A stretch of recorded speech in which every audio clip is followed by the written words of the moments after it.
I would say hello, chat. I genuinely would. I genuinely would, but it is nothing but salmon. You guys do not deserve a hello. You guys do not deserve.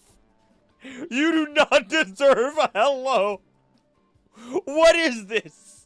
What is salmon? I feel like I feel like my chat. Oh my goodness gracious! It's been a month. Oh my lord. Okay. Benjamin, you're new here and you're already saying Sam. Okay. All right. Hold on. All right. There's a couple things that has to be done.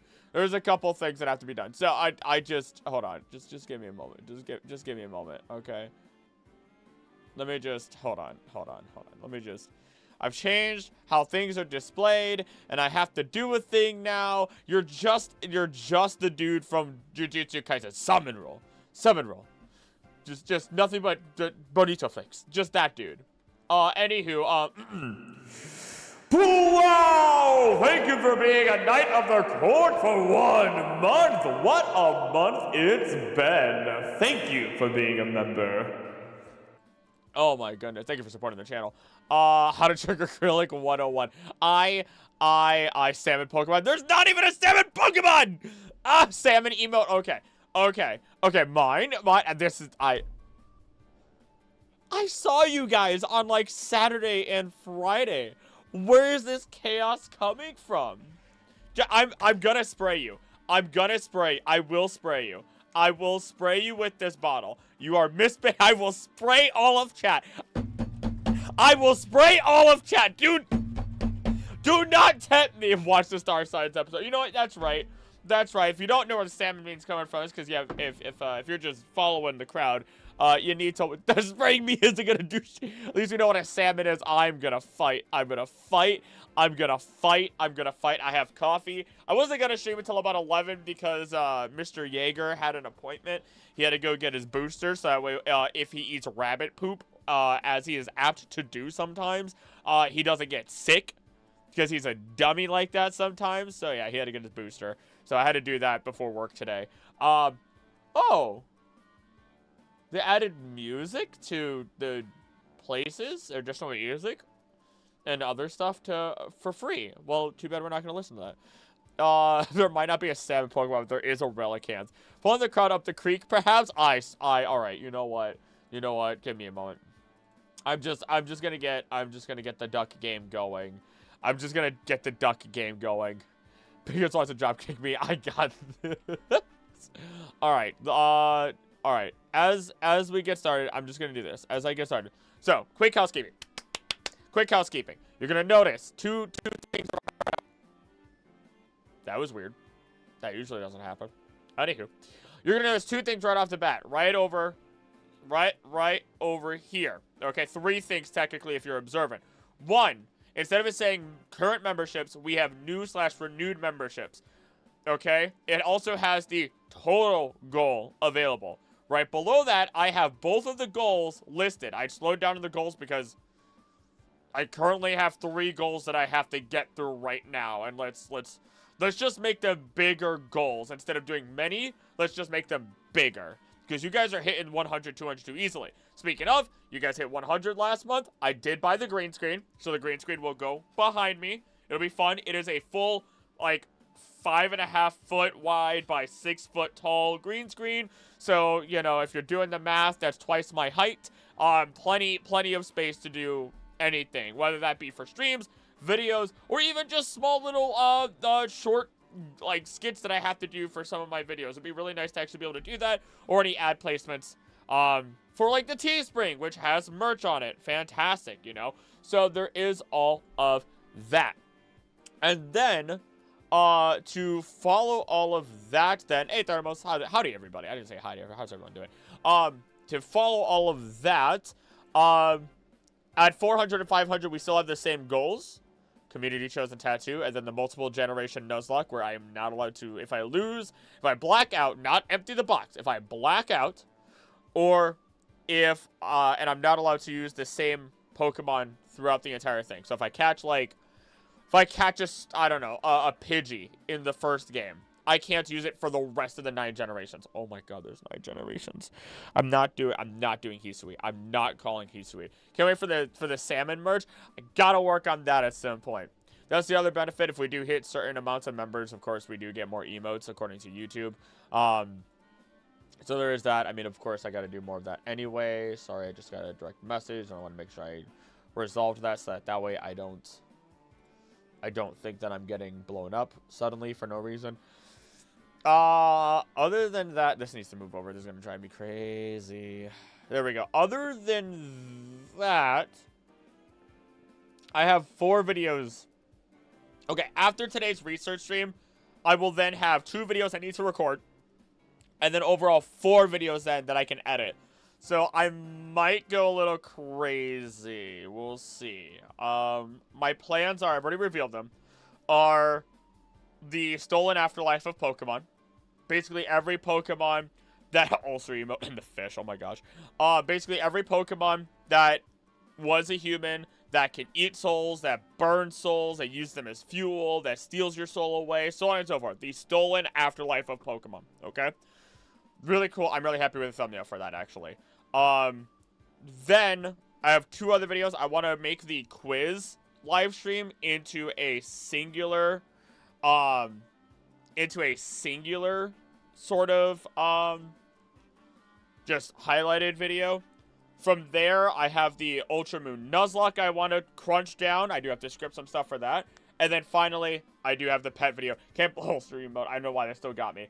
Can't believe you're aiming to get the pet video out this week, man. I am aiming to get as much done as fast as possible while still maintaining quality. That is my, like, ultimate goal. Also, I'm horribly sore. Hey, Ruby, how you doing? But yeah, I am, we'll see. I can easily get 2 to 3 of those videos done this week. Literally, if I script what I have today, I could record tomorrow, and then edit tomorrow, and probably have 2 of the videos done. Let alone the other 2, which are going to take me more time, but then are just editing, which I am going to do a late night Thursday stream. I am not streaming tomorrow, which is why I'm doing the recording and everything. And then Thursday during the day, I'm probably going to be able to get another video done or close to it, and if I don't, I have the late night stream to punch that through. So yeah, I'm gonna go schnutzos. I'm gonna go schnutzos. That's the plan. Let alone the other videos I have planned. I really am probably gonna punch.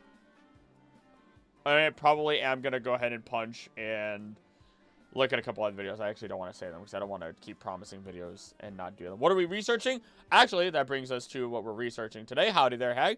What we're going to be researching today is, what is the best Pokemon to have as a house pet?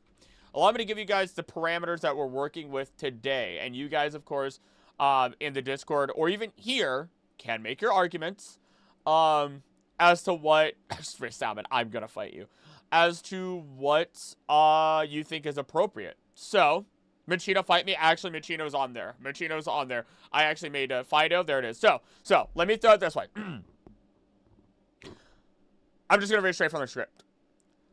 Hi there, I'm Keller. Let's break this down. I will be including every first form Pokemon as part of this, though this does not mean that we will disclude every evolution. For example, Herdier is known to be good with children and a good house pet. After all, we are assuming we are not Pokemon trainers, so I apologize, but the incredibly destructive Gyarados will not be considered for being a house pet. This is all because, theoretically speaking, any Pokemon can be tamed by the right trainer. We see Pokemon that are incredibly dangerous, such as Gliscor or Tyranitar, become big old babies in the right hands of incredibly skilled trainers. But we also see how Pokemon such as Dreadnought are deemed too difficult and are often wrongfully released into the wild when a trainer can't take care of them anymore. In the end, remember that this is going to be a subjective list, blah, blah, blah, blah, blah, telling people to comment because it increases interactions.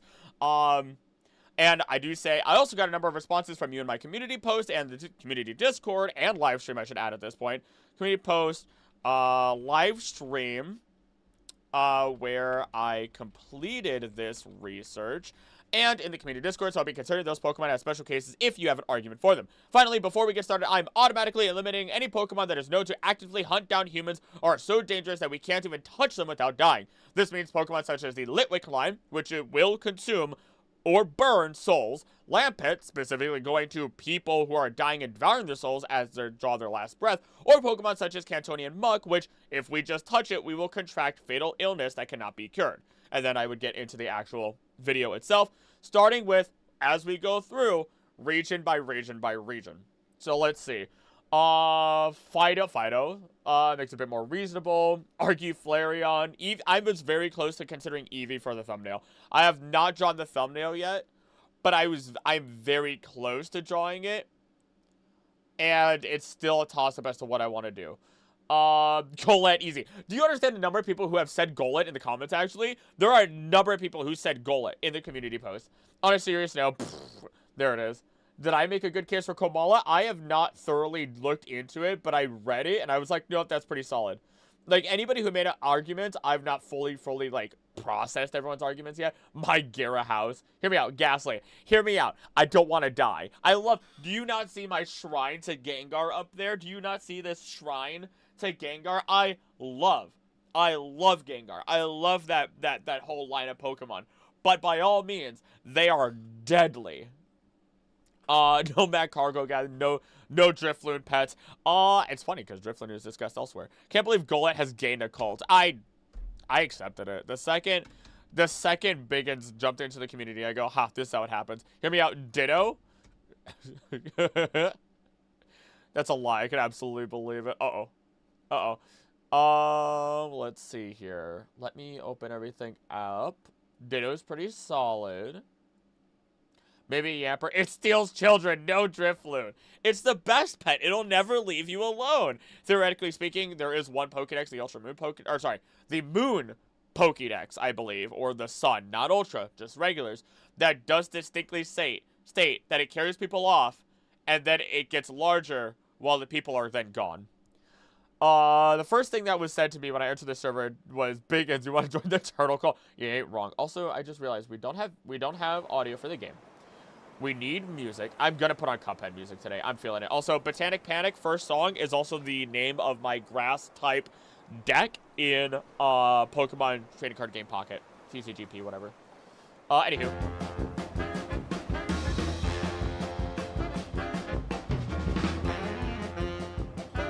Oh, yeah. Oh, yeah, this is good stuff. Oh, that's good stuff right there.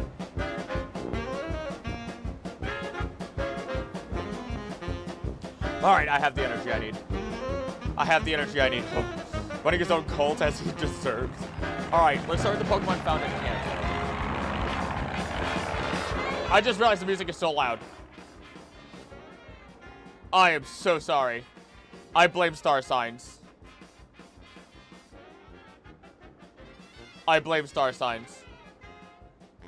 There we go. Botanic Petal Metal Bird, Richard B. I'm subscribed to Richard B.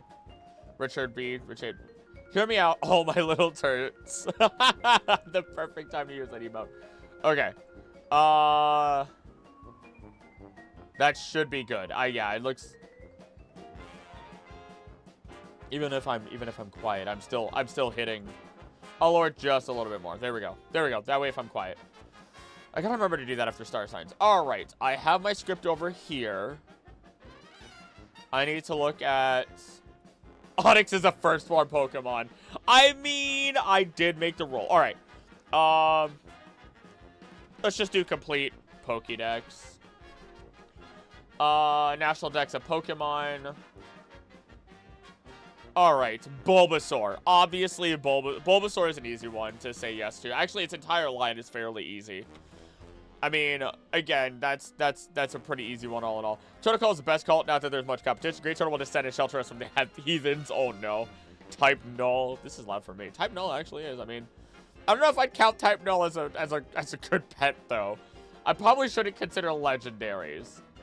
Somebody was like, Mew's a good pet. Look at how it protected Ash. And I'm like, oh, you cannot keep Mew as a pet. You cannot keep Mew as a pet. Bulbasaur line is a poison type. That is true. But they're also not lethal to us. They're usually really good at staying good. Let's see. Let me put the research over here and put my notes over here, actually. That'll be better. I have nobody's pet. I was waiting for it. There we go. All right. Let's try this properly. I'm an independent woman. Actually, okay, so I'm somebody who's terrible at keeping up with movies, even though I study them. Like, I've studied a lot of movies, and I know a lot of lines without ever having watched them. so I know all the camera angles and all this crazy stuff, which is great. But I never watched it, like 90% of the Avengers, and I got to Endgame, and I got to Endgame, and I got to the movie before it, Infinity War, and I cried at the parts that you'd expect to cry at, and then, or at least the end, like towards the end of both of those movies, and then finally, we got into Black Panther. We were jumping all over. Liked the first movie, I'm like, solid. I got bored with a good chunk of the second movie, but also because I was thinking too hard about this video. Venusaur could grow on its back any seed it consumes. Plant friend. So there we go. Poison only really affects tiny bugs, so humans should be fine. Fatty is Mew's pet, if anything. Venusaur is perfect garden frog. Yeah. So let's see. First part of Pokemon are raised by breeders to be distributed to new trainers, having been raised by humans from birth. Bulbasaur is regarded as both a rare and well-behaved Pokemon. It is known to be extremely loyal, even after long-term abandonment. Ow. Ow. Unconditional love is just loving Saturn, not better. Bulbasaur have demonstrated a nurturing instinct towards younger, weaker Pokemon. One individual even using its vines to pick up crying Pokemon, gently rocketing back and forth through the air while singing a Bulbabai. Its vines are long and strong enough to allow Bulbasaur to grab the branches of trees and pull itself up to reach berries. Bulbasaur can survive days without eating. As mentioned in sleep style Dex, Bulbasaur is known to sleep in sunny spots. Has 4 different types of... Okay, alright, well we don't need to know the rest of that. That's irrelevant. There we go. There we go. Oh my gosh. Oh my gosh. Bulbasaur itself is actually amazing. Pollen is just pet dandruff.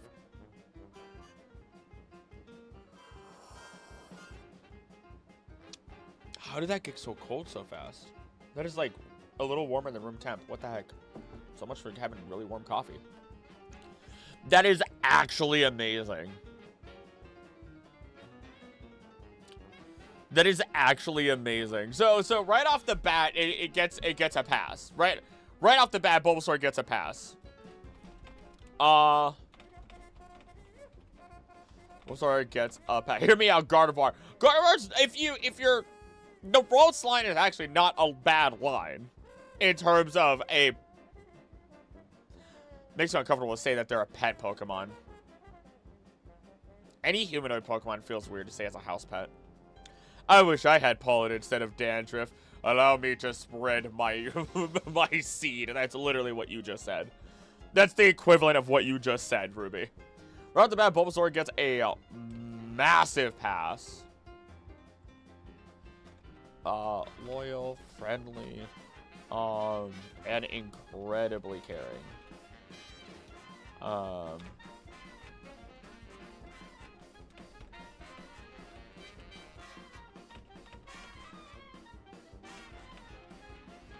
For both new and veteran Pokemon.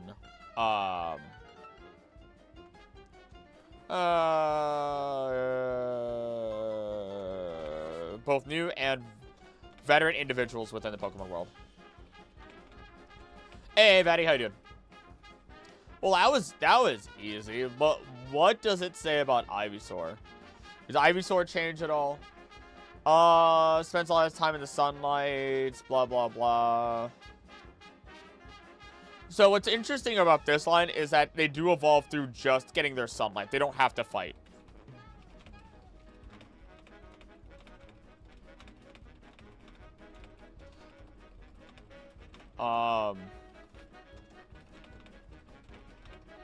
Need sunlight. Orcapon is the definition of friend itself, even a great bodyguard. Ogie! This less finding the best and more of pet or pass. That sounds so wrong. I mean, I could line them up. But I also did the same thing with the Pokemon regions. Hi, Nit! Once you get Teddiursa, I actually have an argument against it. Oh, hear me out, Jellicent. You're not allowed to have an opinion anymore. Let's see here. What am I studying? You know what? Maybe I should start putting that on screen. Maybe I should start putting that on screen. You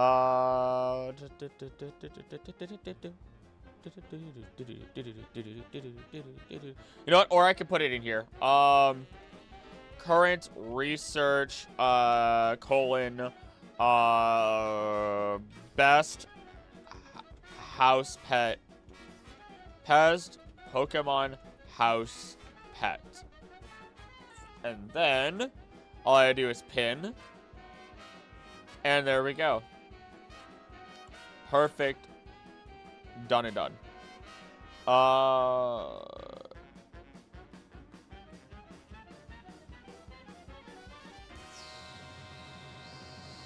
would I want to do this? Because I do want to make it best. Maybe I'll at the end I'll make a top 10. You know what? That's what I'll do. At the end of this, I'll just do a top, like my top 10. Easy as that. Just Sunny Day and Bulbasaur could evolve. I mean, you're not wrong. Justin's just a big pill and source of water. No, you're such a liar. Nope. Nope. Such a hacker. Sliggoo ain't winning, that's for sure. It's gonna eat people by accident.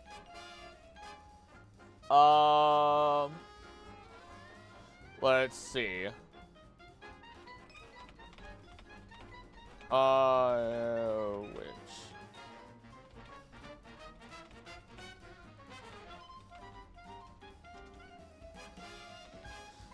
You know what? Top 5 and bottom 10. Top and bottom 10. Not bad. You know what? You're not wrong.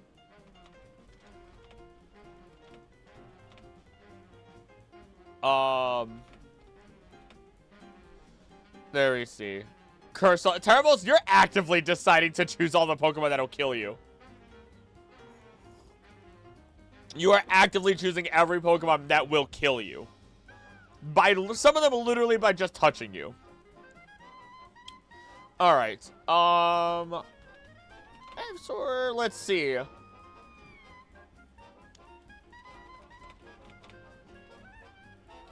Ling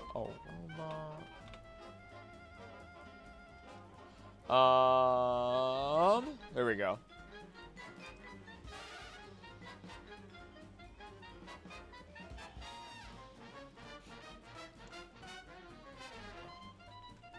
Let's see here. This is also a Pokemon that's going to be really good for if you don't... Bulbasaur Light is really good if you're not active. Let's see here. Control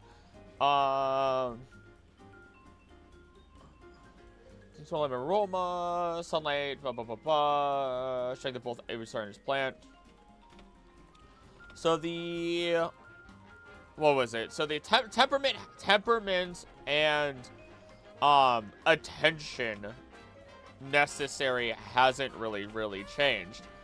I mean, these are really self-sufficient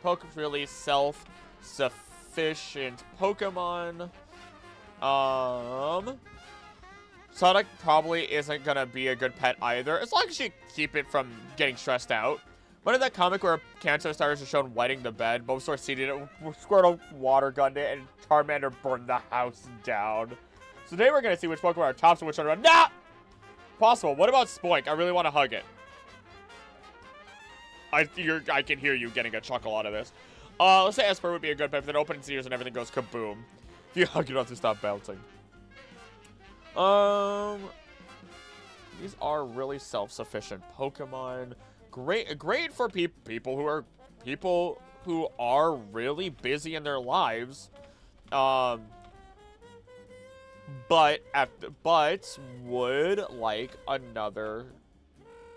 would like to have someone to care for. To care for a companion. Though you'd want to see what you can do about giving it land. Especially as it becomes Venusaur. Assuming that's what it wants to do. Assuming that it would want to evolve. Because not every pet wants to evolve. And not every, oh my goodness, Pokemon wants to evolve. Remember, headaches are to Sonic what anger is to Primeape. Yeah, honestly, you know what? Give me an evolution of it now. Remember what that a pet is primarily to give you company. It is utility-based. If it's utility-based, it's livestock. Facts, actually. Feebas don't require much to survive. Would still have a pull for them because they deserve that and much more. What if you put Spoink on a trampoline so it's always bouncing? Has to be that fat tail, baby. Type not every Pokemon wants to. You know, we talk about how life is absolutely terrible for Spoink. Do you realize how terrible the lives of hummingbirds are? Gosh, it's just as bad. It's literally just as bad. This supposed to be great. Just make sure it scares other people. Otherwise, it's adorable.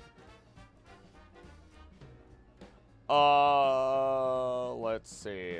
You know, honestly though, you're not wrong. Guys, not every Pokemon wants to evolve.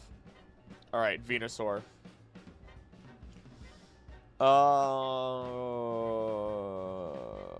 Setups become stronger after a rainy day. Strongest in the summertime. You know, honestly, I don't even need to quote anything else from there. With Venusaur, it honestly would be a Pokemon more fitting of a greenhouse. Especially as its scent can draw other Pokemon towards it. Which can actually cause a lot of problems. A lot of problems if you aren't prepared for it. True in regards to hummingbirds, not Morlo. Okay, so I don't need to say anything else about Venusaur. I'm just going down the line. Charmander. Is Charmander even a good pet? That's a question. Not all of our starters are going to be great. You definitely do not want its evolutions. You do not. Flame can indicate Charmander's health and mood, burning brightly when a Pokemon is strong, weakly when it's exhausted, wavering when it's happy, blaze when it's enraged. Okay, so you can tell its temperament and how it's feeling really easily, which is not hard. Which is not, or sorry, it can be difficult with even like real life pets. Charmander would die if its flame were to go out. Healthy flame, blah, blah, blah, blah, blah. Okay, so we don't get a temperament, but we do get the fact that we can tell what its temperament is. I think for anything with open flames is a bad move for a pet. Here's the thing, though. We can make the assumption. If it's healthy, it's a fire hazard. If not, a fire hazard, it's dead. We'll still get a Torchic. I think we're gonna... Okay. Alright, so let's do this. For this, for this next Pokemon, let's make an assumption. If the Pokemon has a flame, we will assume that it is safe. Its temperament will be the deciding factor of whether of if it is dangerous, just as it is with any other Pokemon, just as it is with any other Pokemon. After all, every Pokemon does have at least one dangerous move, and nearly every Pokemon every Pokemon does have at least one dangerous move, whether it be fire-based or not. Let's see. What about Apom? It's just a helping hand. I mean, yeah, there we go. It's funny, Charizard is Leon's ace in the UK where it's always raining. And it's just to prove how strong that flame is. I want a warm blood pet light enough I can keep in my lap with fur and who is not a hazard. I will have to answer when finish your video.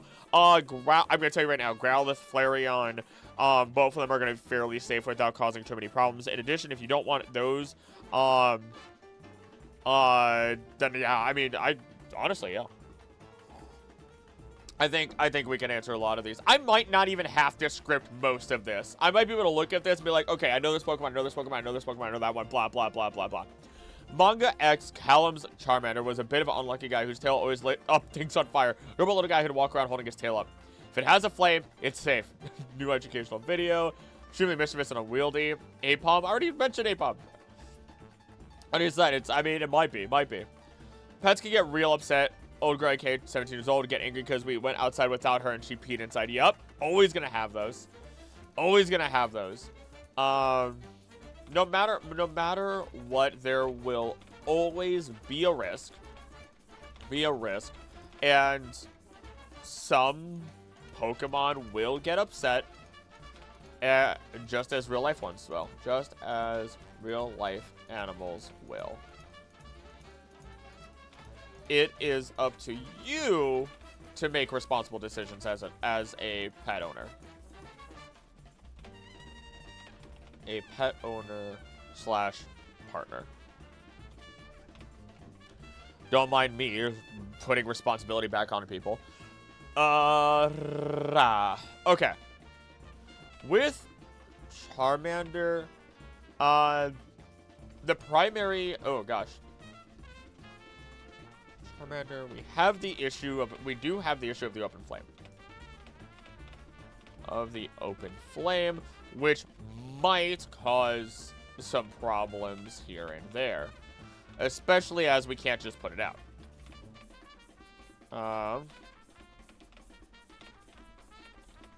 God forbid any fire types of a cat-like temperament, or they'll always be angry.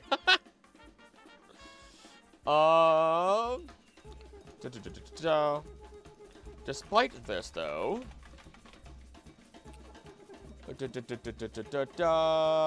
copy paste that direct information. We have a Pokemon that we can easily tell the health of. And that garners some point. That gains some points in my book.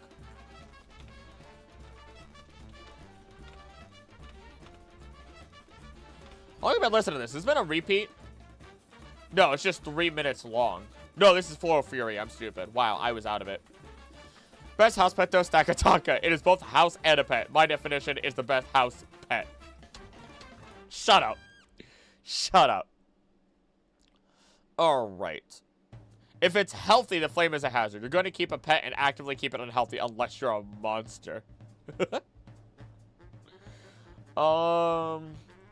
Might just want to have a special room for it.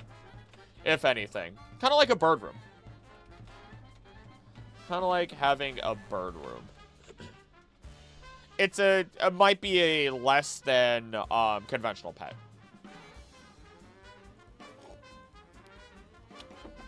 Its evolutions are definitely not Charmeleon and Charizard are definitely not Pokemon. Not Pokemon we would want as pets, as they can be far more vicious in nature and tend to actively like setting things on fire.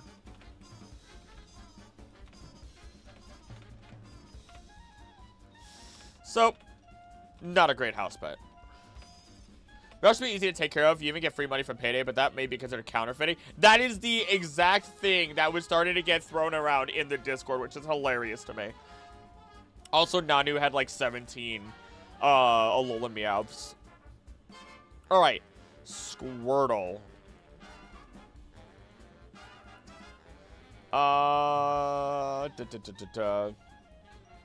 Squirtle's shell is a really useful tool. Withdrawn to the shell, protection or sleep, grooved round, blah, blah, blah. Swim at high speed, scarce in the wild. It's just a superpower turtle. I don't know what you want from me. It is just a superpower turtle that...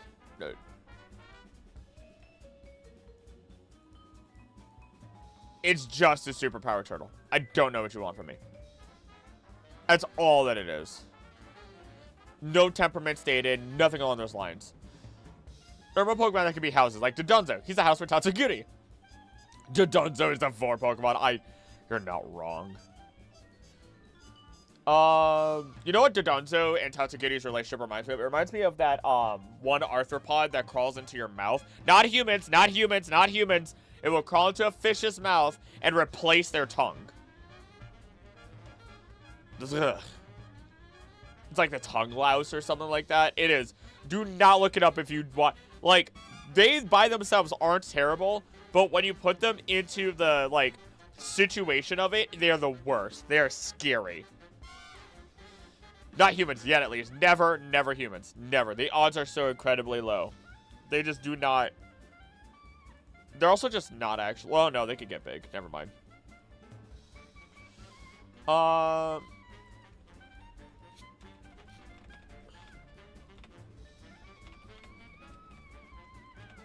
The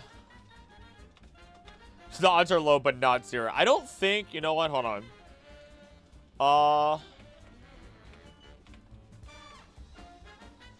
The tongue-eating louse doesn't infect humans, although if you really want to keep yourself at night, feel free to read more about the mouth parasites humans can get. However, they might be in the fish you order from the seafood market, so always look your non-gift fish in the mouth. There does not attack or infect humans. Okay, so people have probably eaten it, but it just doesn't. It just does it to fish. Not known to be harmful. Though it may pinch if handled after being separated from its host. Oh,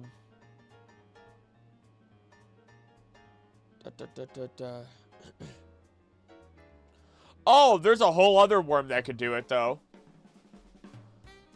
But only if you eat raw or poorly cooked viscera from intermediate hosts like sheep, cattle, or rodents. Parasite that controls ants is terrifying. I actually knew about it before getting Pokemon. Oh, those are scary. Those are scary. Because cordyceps is, I believe that's what it is, and it just makes them, like, them snails, and they actively like go to the tops of grass or whatever to get killed by birds so they can continue their cycle. Oh, I see the duck. That parasite is evolved and is now infecting spiders in caves. Oh, great. Storing tardigrade DNA as part of cancer treatment as they are resistant to radiation. That's sick. Tardigrades are awesome in general. Does War Turtle or Blastoise say anything? I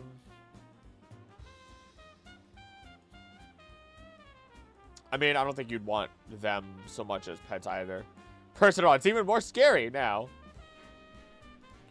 Do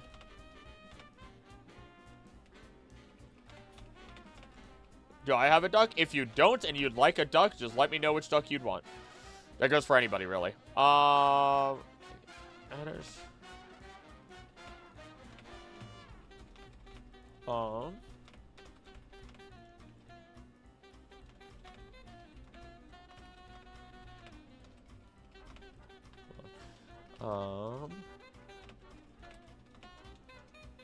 Make sure that when it comes to care, Squirtle is getting the fish that it needs. So it may be better as a pet on the coast, or a pet, or a bit more of an exotic pet.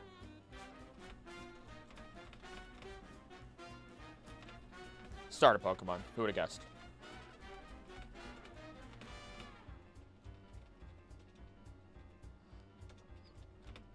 You meet... Oh, you poor soul. You poor soul. On the next trip to the moon, astronauts should bring a tardigrade to the moon to see if it survives. Didn't they do that? I could have sworn they lost a bunch of tardigrades in space at one point. I swear they literally spilled tardigrades in space. Caterpie! They have that in space. They did great. I don't believe you, Heels. I don't actually believe you. That sounds like the sarcasm I'm used to. Let's see. Caterpie is easy to capture and grows quickly, making it ideal for new trainers. Develop over time, shed their skin, cocooning themselves thick silk.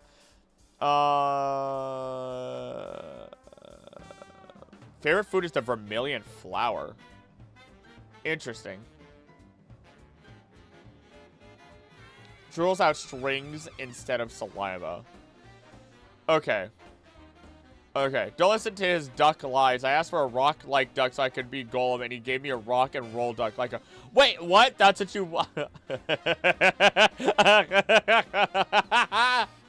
best part about that is I didn't do that on purpose. Okay. Okay. If you're... Okay. Okay. When it comes to bugs... When it comes to bugs, it's always going to be decisive.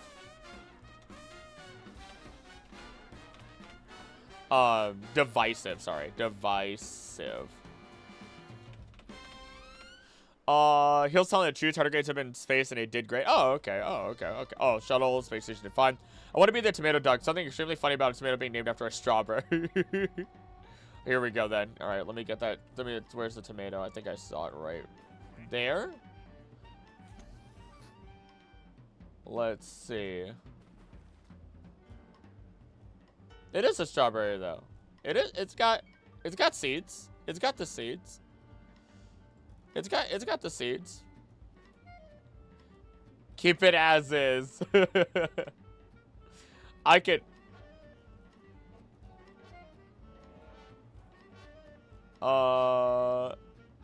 So change it to tomato. I don't know what to do anymore. 3,000 prop for 12 days in vacuum with 68% survival. Controlled environment, controlled water quality. Oh my gosh. Oh, well, I'm getting school today. Okay, okay. Interior crocodile alligator. Sorry. Oh, it's got babies. Collection. Do I change it then? I don't know what to do anymore. Oh no, wait, that's not the right one. Do I change it then? I assume I do. I assume I do.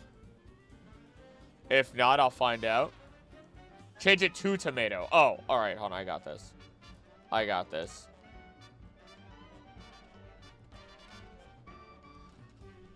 There we go. There we go. That has the same energy as interior crocodile alligator. That one duck is excellent. It really cracks me up. The puns are over easy, though.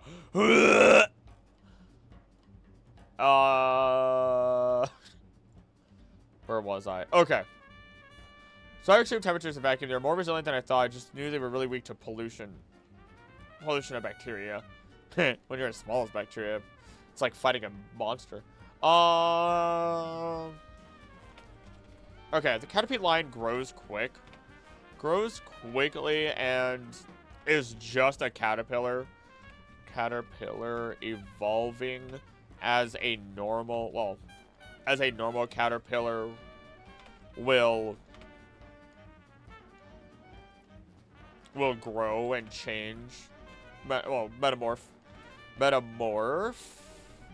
into a butterfly. Butterfree itself even eats honey and pollen. Though with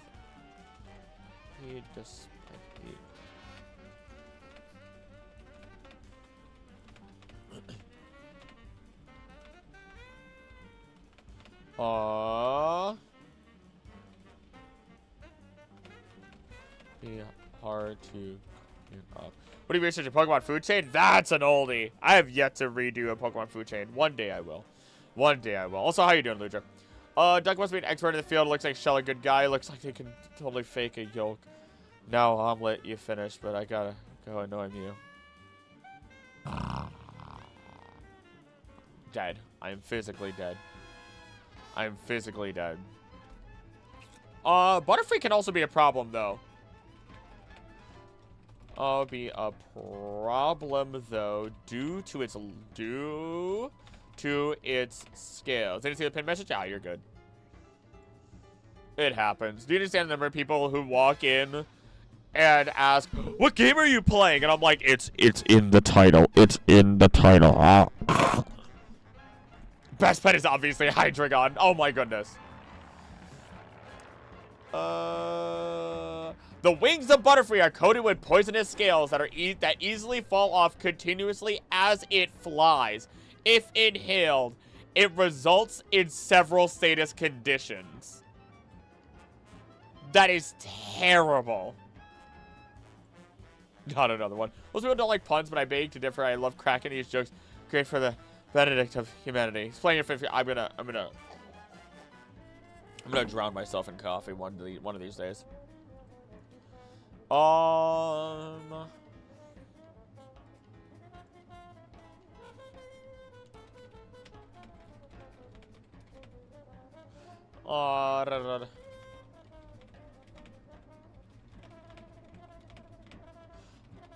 Guess I gotta go add Butterfree to the research list. Oh yeah! Oh, that's what you mean. Oh, you poor soul. You poor soul.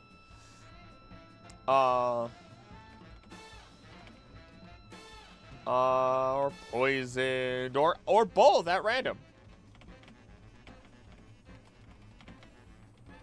And you can't stop them either.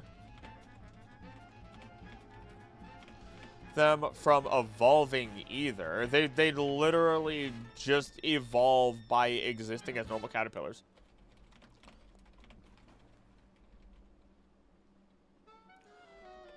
So maybe not the greatest line to have as a pet.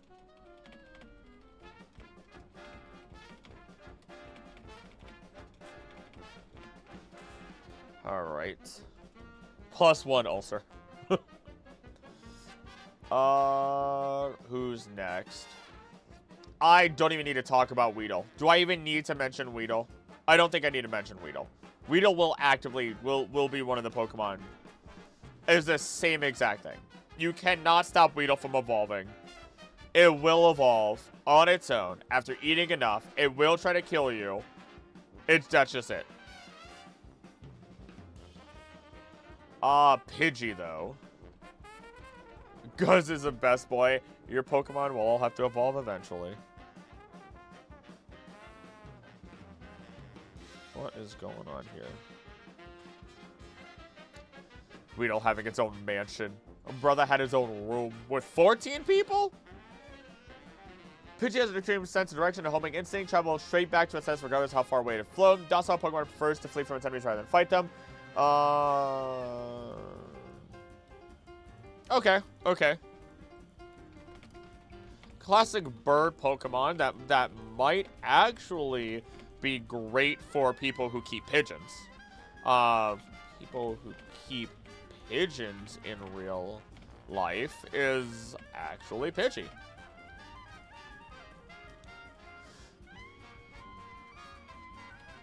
So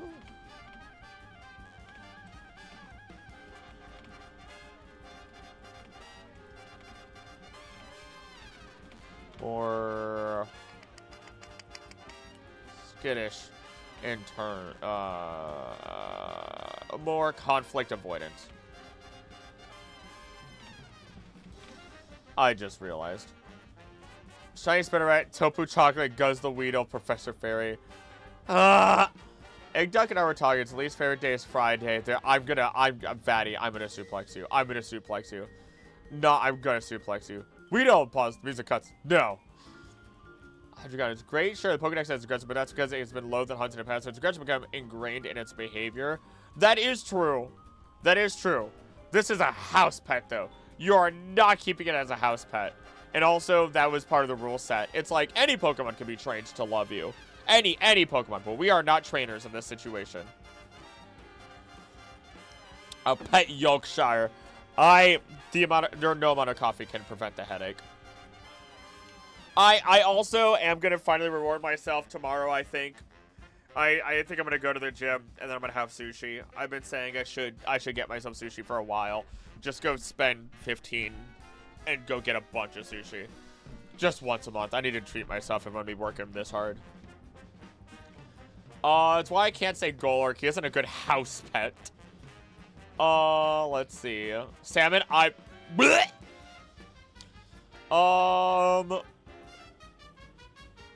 I just realized. Hold on.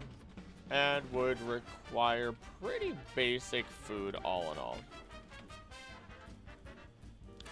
Pidgeotto and Pidgeot are way too large. I mean, how large are they? They're a 3-foot bird. That's a 3-foot bird. Unfortunately, their evolutions aren't going to make much sense to have as a pet due to their size and how much space they're really gonna need to be properly taken care of. Why is the L silent in salmon? I actually don't know. You know what?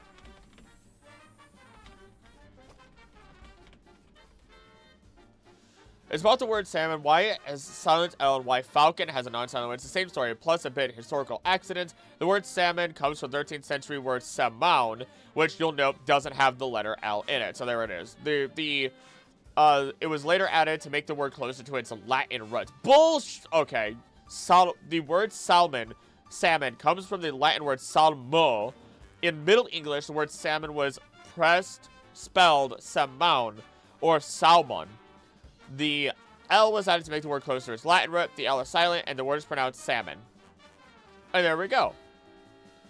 Oh gosh. Remember, okay, hold on. Okay, alright, hold on. I haven't even gotten, alright, listen here. That brings it to 14. Let me just. Muse on World, thank you for being a member for 5 months. 7! Thank you for being a member, and Heals for Life. Thank you for gifting 5 memberships to the community. Ace Biscotti, Ninja Dad, Foxo Wisp.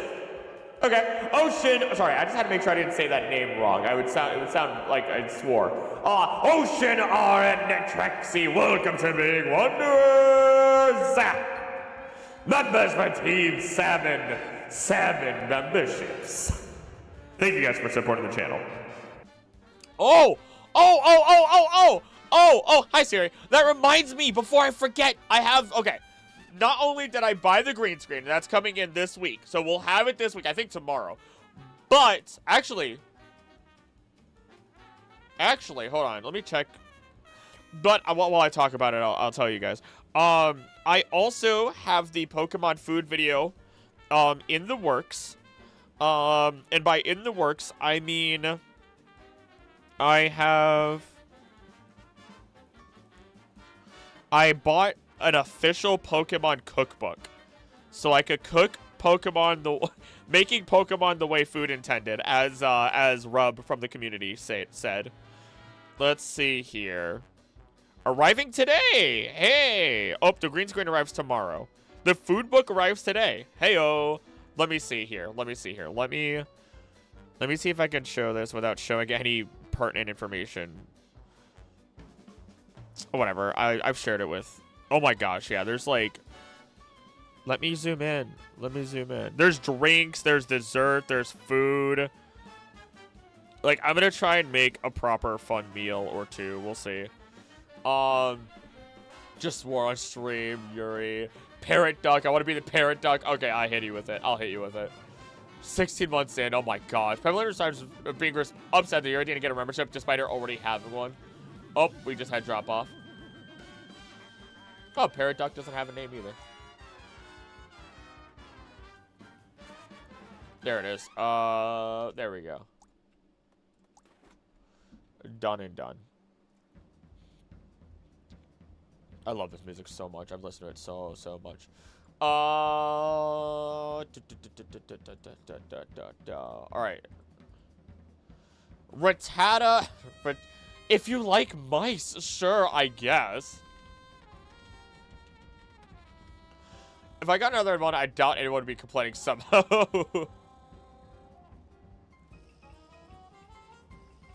Oh my gosh. Anywhere can find food, search most of the day. Sharp fangs chew on anything. Threaten. Powerful bite. Scurry from the slightest sound. I mean, rats are really no different than okay. Also, no different than regular rats, except they're superpowered once again. Except they are superpowered once again. So, if you think you can handle it, you can handle a superpowered rat, then go for it. Rats themselves can make good pets. They just tend to have shorter lifespans.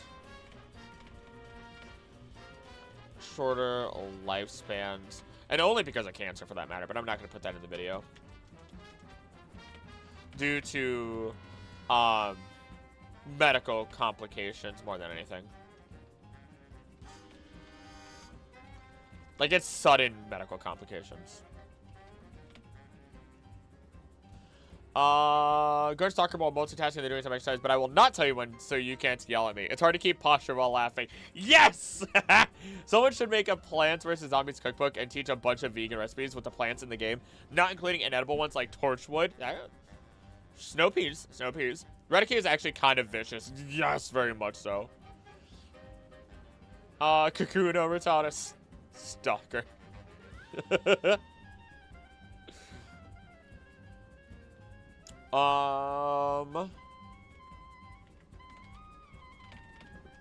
rather this.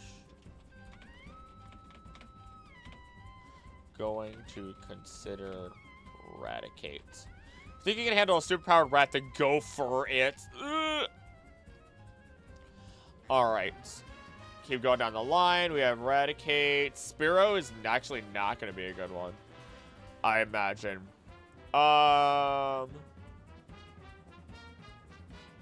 One others of its danger. Actually, is it really not aggressive? It's A the Kaguya. Actually, I'm pretty sure the diver duck is cool.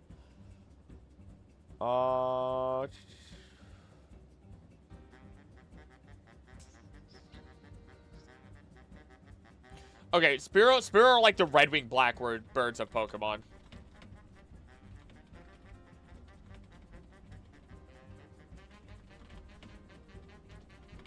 They're gonna be aggressive.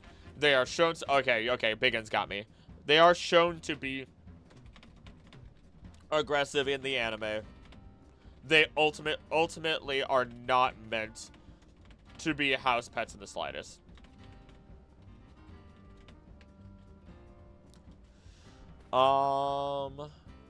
Let's see. Ekans. Let's see how Ekans is. I'm not gonna disclude snakes. Ekans live in grassy savannas, stealthily through the grass, found in forests, as wastelands, preys on eggs with Pidgey and Spiro nest. Draco live prey from behind, detect danger, scent prey, blah blah blah. Rapid suffer on tree branches at night to rest. If not, a tree to coil itself up. Real to possess some swimming abilities. Also, I guess with Sun and Moon intro. That is also really a good point.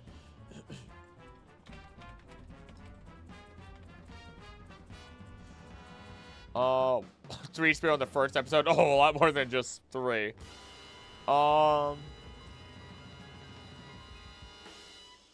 You did not just say that you're so skibbity. Oh my goodness.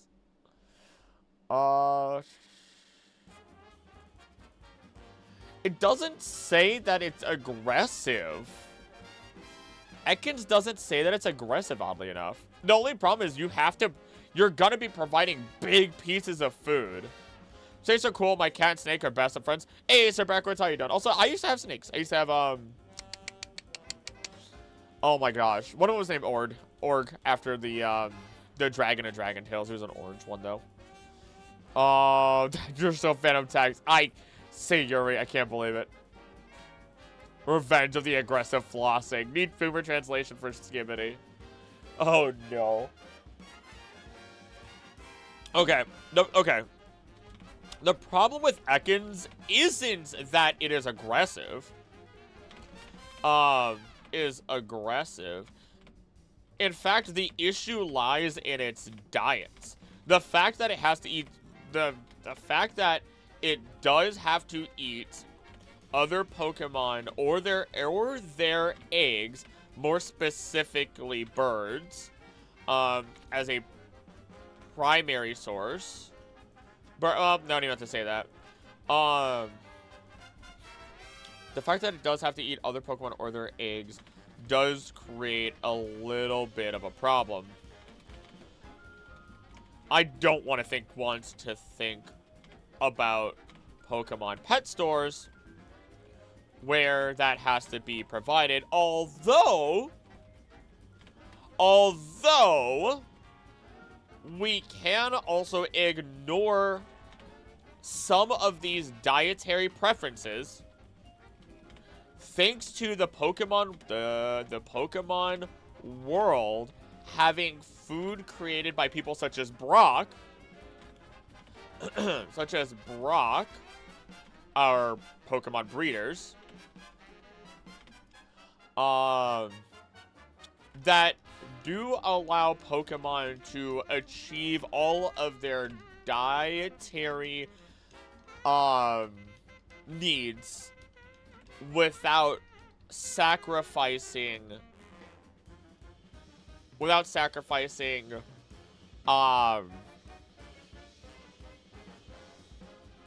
their well-being, their well-being overall. In which case, while Arbok can be territorial, Ekans might actually make a decent pet. Might just be your average snake pet. The problem is, how large is it? It is 6 feet! What? 2 meters! It is 6'7". What?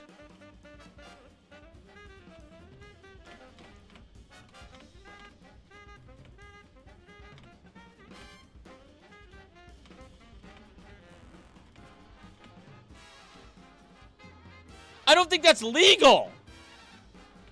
How long? Okay, how large of a snake is legal to have as a pet?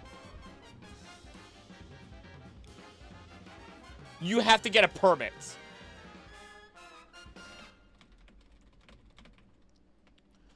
You're gonna need a permit, because you need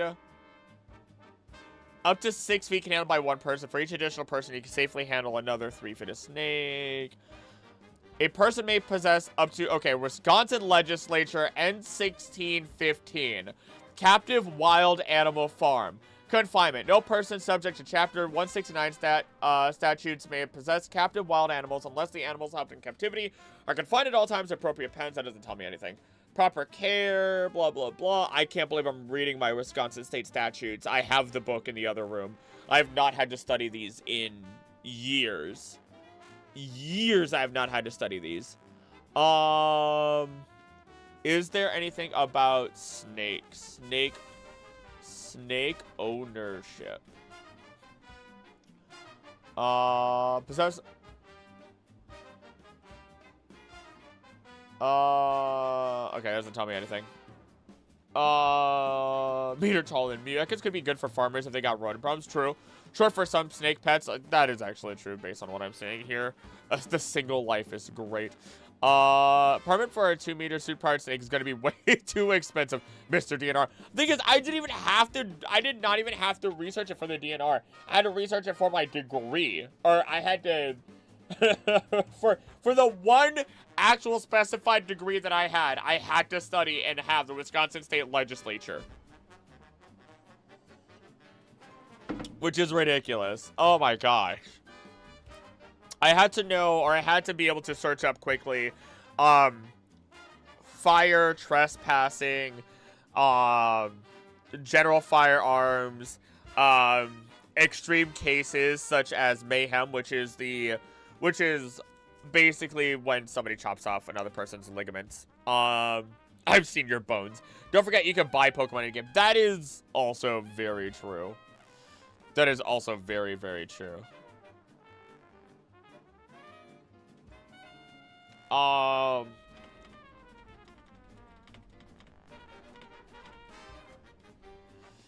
Let's see.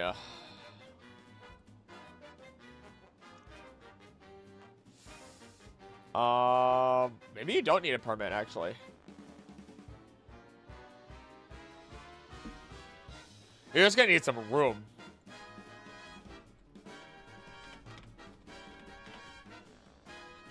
Kind of reminds me of the snake. The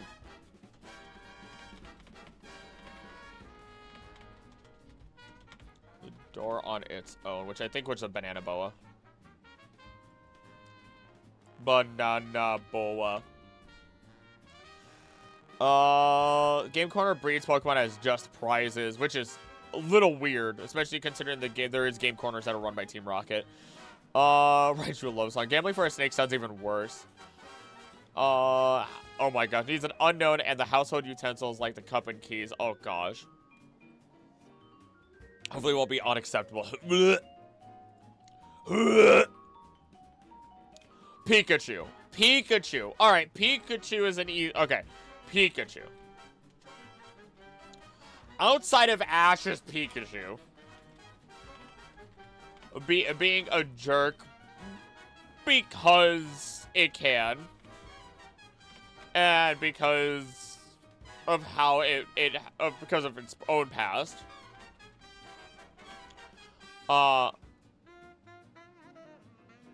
It actually is a really good pet. Actually, would be a real solid pet. Let's look at Pikachu. I know they are known to be very intelligent, actually. Something that we are playing in. Haha. Let's see. Actually, electricity, we receive and send messages with each other while other electric Pokemon. Raise tail to check his surroundings, occasionally struck by lightning in this position. That's... Just don't let them out in the... Alright. Don't allow them to be near the house if it is raining outside. Otherwise, your house will get struck by lightning. In terms of their temperaments, let's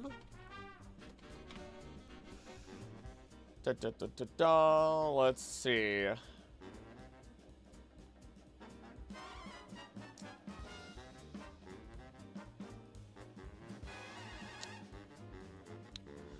All right. They tend to seem friendlier with their own kind and other Pokemon or people for the most part. Oh my gosh. Good alert now. As usual, migraine plus random spot. My leg hurts for no ducking reason. I hope you feel better soon. My lady has been having a migraine the last 2 days at night, so she's been having it rough. So I get it. Fairy letter is? Oh no. Be careful because Mew is gonna leave any of you. Heart always belongs to the sea. I can never escape this. I can never escape it. Let's see. There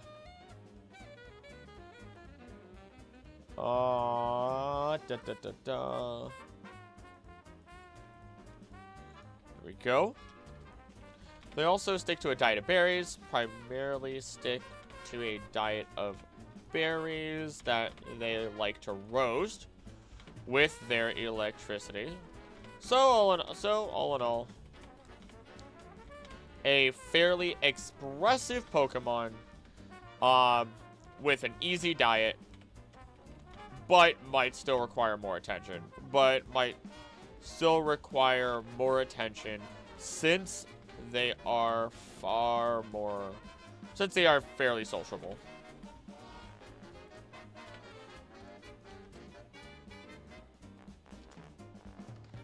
Let's see. You probably wouldn't want a Pichu because they let off electricity. They can't really control their electricity.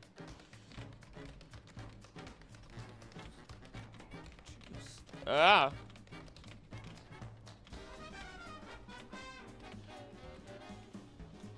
All of that well, and Raichu can get aggressive if they don't let out their electricity regularly. Although Alolan Raichu is a special case. Let's go look at Alolan Raichu. This might be a longer video than I'm expecting. Oh my goodness.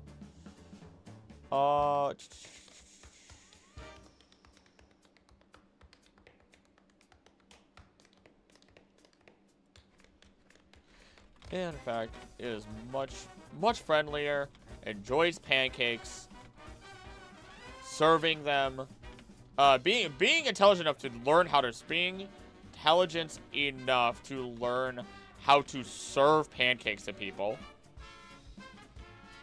and even enjoys surfing waves. So, if you do live in areas where that is possible, and you would like a partner, to do so with, Alolan Raichu will have your back. Thought about sending Krillin the life-size guard bar as a fun jump with the life sender. Do not. Do not. Do not. I would have said no. I would have said no so hard. That's so creepy. So creepy. Do not. I do not want that. I legit do not want. I find it so creepy. I find it so very creepy.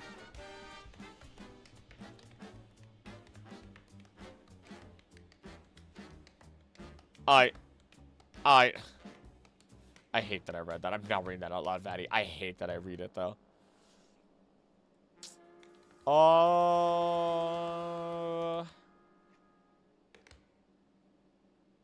Unless you want a bunch of holes in your...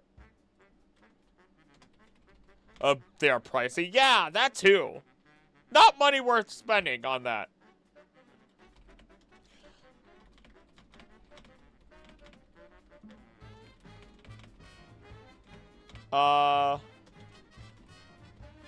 Chatchu really aren't great pets. You want one too? No, Bacons. So, ruined floors. A Pokemon that won't spend much time around you.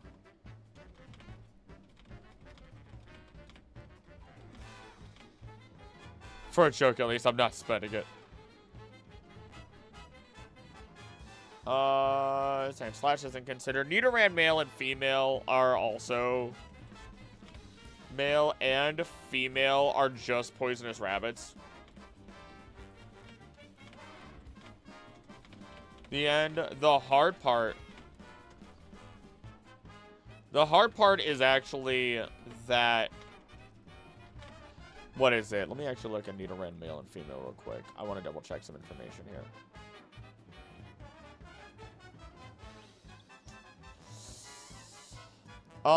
Spines and Horn are extremely potent. Yes, there it is. The poison they have is extremely potent. And a Nidoran male will do everything they can to protect the female. So, the last thing I need is for a pet to have an off day, as all pets are apt to do, as all pets or people are apt to have, and I get stung by my own pet and die. Because while it's easy to heal these poisons in the Pokemon game,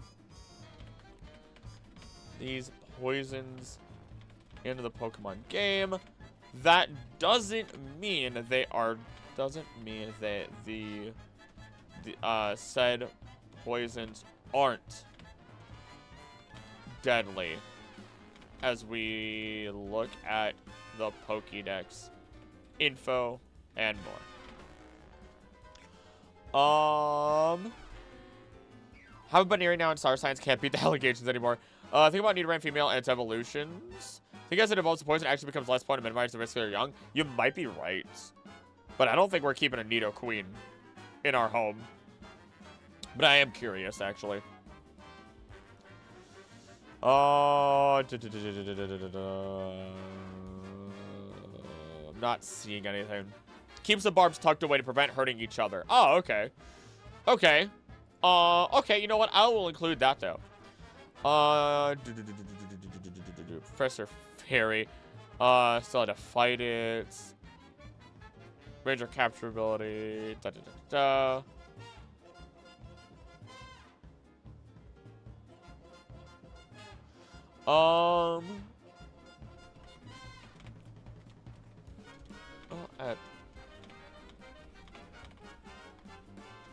Reno will keep their quills tucked away as to not hurt each other. And they are starting to develop strong... Oh, gosh. Oh, gosh. And they've started developing stronger maternal instincts as they care for their young. So there's a chance to have that. There's a chance to have them as a pet. Nidoran male though, great question. bet all the way through. I figured. You know what? Reno though does not change, and in fact just gets more aggressive, and deadlier over time. So, hard pass.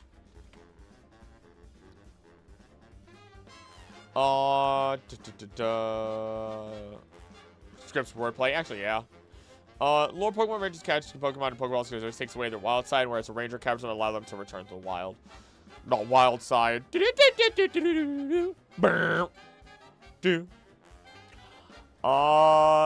Clefairy would be a good pet. Clefable not so much, because for its own health.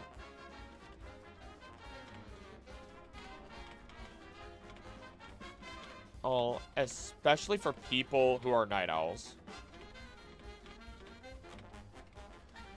They don't really eat anything.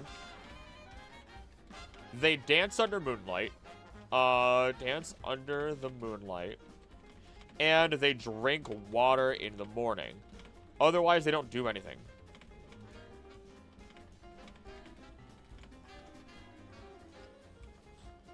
So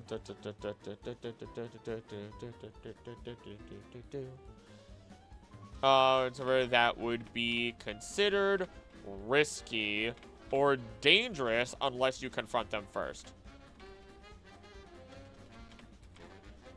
And put them in danger. In which case, you'll find a swift metronome meeting you soon.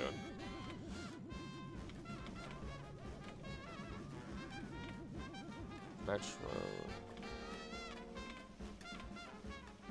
And then... those are wild instincts. Probably would so disagree with you, huh? Dance under the moonlight, dream on.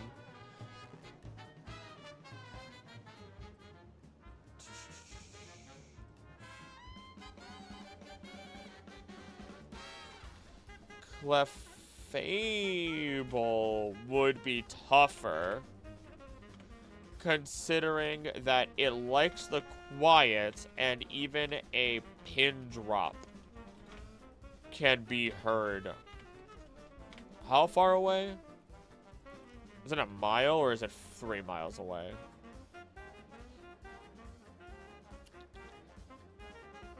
Half a mile to 1,100 yards away.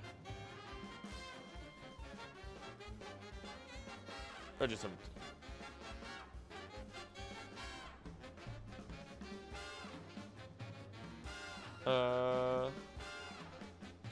oh gosh. Oh gosh. There we go.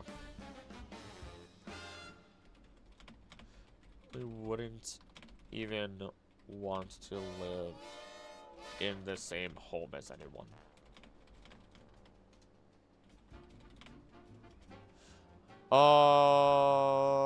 On topic though, wouldn't shine of the more passive plants be the best? Forget to feed, soak up sun, scrape your knee, then you heal, get sick, aromatherapy. Depending on the plants. Not all the plants though. Not all the plants. Radio is frightening. I mean like CB radio. Let's see. Your Automata had a radio drama? Really? Really? That I didn't know about. Enemies having lore and radio dramas. Actually, let me double check Cleffa while I'm at it.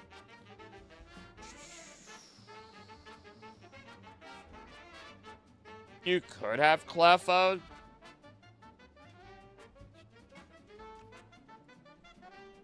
So just force the Pokemon to evolve.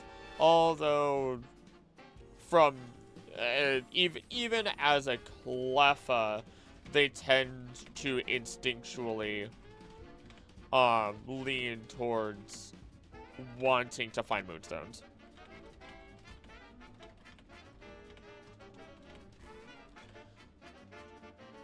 I'll just come to Corpsar, so that would be a bad pet. It gets bad.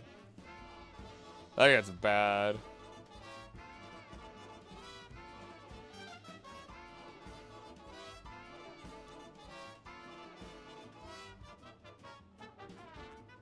Let's see.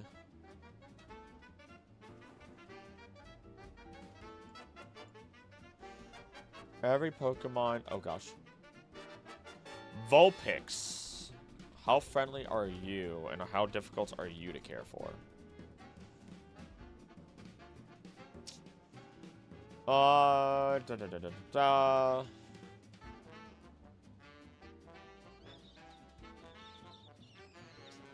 Even the sprout of that smile smells terrible. You can smell it miles away. You can smell it miles away, just to remind you.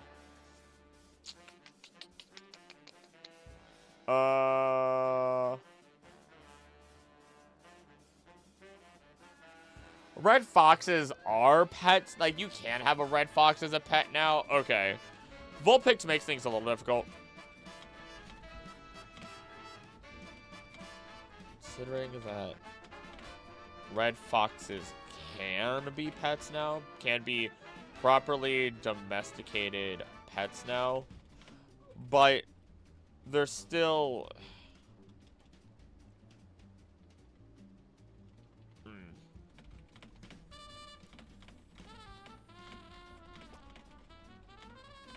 Does control flames. You did not want a fox as a pet. Wait, why not? Foxes are an awful pet. They're cute, but they pee everywhere. That is also true. And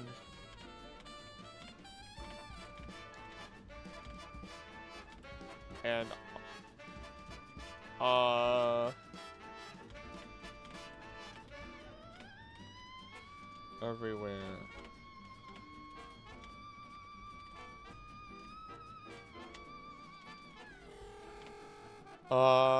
Da, da, da, da, da, da, da, da. Oh yeah, Oddish itself doesn't smell. Oddish is fine.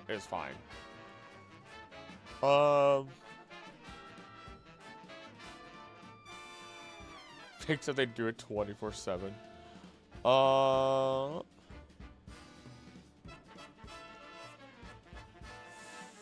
And if Vulpix is anywhere near as vain as Ninetales then you definitely wouldn't really want that.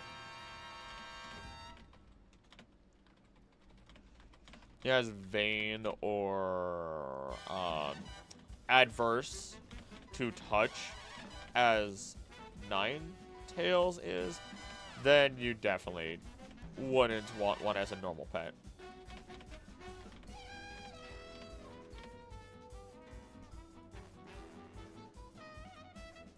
Outside of that, though, I mean, foxes are said to have a personality that is a mix between cat and dog.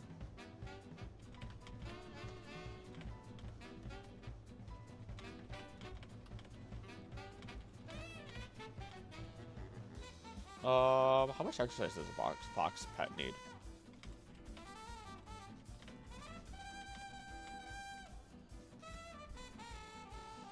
Woo! High energy animals. Woo!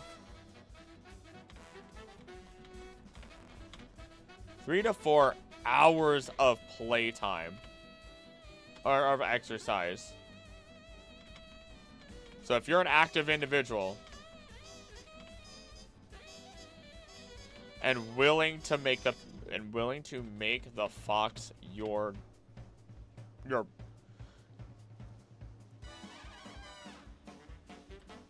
I mean, a big focus of your life.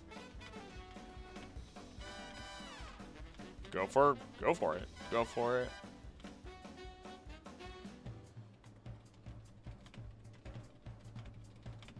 There we go.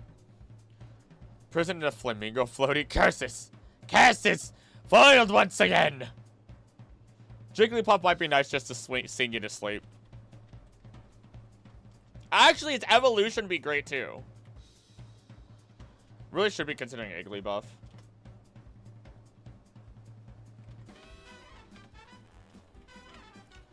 Let me...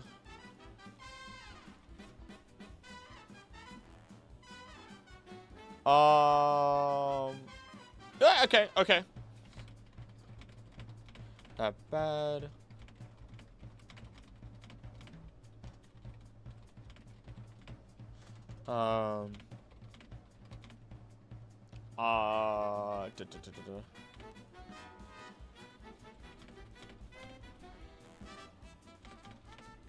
its throat will otherwise get sore. Jigglypuff might... Hey there, Mark. How you doing? Jigglypuff would write on your face. Do all the Jigglypuff do that or only anime? Only anime, honestly. Jigglypuff might get... Oh my gosh, what was I saying? Might run out of breath when singing if it gets into a competition with other Jigglypuff.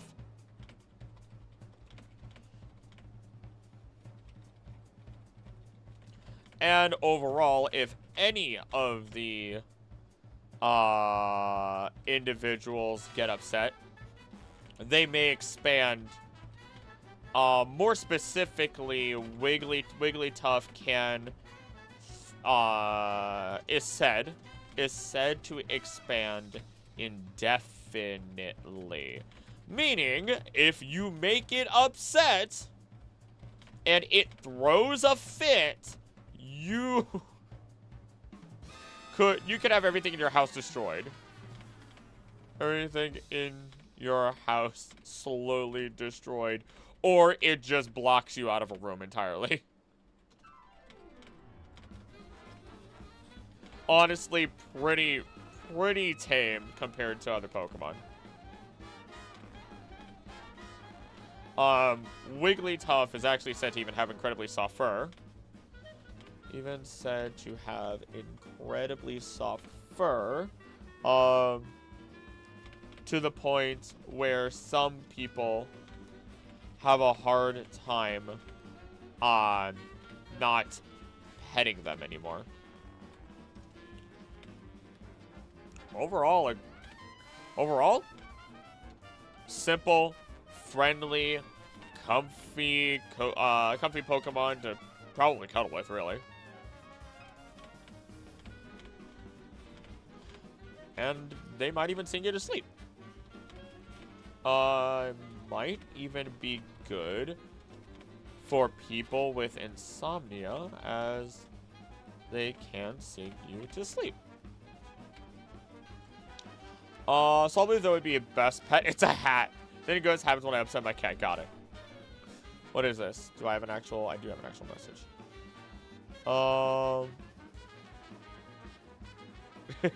Thank you. Thank you, Heels. I got your personal message. Thank you. Oh, gosh, it has been a year of just everything that's been going on and making YouTube work and everything. It's crazy. Genuinely crazy to think about.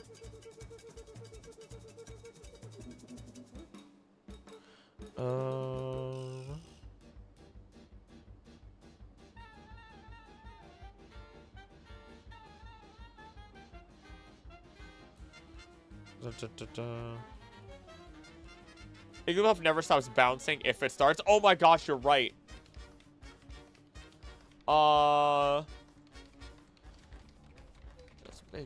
Just make sure to help Igglybuff when it starts bouncing. Otherwise it will never stop. There we go. There's a lot of Pokemon to get through. Oh my. Zubat drinks blood. Zubat drinks blood. I'm not considering it at all. Oddish isn't bad, though. Oddish should be a cute little pet. Probably don't want to let it evolve.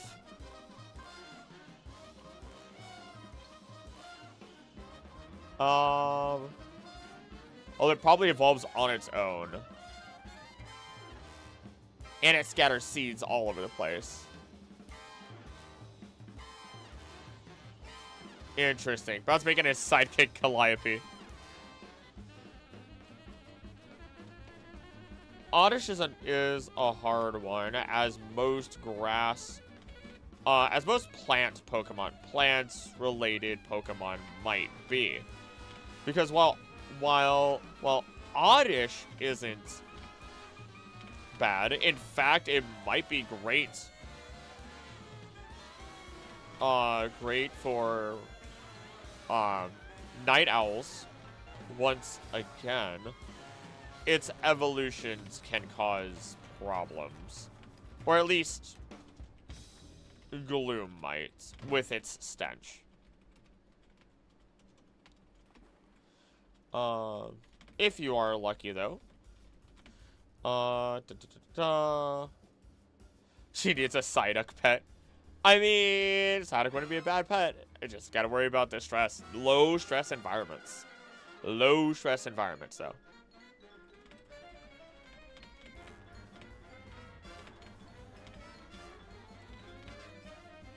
They're also nomadic. They can be a little nomadic, yes. It leaves when it absorbs moonlight, which might be because it's also avoiding predators. Because the more moonlight it does get, the more fertile the earth, the glossier its leaves will be. So if the moonlight hits it, it's not going to be good at hiding from predators. Think about like rats and mice, which come out at night. Is it? Don't see. Psyduck has constant headaches. This isn't gonna stop with Psyduck. Shiny Spinneret are swarm based, but that isn't gonna stop. I swear to God. What if you that like to smell the gloom and can handle it? Not to say your neighbors will. And constant contagious headaches. Oh no. Oh no. You're not wrong, actually. Not to say your neighbors will. And if it were to evolve into Vileplume, it and Gloom are feeding on insects. Though at least Sunflora would happily dance. Oh wait, hold on.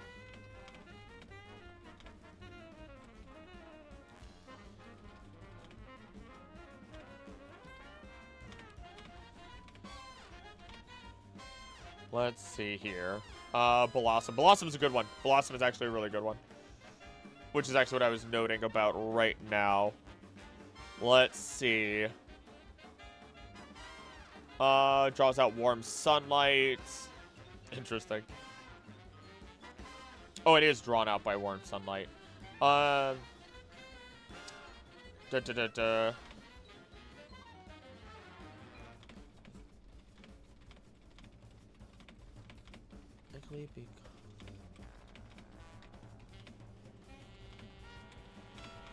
Are active at night, depending on the mice themselves. The mice themselves, and causing your Psyducks and prone to migraines. Kids point out in a ditto shape, did into a Psyduck, hence the acrylic art. Next time I was talking about just to say rats, at least where I live, are not nocturnal, are active at dawn and dusk. Too many predators at night too. Hide again. I know some shrews. What is it? I might just be thinking of one specific type. I'll actually correct what I'm saying then. Some rodents are active at night, or at least dusk.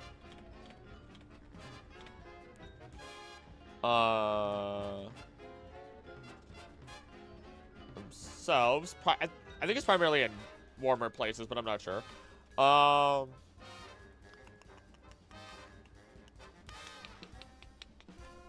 We'll say, or general predators. And a glossy leaf. And glossy leaves, harder to hide, so you have to be on the run. Not on the fun, on the run. Oh my goodness. So provide them a space where they can hide from sunlight, bask in the moonlight, and overall be safe, and they'll be happy. Restart, you have the chance? I think I have it. I should have it. I think I have it noted as Psyduck even. Give me a moment. I think I might have it right here.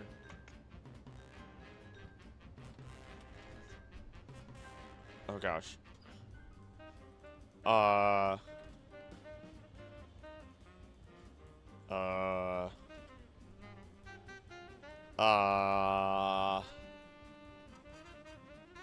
Nope, that's not the right Ditto. I just opened it up and I just saw a Ditto with a gun.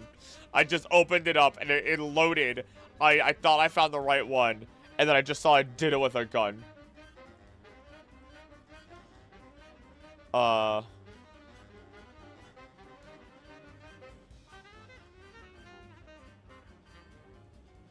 If it takes, I have to go get early to get groceries. Must get. I'll see you, Vaddy. Thank you for being here. Drive safe. Get groceries.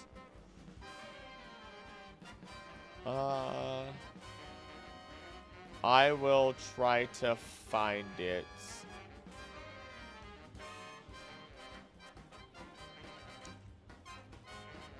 Oh wait, it should be in our Discord personal messages at some point in there as well. I can find it there easier.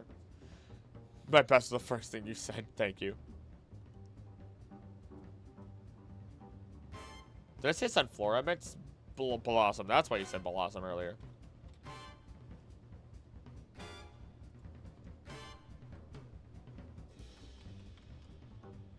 So, you'll want some big windows, or maybe a small backyard for these Pokemon. And if you can get past, yep, there's a yep. Okay, past Gloom quickly, then you should be set with a good friend. There we go. Oh boy. Not even gonna talk about Paris. Not even gonna talk about Venonat. Diglett's gonna ruin your ground as well.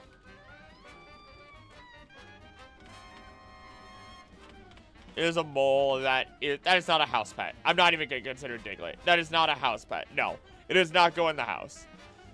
The Meowth lines in general. Okay.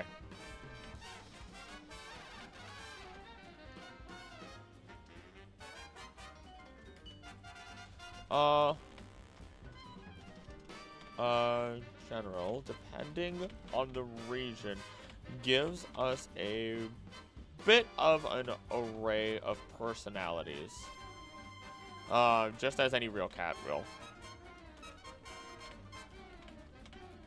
That would. Let's see here. Alright, Meowth. Let's see what your personalities are.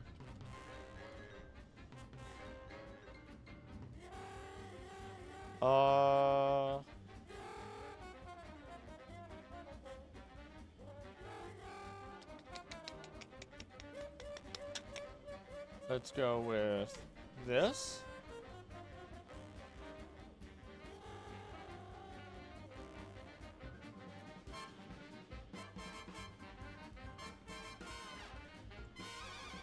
There we go. It sleeps with the coin to collect. There's the nice part about this. This is a Pokemon that exists and has a lot of information on it, so I don't have to do a lot of the, like, deep speculation here.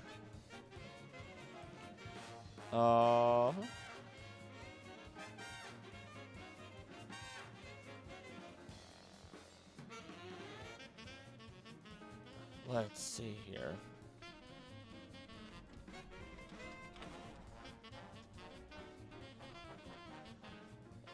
Very famously difficult to train due to their arrogant nature.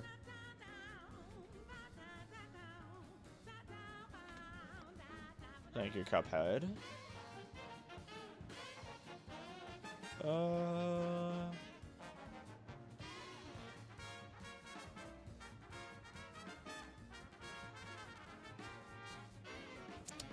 Galarian Meowth is a little bit of a different. Where's it like to subscribe while you're watching? Let's log those actions. Oh my goodness. Also, if I say subscribe, it should, every single time I say subscribe, it should make the subscribe thing go off. Let's see.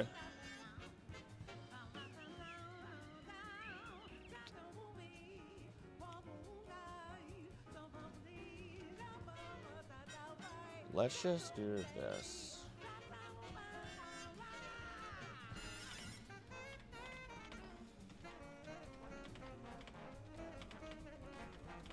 In terms of their companionship.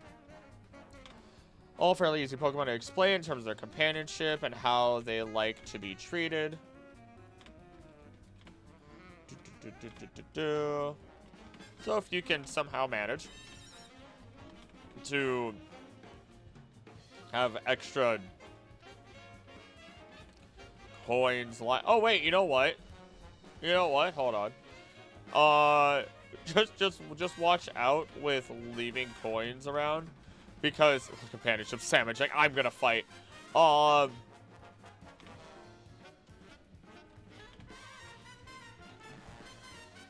Elf might start collecting all the coins around the house, and hiding them into their own personal stash.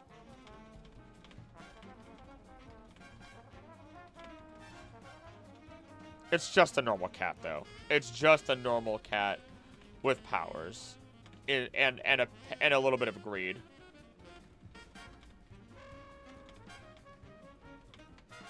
There we go. Psyduck. Ah, yes.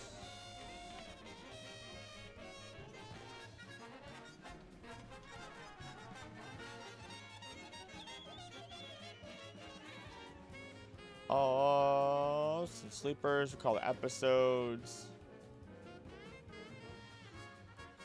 Here we go. And of course, if they have headaches, everything around them might start exploding. So you could always buy migraine. You could always try to buy something to ease their migraines. Ease migraines, but it might not be a great pet for the indoors, even if they are well taken care of. Ooh.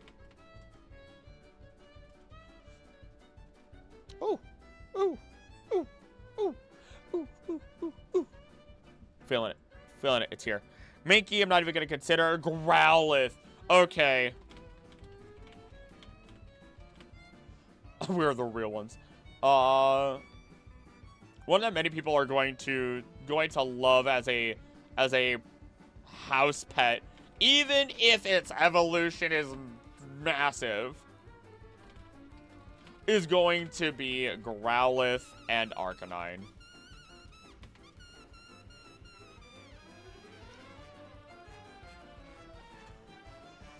Let's see. And of course, I'm not saying everything out loud as usual.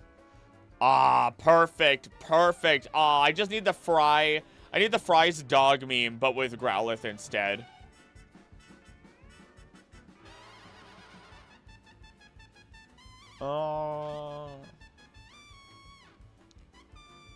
Let's see.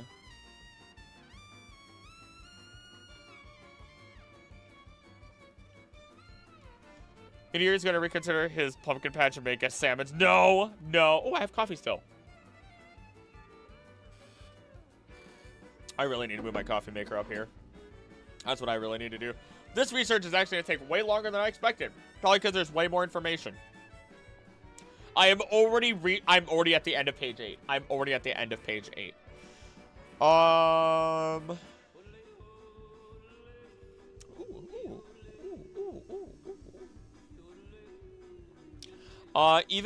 Even if somehow you, oh my gosh, somehow got your hands on the Hisuian form, it is just a bit more difficult to bond with as the only downside.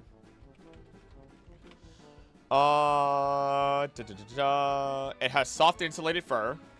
Has soft and insulated fur, making it perfect for colder environments. Though you definitely want to have two, as they are used to living in pairs. Otherwise, you will have to give it plenty of... Otherwise, it will need plenty of attention, or it...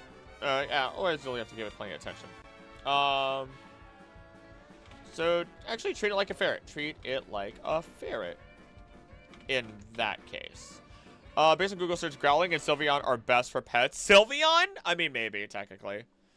I do not think Growlithe actually is the best pet. I actually don't. Growlithe are like Huskies? Kinda, yeah. Actually, it's a really good comparison. Despite what they look like, it's a really good comparison. How does one request a duck? You just do.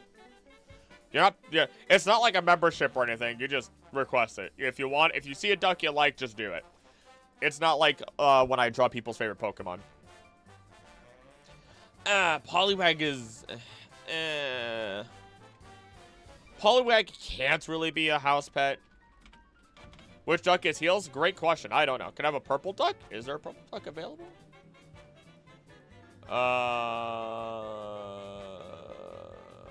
Polka's not purple.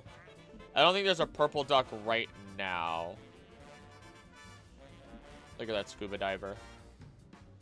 Click-clack is a little bit of like pinkish purple, like magenta-ish. There's a human alert. Is the book here?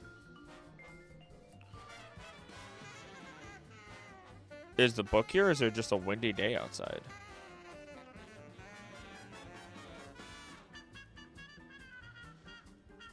It doesn't look like it's there. I'm not seeing a purple duck yet. There we go. You'll take Click-clack? There it is. I'll take Click-clack then. Plow duck, plow duck. We'll grab Click-clack for you then. I believe Click-clack is part of the special. Jack. Oh gosh. I know it's Jack of the Frost, I think it is. Jack of the Frost, okay. Jack. Did I just, hold on, did I just goof it? Nope, I did have it correct. Okay. Ah, okay. Oh wait, hold on. There we go. Perfect. Back. Resume. So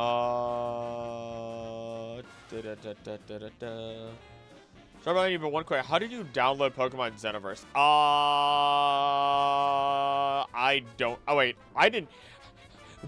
You're welcome. Also, Biggins basically looked at me and said, "Here you go." I'm sure they have an official Discord that you can look at and download it from. Oh, I can't really be a house pet since they primarily live underwater and are massive tadpoles. They do need to eat a lot. They do need to eat a lot of moss,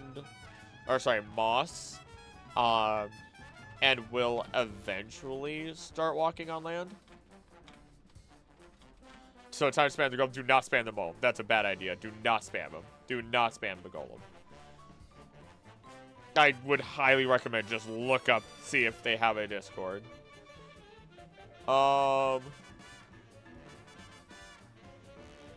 They do need to eat a lot of moss, so eventually start walking on land, in which case they will, thank you Nightbot, they will need some assistance in doing so. I suppose it wouldn't be too different from having a fish tank, but with the size of Pokemon, fish tanks might become even more expensive than expected. So just prepare for that.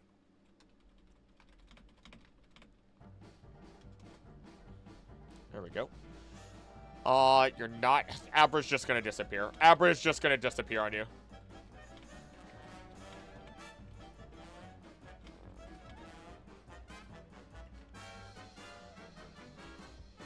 Checked but found nothing.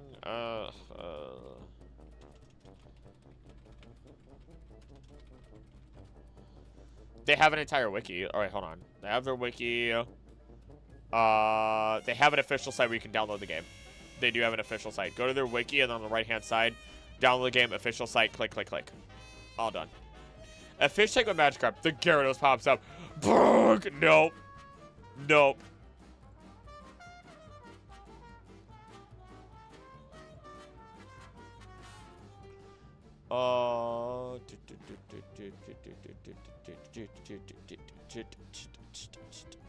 Look what pops up.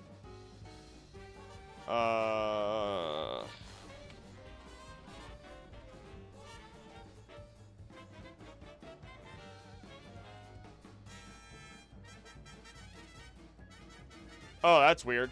Oh no, they lost their domain, I guess.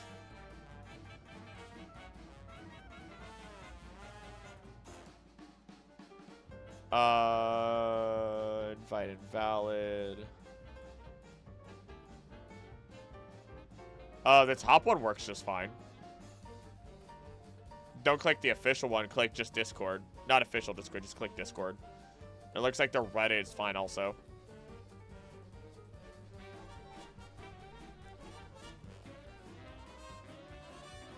Just takes a few extra clicks, that's all. Just take a few extra clicks.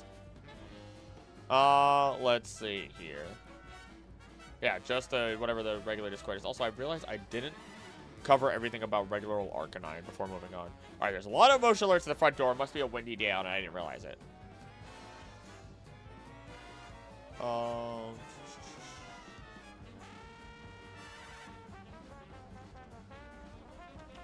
When we look at Arcanine,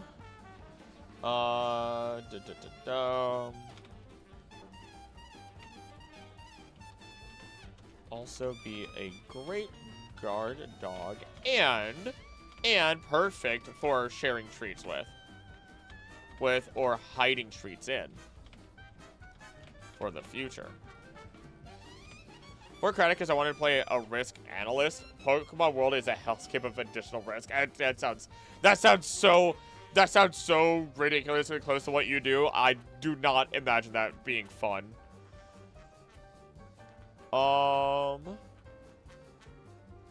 Let's see.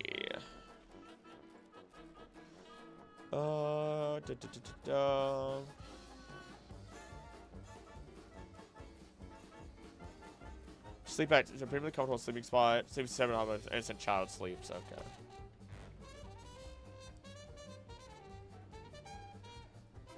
Vatty, be nice. Be nice, Vatty. Plucky or anal retentive? It's... What was I gonna say? I mean, if you end up being plucky about it, that would be one thing. But that would be really hard. I think if you chose that, I would have dissuaded you. I think that would have been one of the very, very few times where I would have looked at you and been like, don't do that. I would have been like, you're gonna ruin the fun for yourself, I think. Like, having known you long enough, I would have been like, that would be like me. I'm trying to think. I don't know. I'm trying to think of a really good example, but I literally do what my job is my hobby, so I guess I can't say anything. I guess it's like me playing Pokemon games in my off time, even though I love Pokemon. I try to force myself not to do that.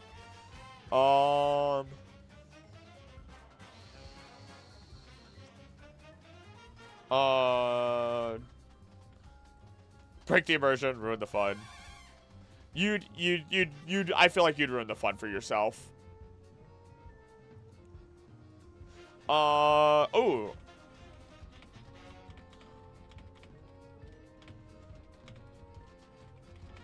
Once.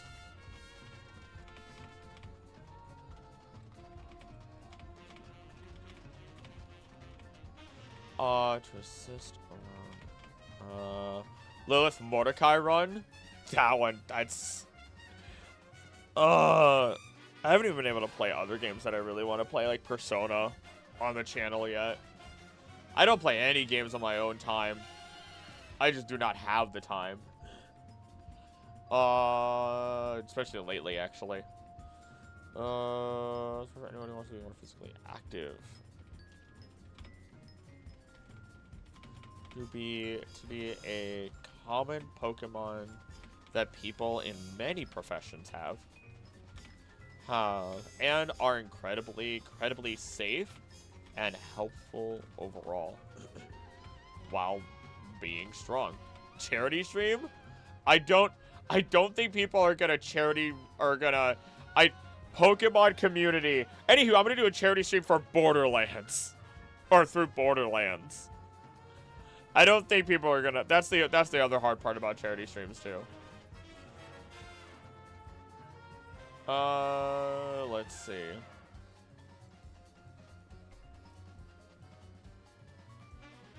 Let's see.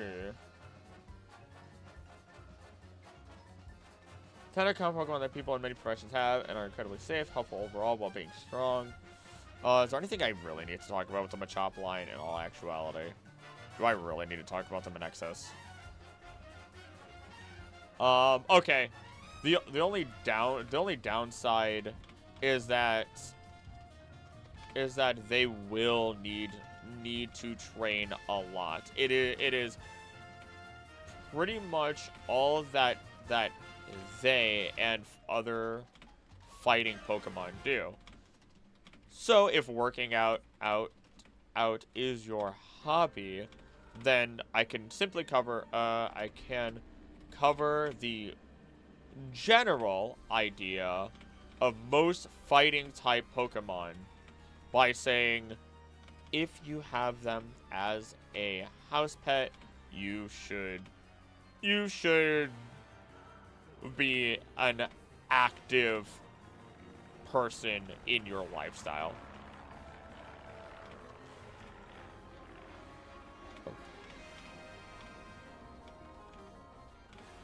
They're fighting types, but at least that blanket. Oh, it doesn't work. It opens and closes immediately. I have no idea then, dude. I genuinely have no idea.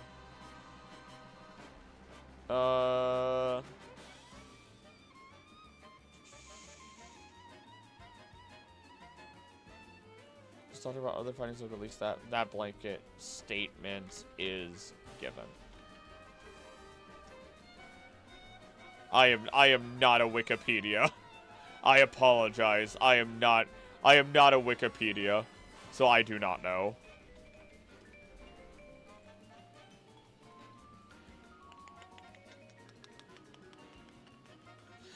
Bellsprout.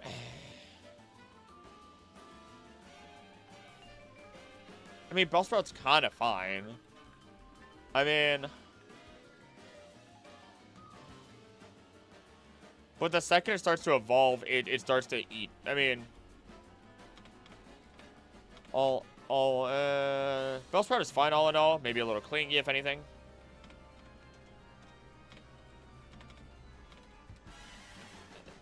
If anything. But its line is a predator species. In which case, it's a predator species. I don't even need to consider it. I don't even need to talk about it. Moving on. Tentacle doesn't count. Geodude. I mean, Geodude eat rocks. Here, eating rocks. It'll be docile. Pokemon, even allowing itself to be used as a weight to work out with. You know what? I'm just gonna rotate my stuff here. Because I'm looking at one screen a lot less now. And I think this is better now. Here's a weight for work out with, by other Pokemon such as Machop.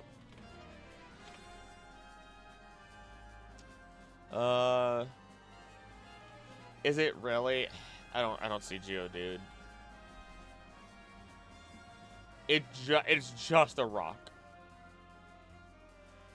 that doesn't need a lot of attention, but it does have a calm demeanor. Okay.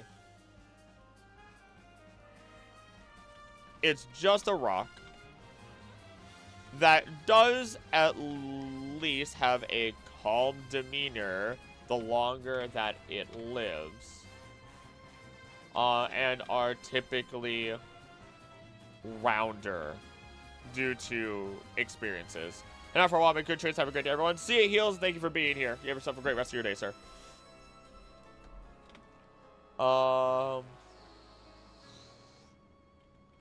Just don't step on it. Or it'll get it. Oh my goodness. Oh my goodness. Heals the Life! Thank you for gifting a membership to the community! Nathaniel the Hunter, welcome to being a member! Thank you for supporting the channel, Heals. I appreciate it. Have a great rest of your day.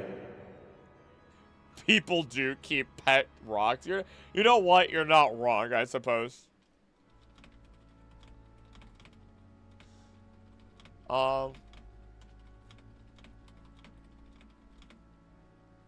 Is this, are we reaching the end? We are.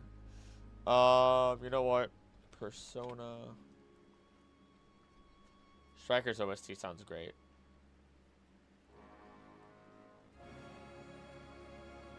We'll put on Persona music next. Just don't tell Elmo. Oh my gosh, how angry he gets with that. Oh, I didn't up the amount. Hold on, I didn't up the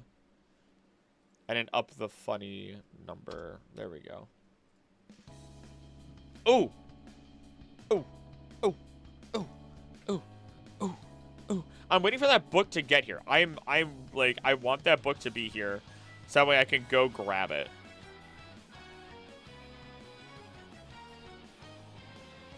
It said it's out for delivery. And then it should have arrived. Oh, by 10 p.m. Arriving today between 12:30 and 3:30 p.m. So it'll be delivered soon. And if I do get it, maybe I'll look at it on screen.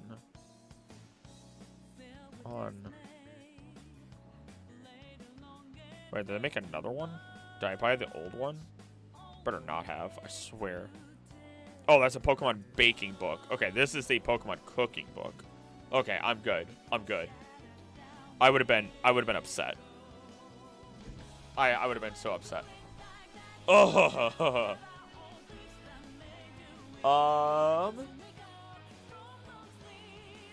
Let's see. Okay.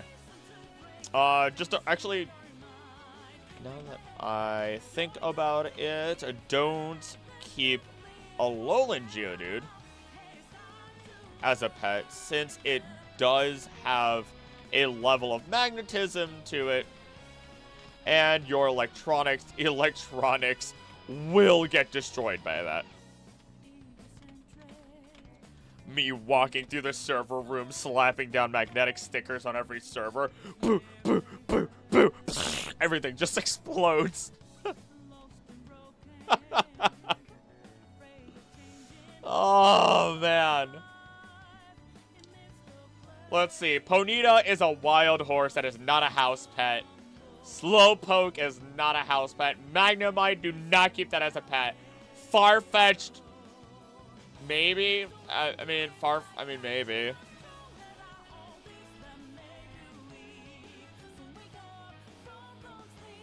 I was just watching your what region would be the safest to live in. I thought I would hop in and mention that Unova was most likely to gain import through air travel as water is dangerous. They have an airport. That is actually very true. Also, hi, welcome, Mints. Welcome to the stream. Thank you for supporting and watching the channel. I do appreciate it. That is a pretty good point. I think my mistake was not mentioning that in the video. I think while doing my research streams, I mentioned how there are other dangers in the air, but that might be their primary way. Or hopefully they can track Jellicent swarms so that way they can avoid them easily, because they have that technology. And I think my mistake was not mentioning that in the video. And I feel like I should have. I feel like I should have, looking back on it. But you can always look back on anything you create and do that. Hate to see a Braviary in disguise as a pilot. Yeah, right? Or Garchomp. I'd be scared of a Garchomp. We know Magnezone will be in the air. It'd be Bermuda Triangle all over again with the Magnezone. Just bonk, gone. Is Farfetch'd. Let's see. Gyarados can always be there. Oh, that's always true. That's always true. Ah. Let's see.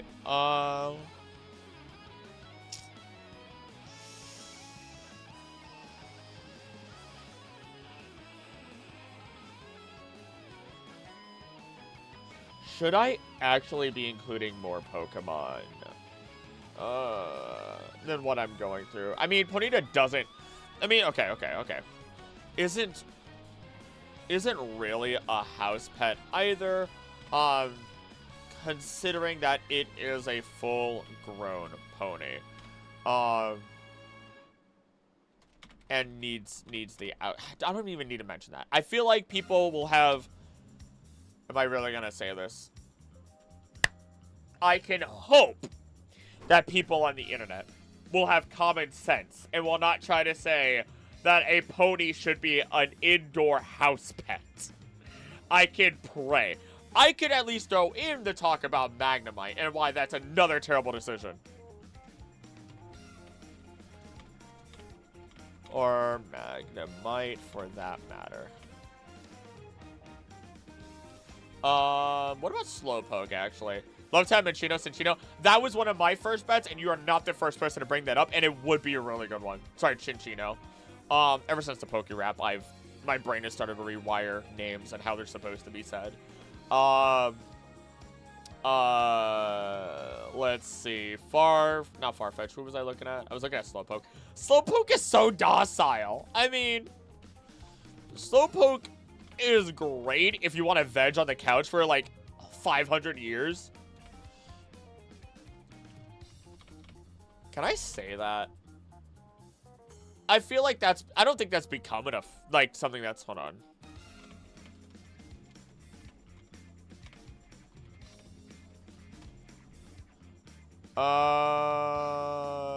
Vegetate, not generally considered offensive. Implies a lazy or passive way of relaxing. Okay. Okay.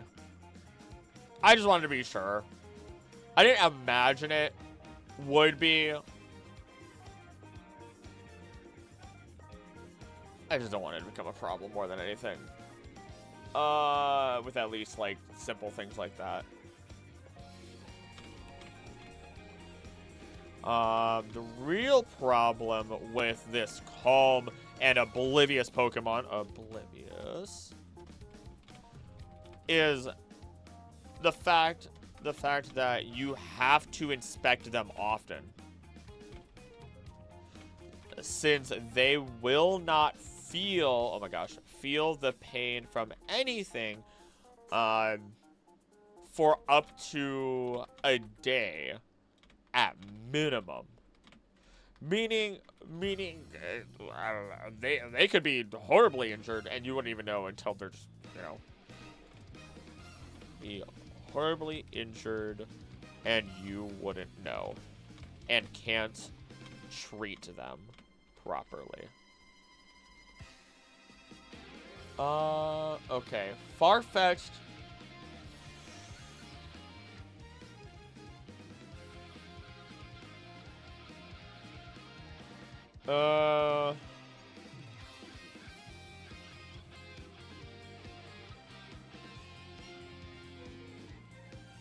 I don't know if Farfetch'd would be good.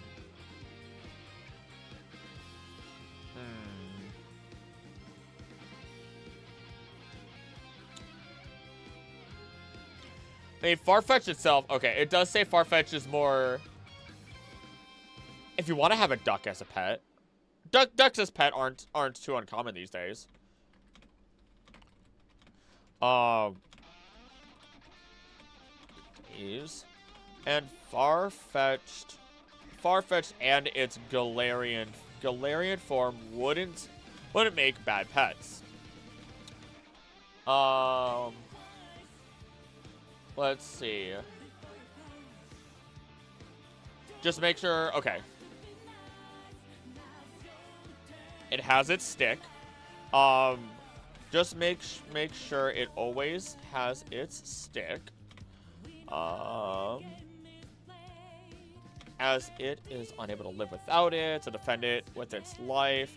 Blah blah blah. So as such, it needs a nice and safe environment, where it can feel comfortable.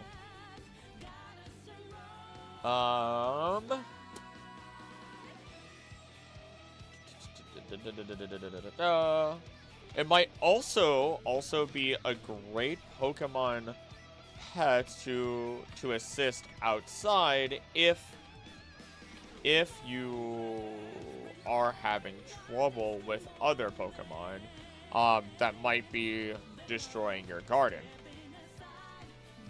Just plant reeds nearby if possible, as it will also guard those.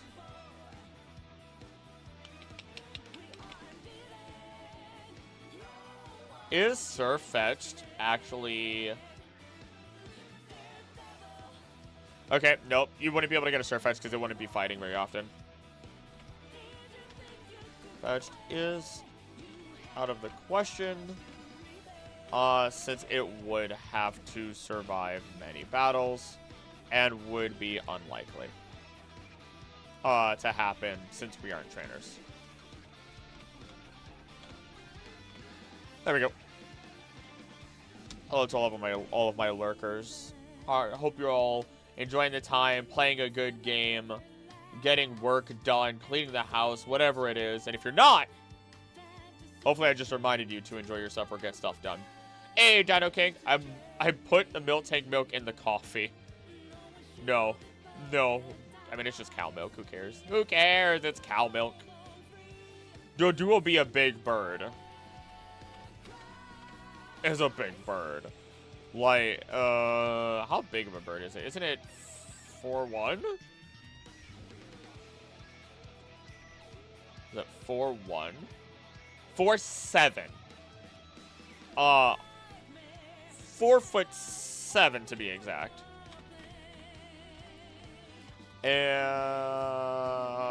So we aren't going to be having any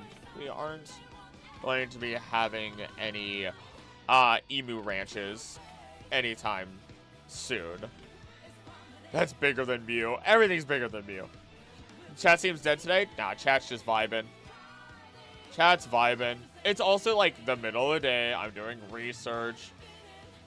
I don't know. There's the what. It's a research day. Not everyone's... This is what always the research day goal is. I work, you work, get stuff done. Chat's usually a lot calmer.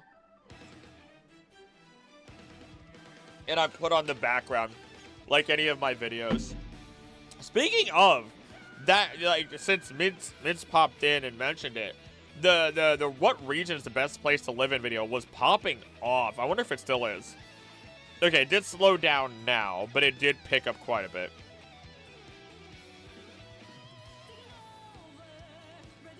Let's see here.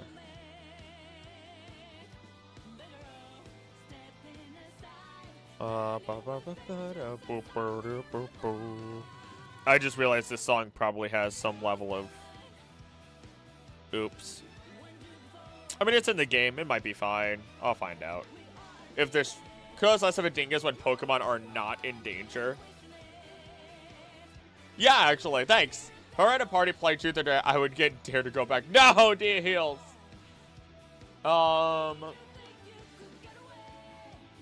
Let's see. What is up next?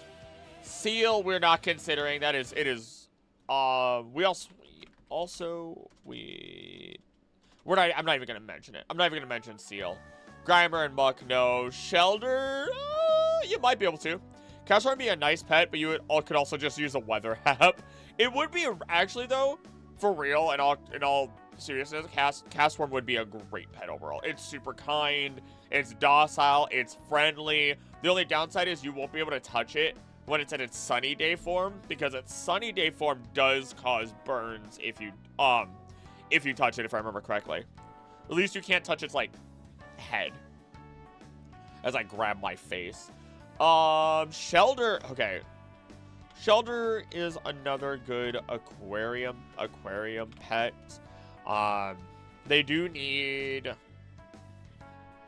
Actually, let's see here.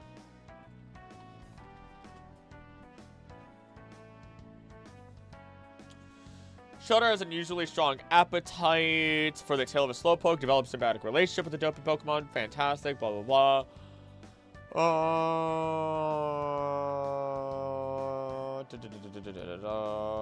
Despite its hard shell, climbing an opponent will reveal its vulnerable parts. Only climbs itself to a foe as a last resort. Actually, it might not be a good pet. It does need the room to swim around. Yeah, it doesn't really have the room to swim around. It might actually be a really bad pet. Shelter would be a decent aquarium pet.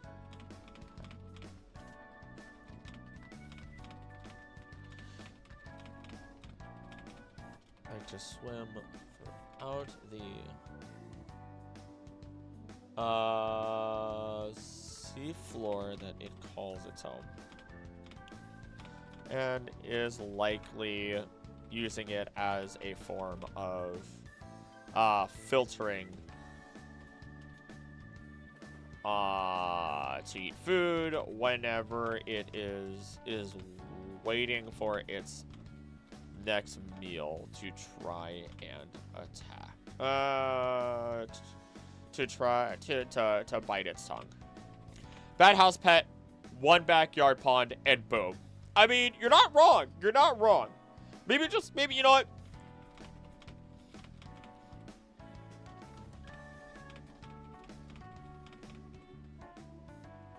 I'll give you that. I will give you that.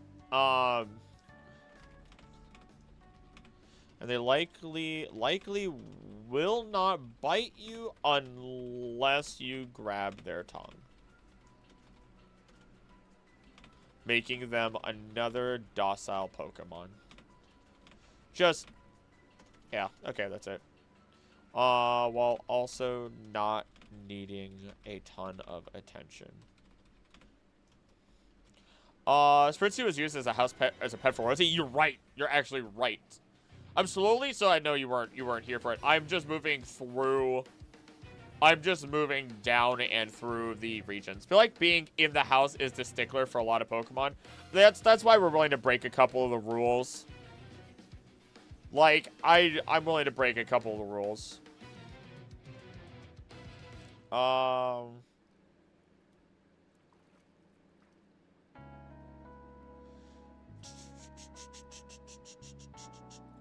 Definitely not having an Onix as a pet, though. Definitely not saying that one out there. If you really want a Drowsy as a pet, really want a Golurk has a chance. Drowsy as a pet, I guess you can have one. I mean... Hey, the cat, how are you doing? Let me look at Drowsy real quick.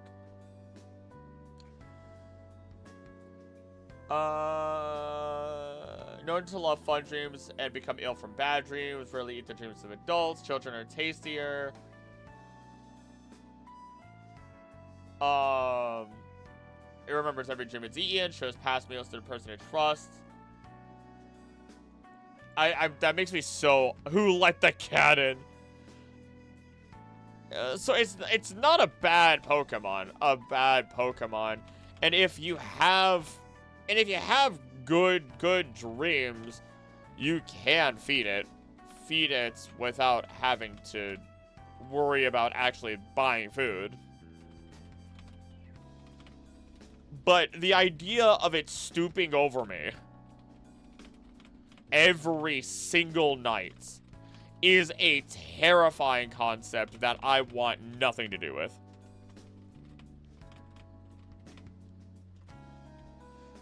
Thank you, Nightbot. Krabby can be a little defensive, but otherwise I believe they're also safe overall. What you gotta get stooping? It's Stoop Kid! Stoop Kid came off the stoop! He's off the stoop!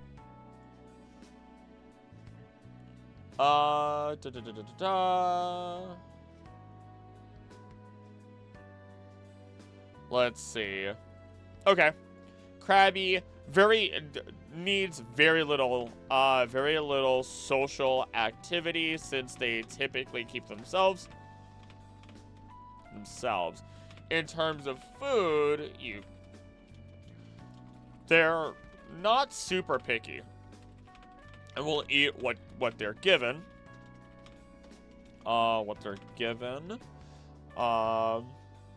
But will start to eat sand if they run out. I am bad stoop. Why are you buying clothes at the stoop store? Ah, Biggins.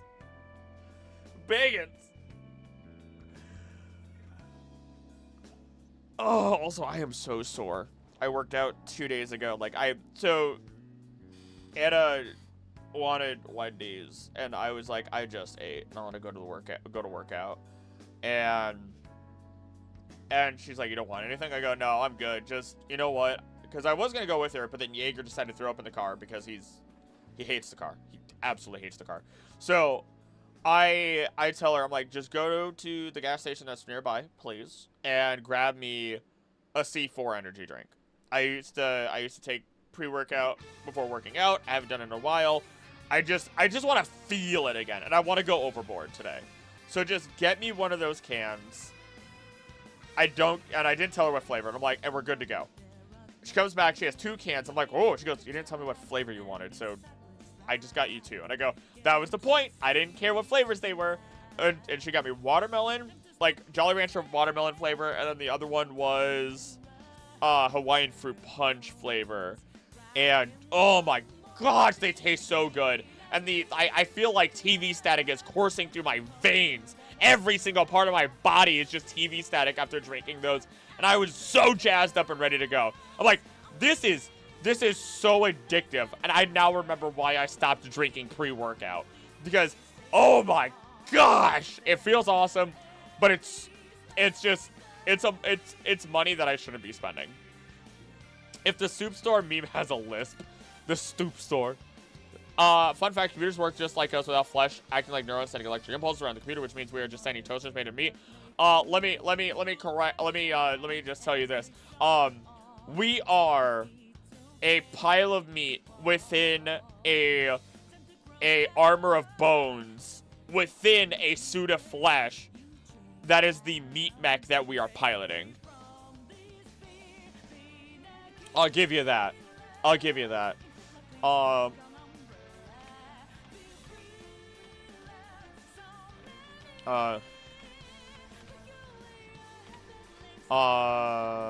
Ignore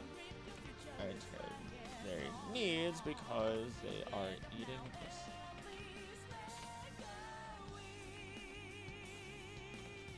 And macro invertebrates within the sand itself. What's also nice is that Krabby will actually tell us it is upset by covering itself in bubbles.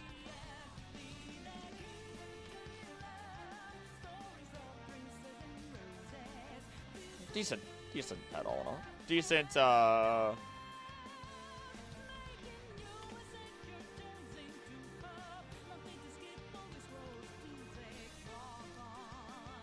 Alright, who's up next? Voltorb, ha! Ha ha, you're funny. You're hilarious. You're funnier than funny. You're beyond hilarious at that point.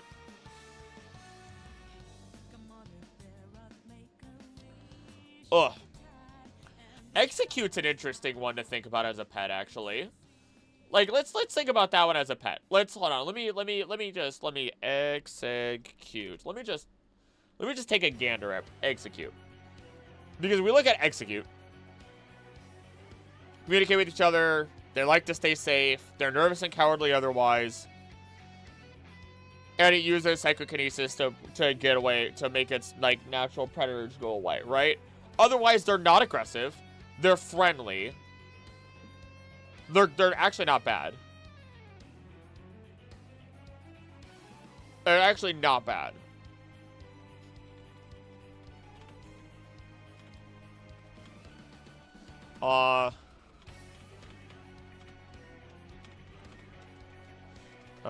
They're communal. Are able to defend themselves from stronger, behold the one and only, from stronger predators such as Pidgeotto and Crabrawler, which are its natural predators. Sushi, oh gosh.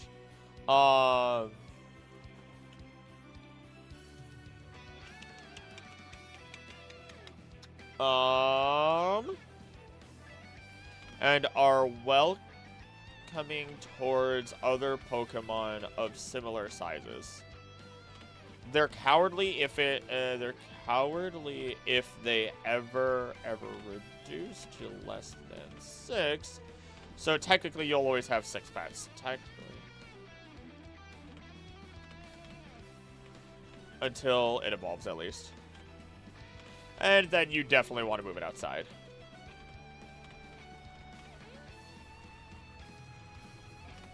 Chinese buffet today? Oh.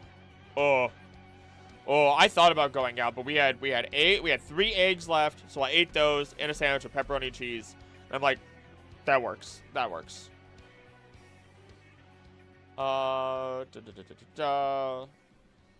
Although you need to live in more tropical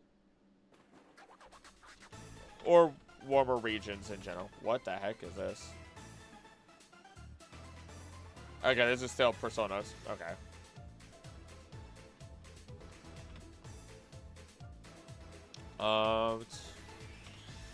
Alright, lo mein. Orange chicken. Peanut butter chicken. Yeah. Yeah, that's what goes to my brain, I'm not gonna lie. That's all the stuff that starts to go in my brain. Oh,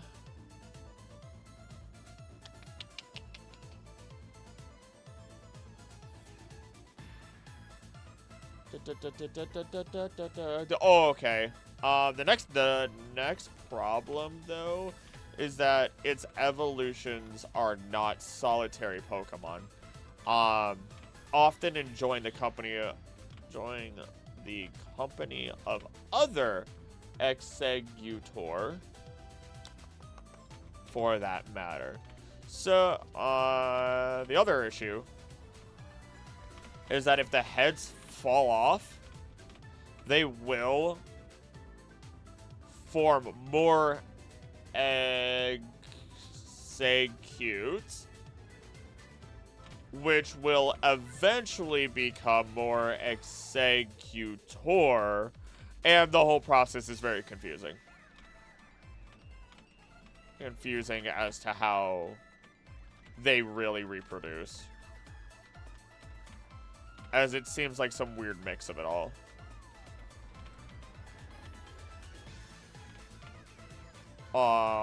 Reproductive types.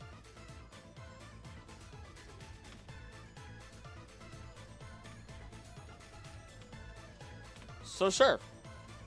No, I need to stop saying so at the beginning of my sentences.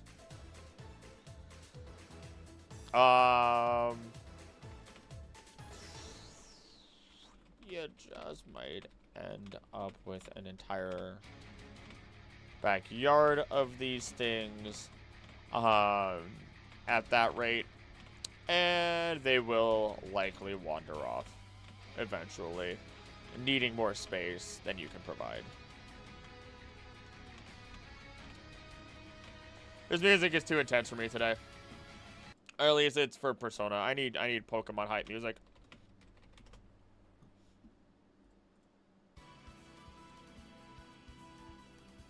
Sure, I'll just have this loop from where we are. Why not? Oh, let's see here.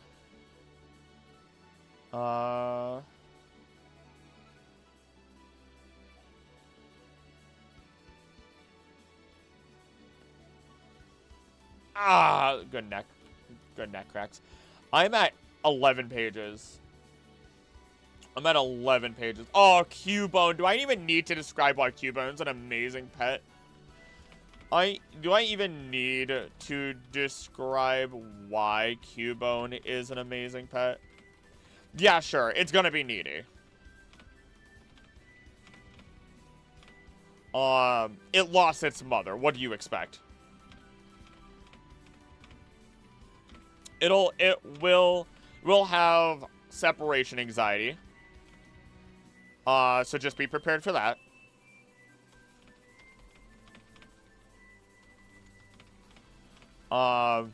And it will cry often, which will be loud and disruptive, But when solar, best Pokemon house pet, Absol, duh. Perfect service doggo to the point of being able to save you from natural disasters. There's been a lot of arguments for Absol. If I say Absol's a bad pet, which I wouldn't, I'd get skewered. How you doing though? It is said when it does stop crying, it will evolve into Marowak. And both forms of Marowak are arguable good house pets. I would argue they're both good house pets, both types. As long as you don't make the... I mean, no. Yeah, no. I don't even need to worry about making the other one mad, because they're usually friendly enough. Else will be in this video? Oh, you can assume so. I'm going through all the regions. It's going to be a bit of a longer video, for sure.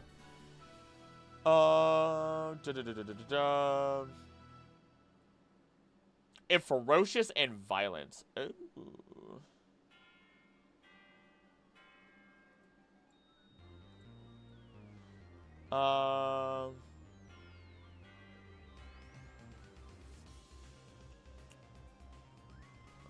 Just don't let Marowak breed, because then, oh no! I will watch if I am promised Absol. You're promised Absol. It'll be here. Though there is a downside still, with the temperament.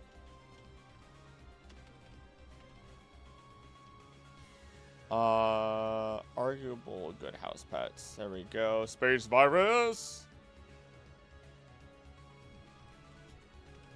So yeah, it's out for revenge, and it is Angie. Alolan Marowak isn't actually that bad, though. Marowak is a bit better in that case, though. I'm gonna leave so you know which time it is. Hit me with a net. You know what to do. I can't believe it's 1 o'clock in the afternoon already for me.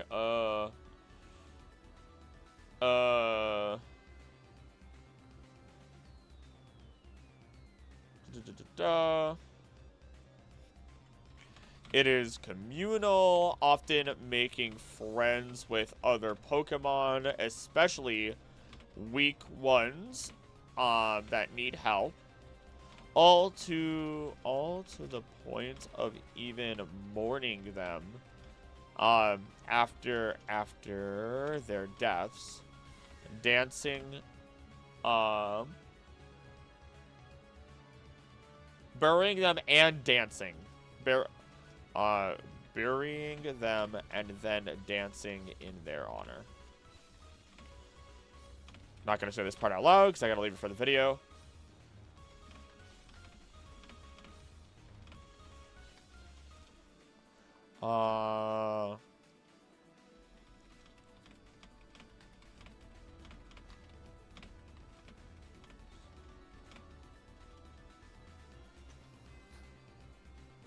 There we go.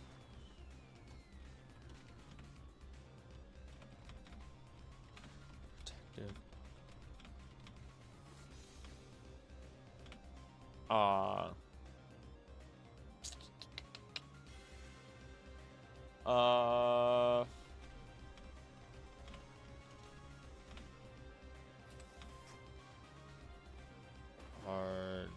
There we go. Was a friend only? Huh? Okay. I'm on 12 pages now, and I'm not even... Technically, I've done alternates. But, okay. Lickitung, no. The Hitmons, no. I'm not counting them. Coughing, Wheezing, no. Rhyhorn, no. I mean, no. It was a ride pet, not a... Yeah, that was not a house pet. Chansey, okay. I know if I leave that one out, Chansey's... Alright.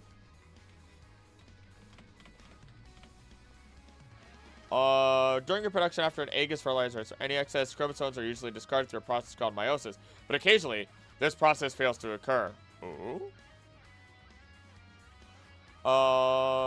Seeing where this one's going.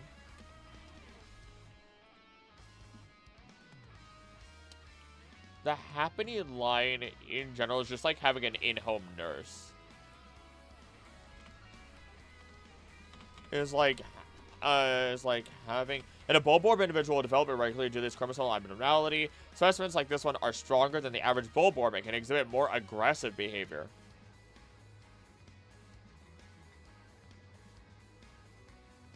They're not able to procreate as they will never reach sexual maturity. Huh.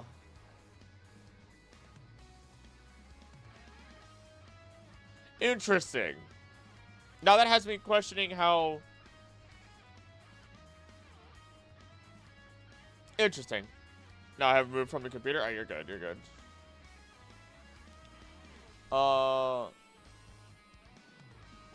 Having an in-home nurse and nutritionist all in one, while having a you know what? I don't need to see anything more than that. I can just start.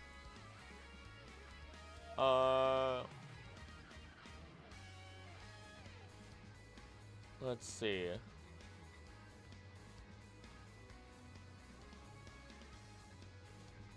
There we go.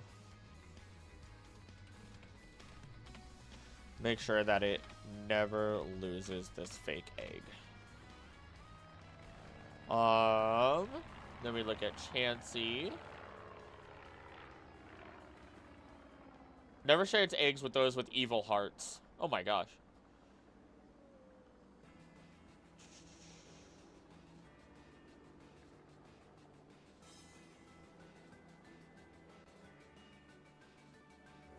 This is actually... Showing random characters a family tree that a guy made using the fact that we have taxonomic information of all the enemies in Pikmin. I did look at that, and I was wondering if that was official or if that was something that someone else made. Very interesting. Okay.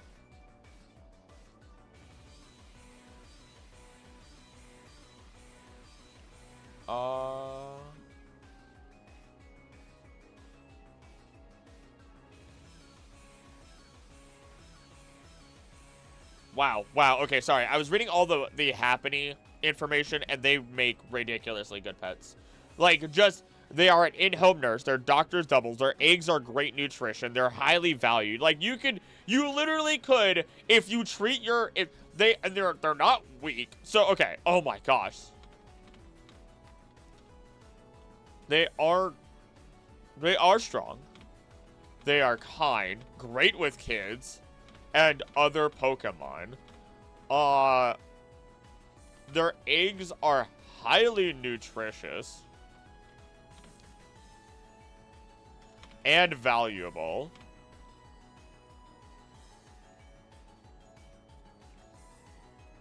They're great at comforting people emotionally. Will heal you if you are sick.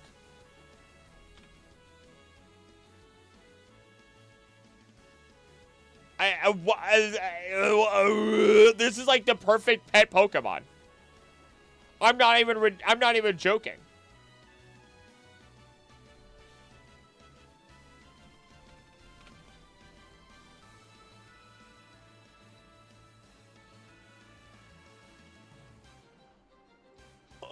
What?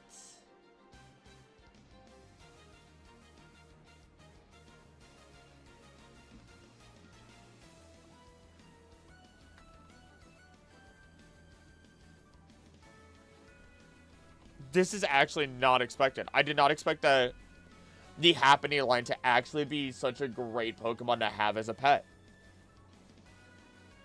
They're strong, fast, friendly, and kind. Great with kids and other Pokemon. The eggs are highly nutritious and valuable. They're great. They're great at comforting people emotionally. Will heal you if you are sick. What are you looking for in a Pokemon at this point? They're intelligent enough. They're clearly intelligent. Intelligent in many ways.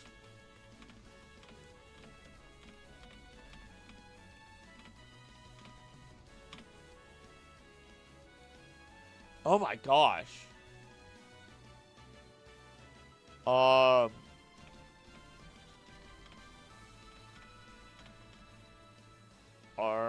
Health people are bad, similar to how other animals in real life do. Oh my gosh. I guess the only thing we don't know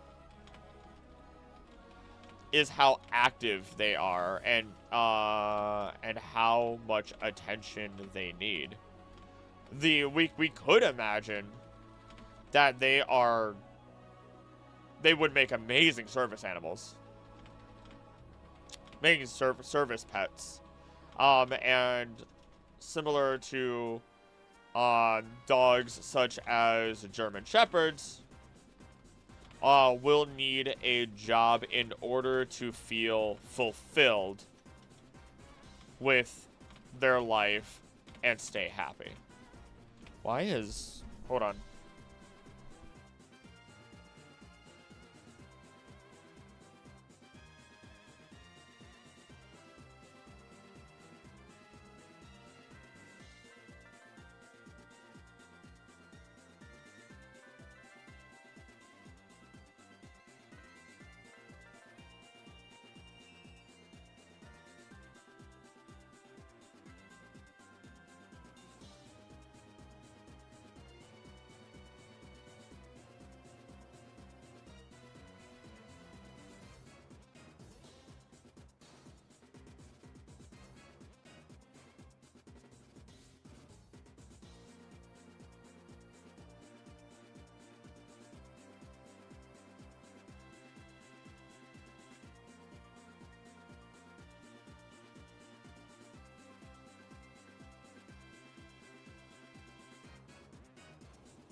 If you need more time to just rest.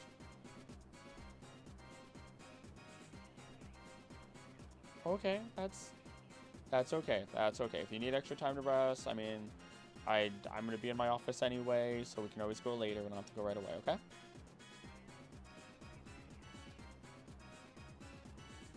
Yeah.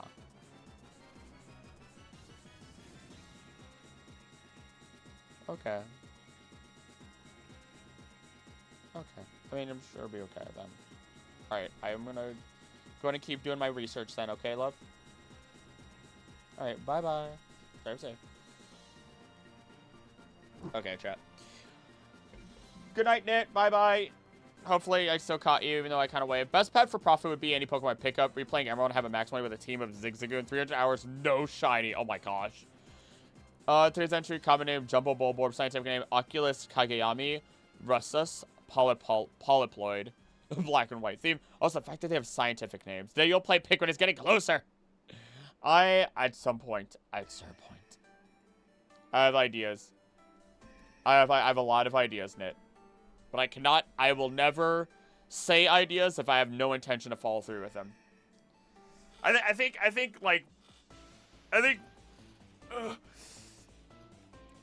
of all people, actually, I think Mew probably knows that best because Mew knows I want to commission her for so much more, but I refuse to tell her anything specific because the last thing I want is to make someone feel like I'm making empty promises. But trust me, I have something in mind, Nit. Don't you worry.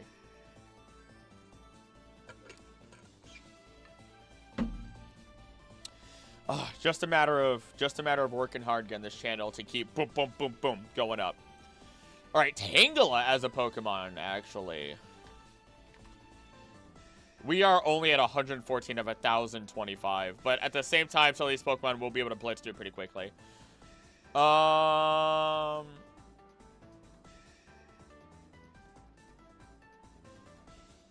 Very interesting. Tangela is right, finishing up the Star Science Commission. Have fun with the rest. Like, ding dong. I will let you write. You can always deny me. You can always deny me. You can always deny me. Not that I'm commissioning you right now anyway. But you know. You know. I almost messaged you for a thumbnail, actually. But I was like, no, I need to be a man. I need to actually make sure that I'm properly taking care of my own skills that I want to develop, and I need to do my art. I will commission her in the future for thumbnails. Really play at some point in 2025. If I look insistent, it's just for fun. Oh, I imagine as much. I take no offense or anything to it, Nit. I'm not concerned. I know what I have planned, and you will be very excited. I've literally been planning something. I've been planning something. Finished my darn December. Personal projects again. Mew? Girl, get to it. But also take your rest as appropriate.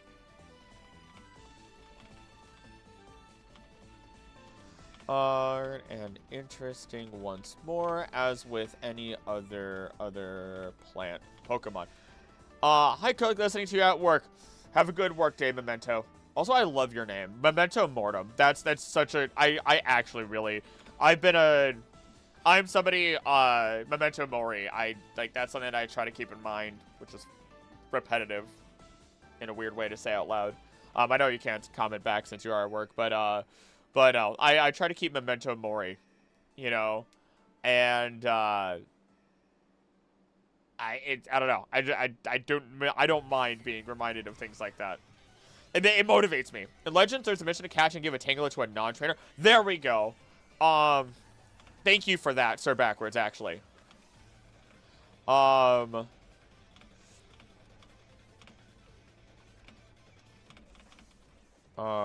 Trainer. Really, but it's cold and I have a warm cat on my lap. Kick me out, please, because I'm not moving without extra incentives. Nick, get out of here! You are loved, but you have things to do! We can't, in the wise words of Heels, we can't miss you if you don't leave.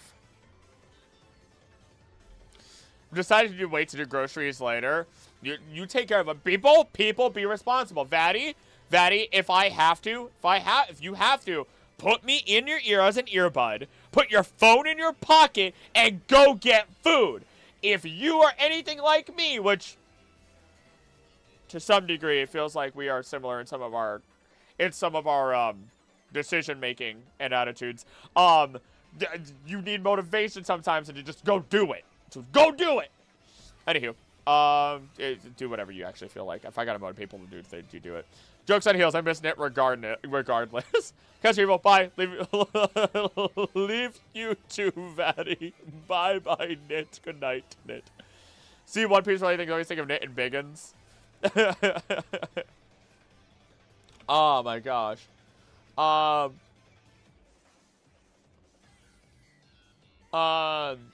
And while initially it may seem like a bit of a dangerous Pokemon, it really isn't. Wait, a dangerous Pokemon based on its initial its initial actions, it really isn't. There we go. I'm going to go buy a printer for my house because I printed the wrong thing 3 times at work yesterday. I'm suffering now. Rip me. I am so sorry. I have not printed things in a while. Luckily.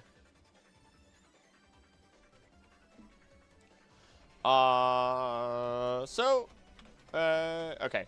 Great for warm places. Great for warm places.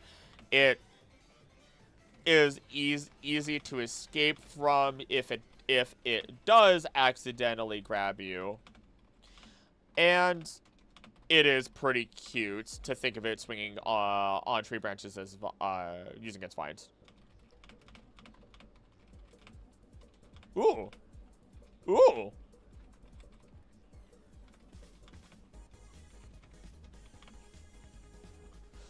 Ooh. And the only downside is that it will need some level of care to ensure that the vines don't grow too long. Tang growth can be a bit more of a problem, but oh wait, no, we don't have to talk about Tang growth. That's only if it learns Ancient Power, which it can't do naturally. It does. Well, you're not training it, so it'll be fine. Again, I have to keep that in mind. Kangaskhan, you're not keeping as a house pet. Horsey, you're not keeping as a house pet. You don't keep. That's not an aquarium pet. Goldeen, okay. Fancy Tails. Tailfish. Goldeen wouldn't be terrible were it not for the fact that it will use its horn to crack the glass and escape.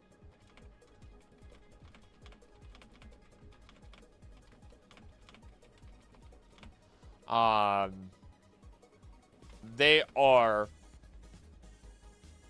aggressive. They are aggressive Pokemon. By all means. I don't even need to say more than that. Moving on. Staryu, you don't really keep as a house pet. It's not really something you consider as a house pet. Mr. Mime is awkward to say as a house pet, but I can't ignore it. Mime Jr. and Mr. Mime are awkward.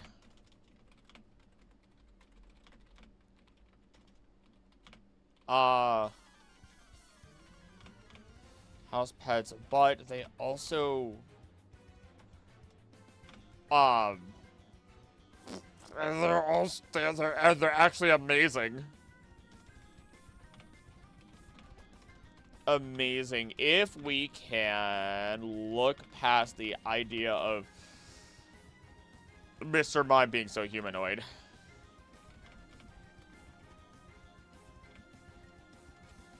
Let's look at Mime Jr. Plus, Mime Jr. is adorable. Likes to mimic those that it loves, and looks up to. Let's see.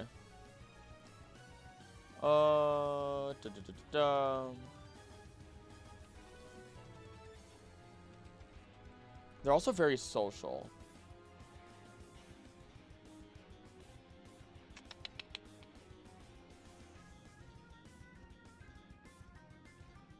Okay, here we go.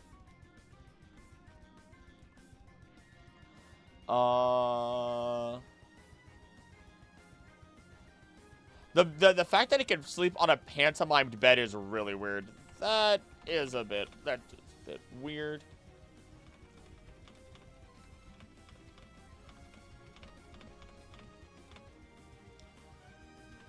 Is the pantomimed bed comfy?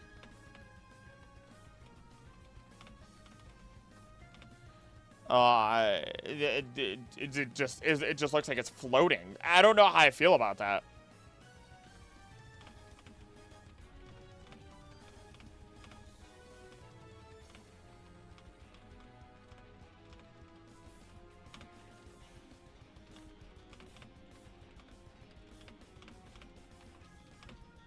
There we go. Even when sleeping, Mime Jr. is putting a lot of heart and effort into mimicking its evolution, Mr. Mime. It looks comfy in sleep. Okay, so I mean, we might be able to take that then. We might be able to.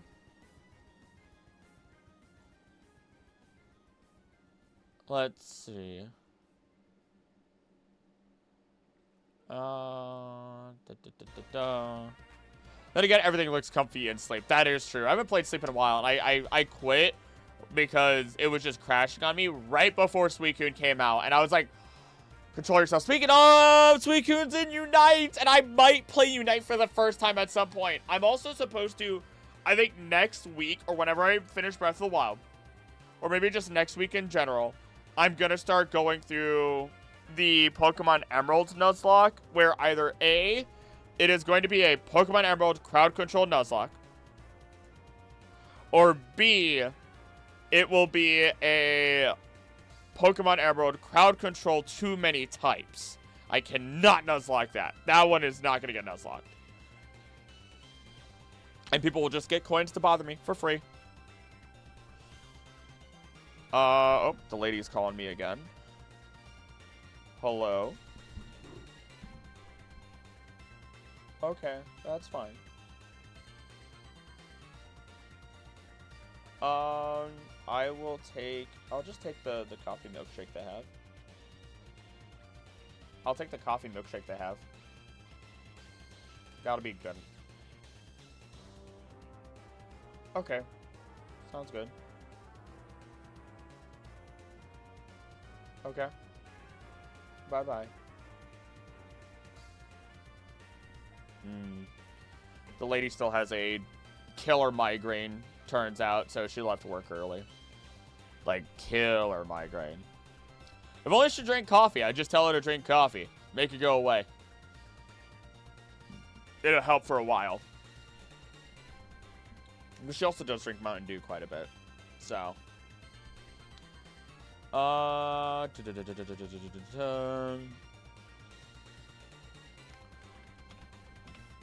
See Mr.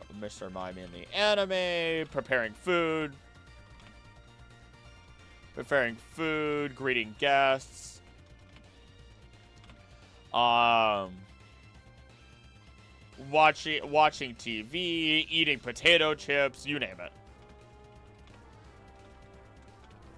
it. This Pokemon honestly straddles the line of human and Pokemon to an awkward degree.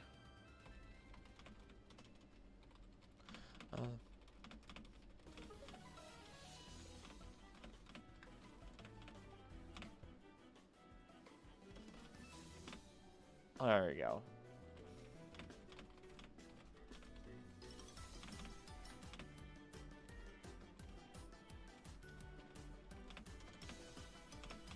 Okay. Typed all that out. Scyther, no. Jinx, no. Electabuzz, Magmar, no.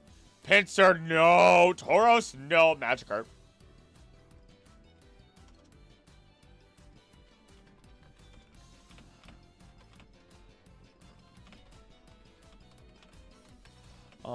Because on one hand we have a docile Pokemon that really won't do anything and will simply just exist within aquariums. On the other hand, we can only hope that since it isn't fighting and it is being treated well within its aquarium, it will never evolve, or you will have a lot of explaining to do to the insurance companies.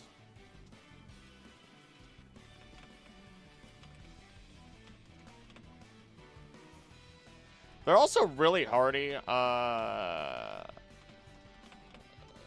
and that's not to say you should let your aquariums go bad.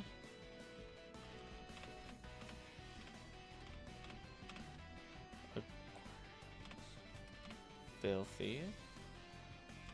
But they will require very little maintenance. You're not keeping a Lapras as a pet. A Ditto. A Ditto. A Ditto.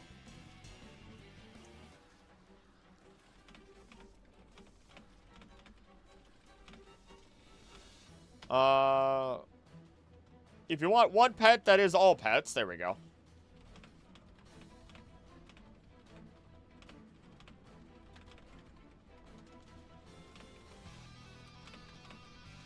Has seen those already.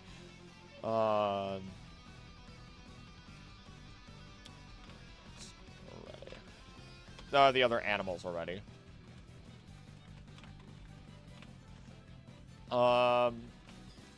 They're friendly Pokemon as long as they don't come into contact with other Ditto.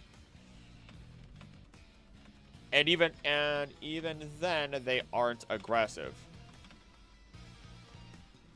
They just have competitions to see who can transform faster. Let's look at more Ditto information before. Love you, Ditto. Love you. Let's see.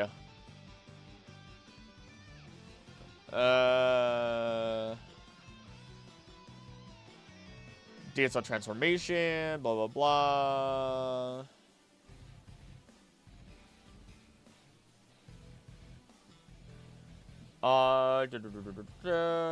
Does not get along with its own kind, of course. Transforms into humans as well, however, cannot mimic human speech. Transforms into a rock when sleeping to avoid being attacked. Oh, that's a little creepy that it turns into a human. I mean, we've seen it.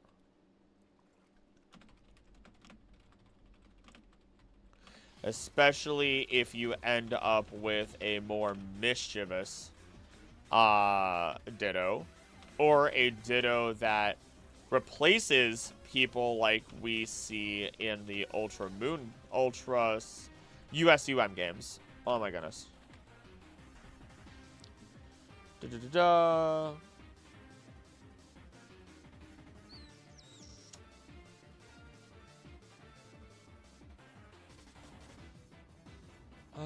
Okay.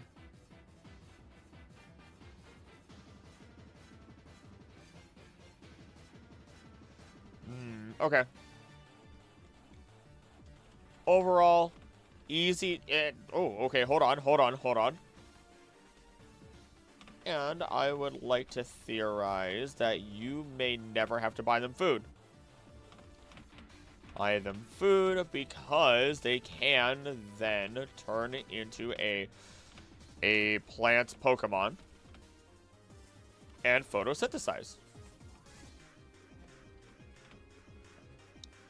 But of course, if you want to keep them happy, maybe buy them some treats. Otherwise, it may even be a Pokemon you can keep with you at all times.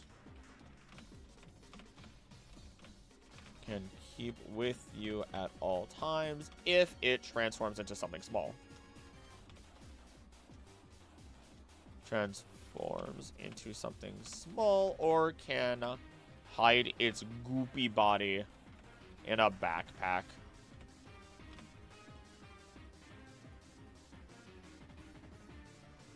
Alright.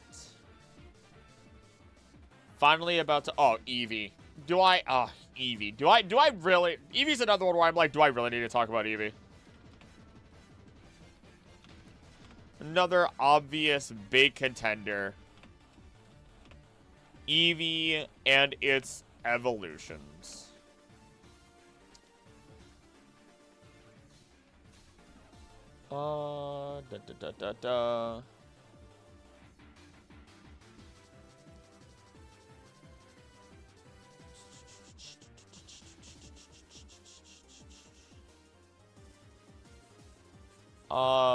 Start to adopt the face of the trainer that owns it. Then again, most Pokemon kind of do that. While many Pokemon and trainers tend to look like each other over time, similar to how real pets, or even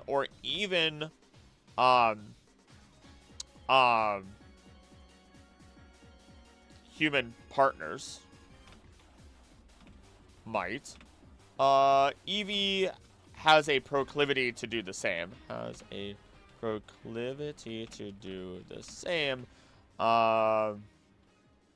Its face changing to adopt its trainer's face over time. Let's see. They changed the alphabet song and it sucks. Wait. They changed you're talking about what? Why do you know this? Biggins? How did this get to you? Okay, it is what I think it is. It is what I think it is.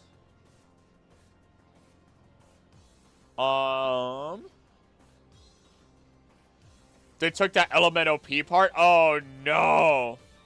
No, they've ruined it, everything. Everything's gone. This is how we know we're dying.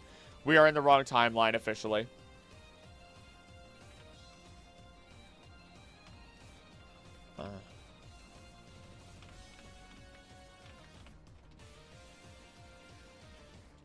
And the end is different? Oh, boy. Oh, boy. Someone was getting their daily dose of Sesame Street. A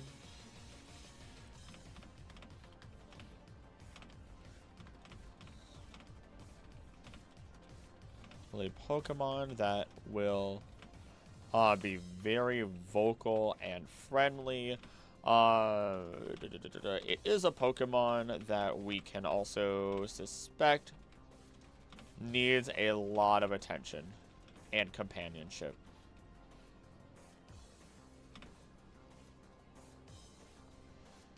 its evolutions are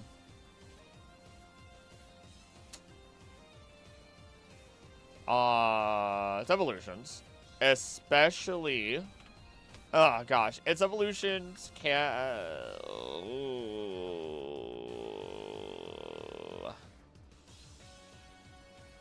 are also interesting to consider.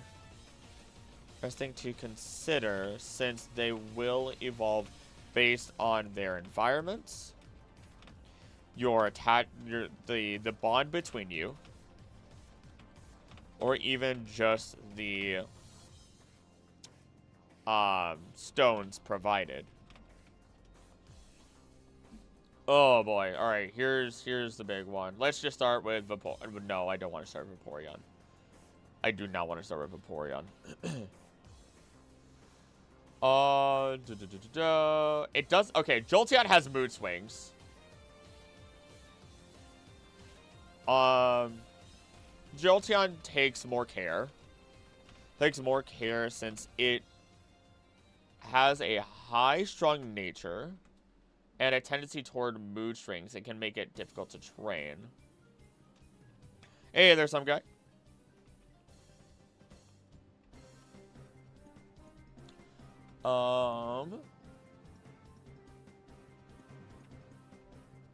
Let's see. It's scary considering it does harness electricity.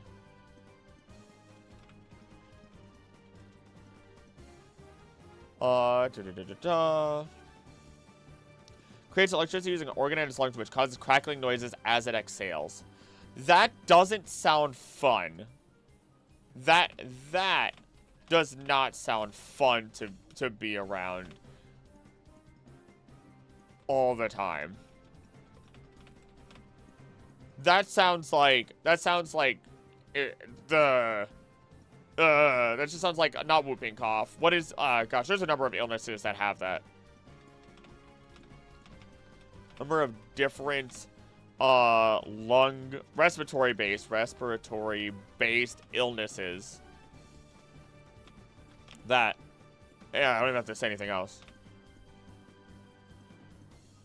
So mix mood swings with an electric Pokemon with electric powers, and you're gonna have a bad time.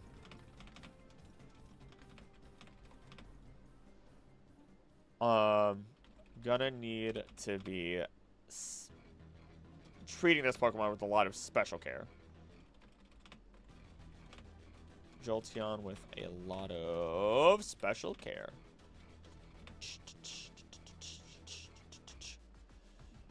What about new Honda Koraidon motorcycle? I have, and it's beautiful. The Miraidon and Koraidon ones are beautiful.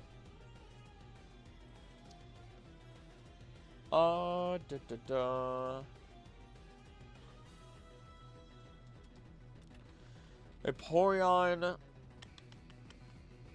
likes to eat fish. Seems to be fairly calm. And can even tell when rain is about to when it's about to rain. Tell when it is about to rain.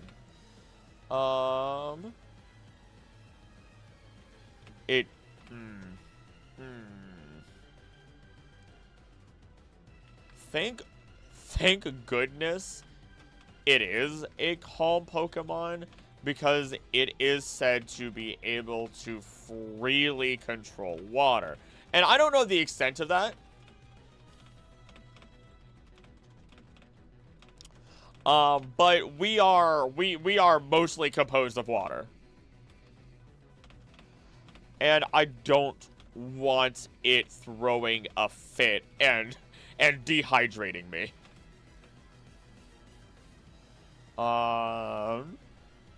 The problem with Vaporeon, though, is that it does prefer to be around beaches, and lake shores, meaning that you'd want to make sure you have some level of access to it or can bring it there regularly. These places and can bring it there regularly for its overall mental health.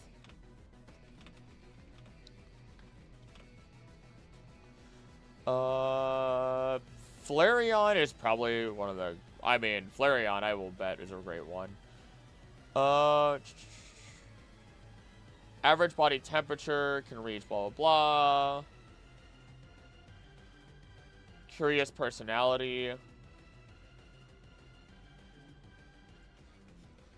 Okay. Despite the high body temperature...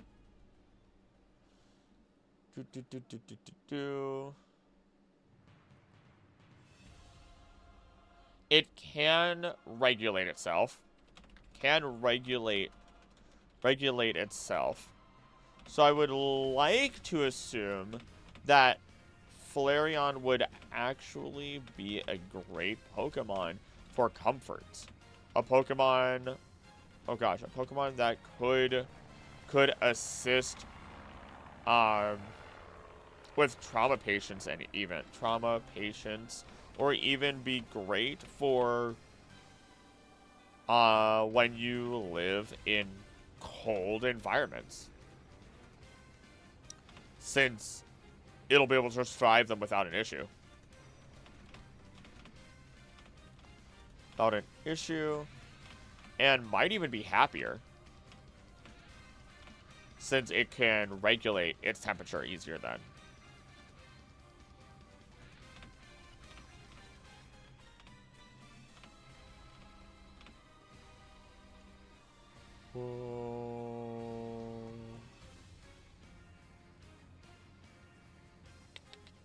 Kind of reminds me of Jaeger.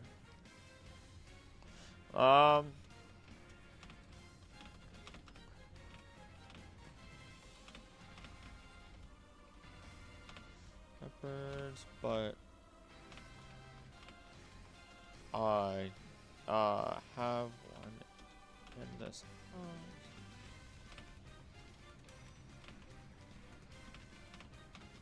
He is a rescue.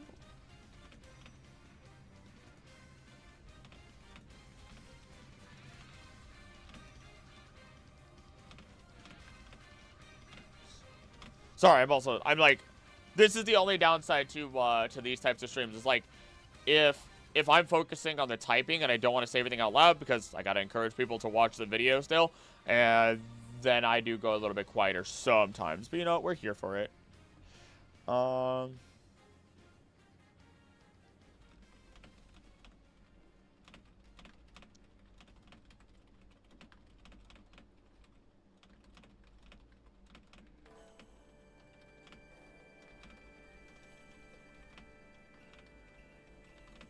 There we go. Alright. That's Flareon. Umbreon. It's a night hunter. This would be a cat. Alright.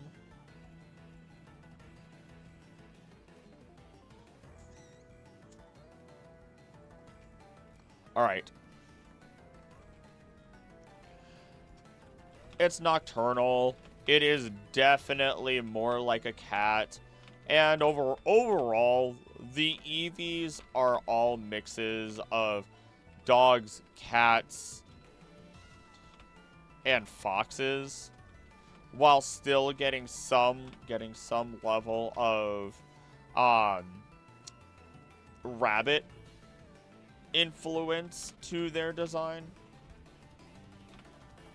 So if you like cats more, Umbreon may be more your lane.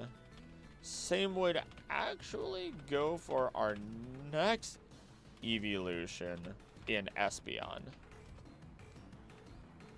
Zoom. We are barely a sixth of the way there. Woo! Gosh, you know what? People have been wanting a longer video. I've been told People want longer videos. I've just been releasing a ton of 2-hour videos as of late. It's about time a bigger one gets released. Let's see here.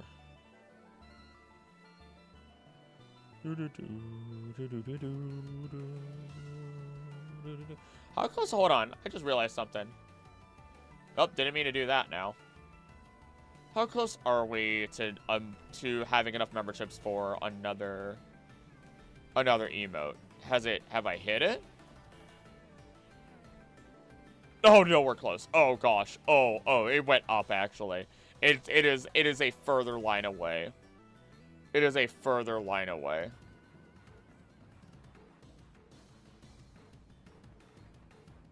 That is okay.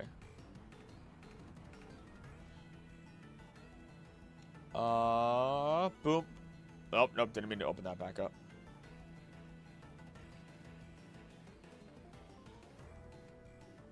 Boom.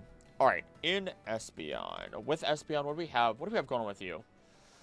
First one says there's minuscule shifts in the air, predict weather, thoughts. Enemies' thoughts and movements. When doing so, tip of its tail quivers, forehead glows, psychic energy, blah blah blah. Psychic power bathing in sunlight. Does not handle battles at night well. Okay. So basically treat Espeon like a plant. Alright, I'm gonna be real. Okay.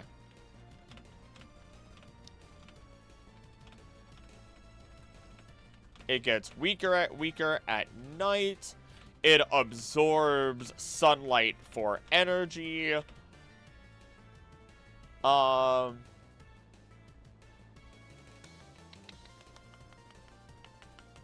Let's see. And they are incredibly loyal. Said to have awakened its psychic powers from its desire to protect its trainer. Or to keep itself safe. Personally, Umbreon is a great city pet. Espeon is a great urban pet. Actually, you might... that's a pretty good point. That's actually... Wait. Reverse it. Because Umbreon's... Oh, no, you don't need to. Never mind. Because if Umbreon's gonna hunt, it would... You know what? You're right.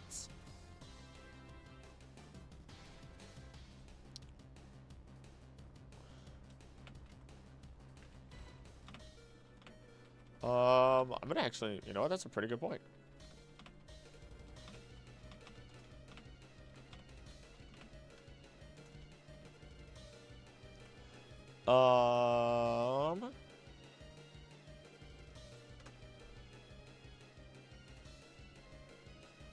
Let's see here.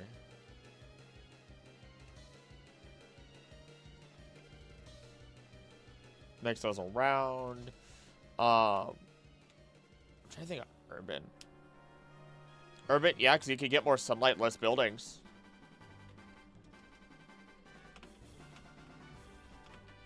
Best buildings around to block sunlight. Urban or country life might be great for Espeon. Might also reduce stress too.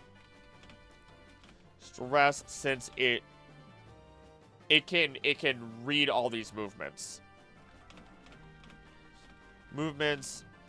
And too much stimuli might cause a problem. We can consider a lot of psychic Pokemon are also potential issues. Psychic Pokemon could be potential problems. If they throw a fit. But luckily, many of the psychic types are either very docile or friendly. Maybe even intelligent, of course. I mean, of course, intelligent. Maybe very docile, friendly, or intelligent. Intelligent enough to not just blast everything in their radius. But that is many of them. Not all of them. As we will discuss later. I'm looking at you, Esper. I'm looking at you, Esper.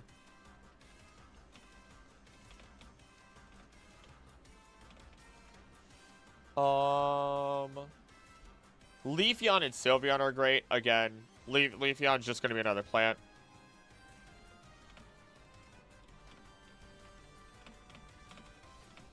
Another plant. Let it bask in the sunlight. And you never have to buy it food. In all reality, I would assume. What does Leafeon? Does Leafeon say anything about his temperament? Oh, it's also great at performing. Oh my goodness. Also great at purifying air. So if you have, let's say, allergies or asthma or anything along those lines, allergies or asthma or anything along those lines, a Leafeon would be fantastic within a household. Especially as it would be intelligent enough to be self-sufficient or tell you when it needs extra care.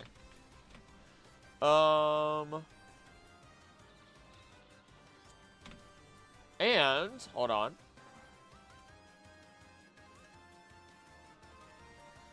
And they have a special aroma.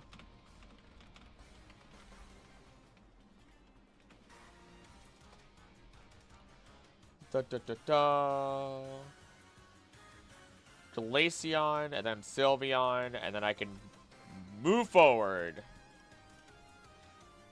Diamond Dust, capable of freezing its friends, sharp needle like icicles.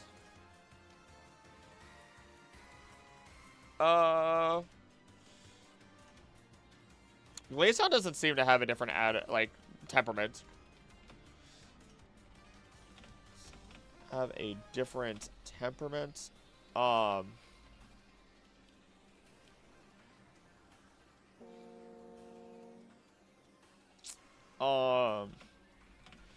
Definitely is a Pokemon that would be best suited to colder environments.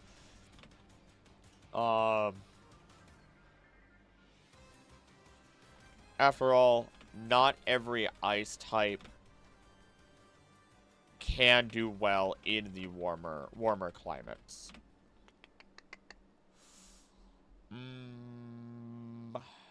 Does it really not have?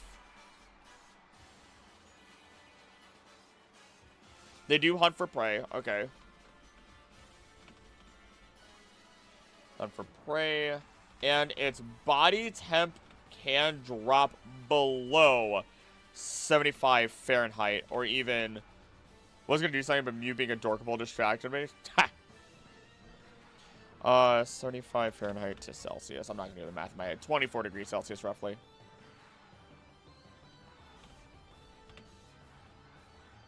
Negative. Wait, it's negative. I need negative. That's not correct. There it is. Negative 59.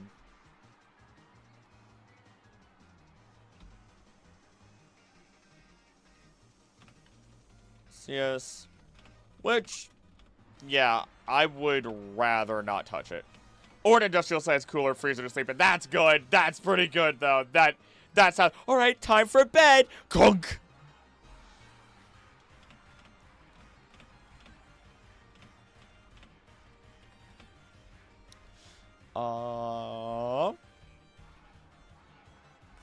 That is really cold.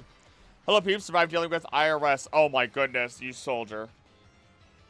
Only negative 10 more and get the funny negative number. Also, how you doing, Wills?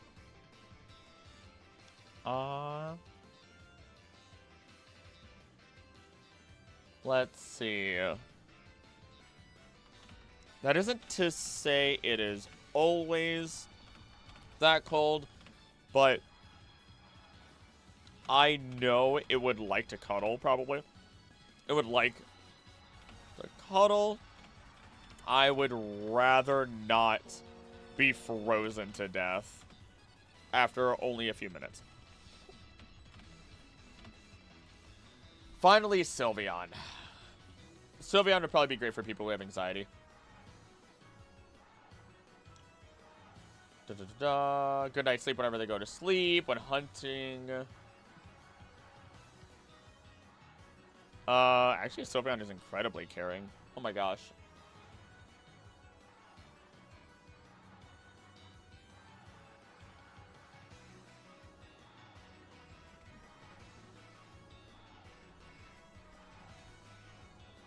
They're brave. They're emotionally intelligent. They're brave. They're emotionally intelligent. They are great for people with depression or anxiety. Depression, anxiety, or insomnia. Sylveon is actually amazing. Okay. Another amazing pet. Sylveon, Leafeon, Flareon would be best pet for the evolutions. Actually, you know what? I'm kind of in the same boat. Do I need to water my plants? No, that's tomorrow. Tomorrow's Tuesday. I need to water my plants tomorrow. Or first-time parents. Actually, yeah. You know what? Another thing to keep in mind is how Pokemon... Oh, gosh. Pokemon will be with children. Especially if you are a first-time parent. And Sylveon would be phenomenal at easing a baby to sleep when necessary. That's a really good point, Memento. Okay. Porygon. Interesting, Porygon. Also, Eevee might be the least good pet from the evolution line, except for the freezer known as Glaceon, that is. Eevee's like standard. It's like a solid... It's a solid pet. This Mime would be a hit or miss, in my opinion.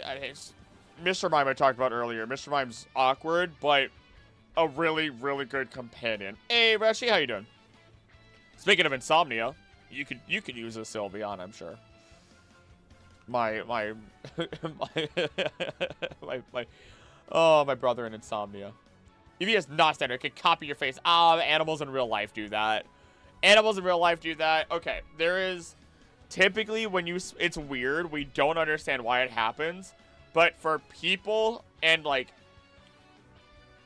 for people, you typically end up to copy each other's like features, hairstyle, whatever, over time if you spend enough time with them, and your facial structure tends to look more like each other. Look at perfect example, Game Theory. Look at Matt, Pat, and Stephanie. Their facial structure is oddly very similar, and I believe early on, once she started appearing in the videos, people did question if they were family members, but like they are actually, that's how it is. And the same thing goes with animals. Been playing the new Monster Hunter Insomnia just as a new game, as a new name now. Let's go. Eevee can actually do it because genetics are crazy. Dude, that is a pretty good point. You know what? You got a point there. I don't know if I'll ever play it. It does interest me, though. Porygon would be great for anyone chronically on the internet. I don't know if there's really anything else to say about Porygon, though. I mean, it doesn't need food. It can accept food. Yeah.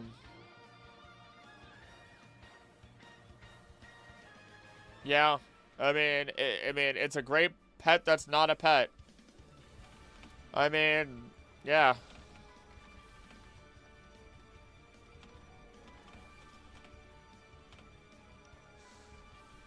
Low maintenance. Except Croak, Porygon can't be your pet. It's always Porygon, not Pory here.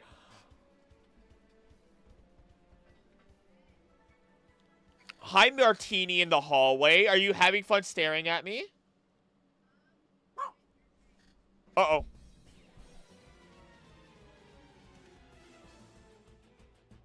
I will be...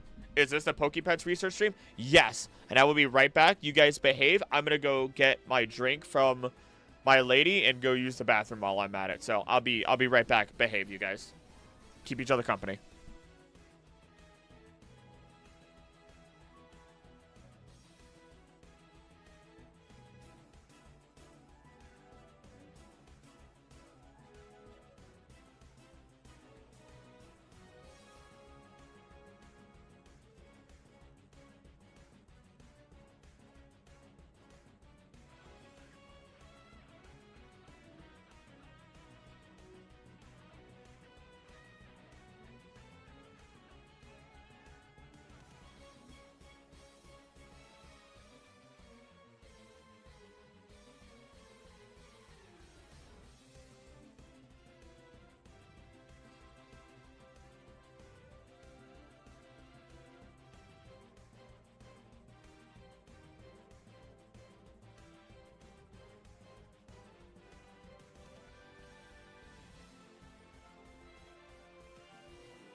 I'm back and I have milkshake coffee. Da, da, da. If he wasn't where I'd say Ditto, you can have any Pokemon at that point. You want to be sad? I'm not considering whether the Pokemon is rare or not. I'm only considering whether it'd be a good pet. So, Ditto's on the table. I already have Ditto written out. I really didn't even need to ask that. I always behave. I'm never pushing the envelope. I'm still in prison within the Flamingo floaty. Enough to share with the class, if only. I could have a gallon of this and I wouldn't have enough to share with the class. Alright. Alright, there's really a pet, low maintenance, no food unless you want. Can you nickname the tiny duck? We can't nickname the tiny ducks, unfortunately. It doesn't let me. Unless you want to share. But an internet friend, I suppose. Coffee shake, that sounds good, doesn't it? It's only ever been at this one place, which I can't name because, you know, it's not close to us, but it's close enough to us.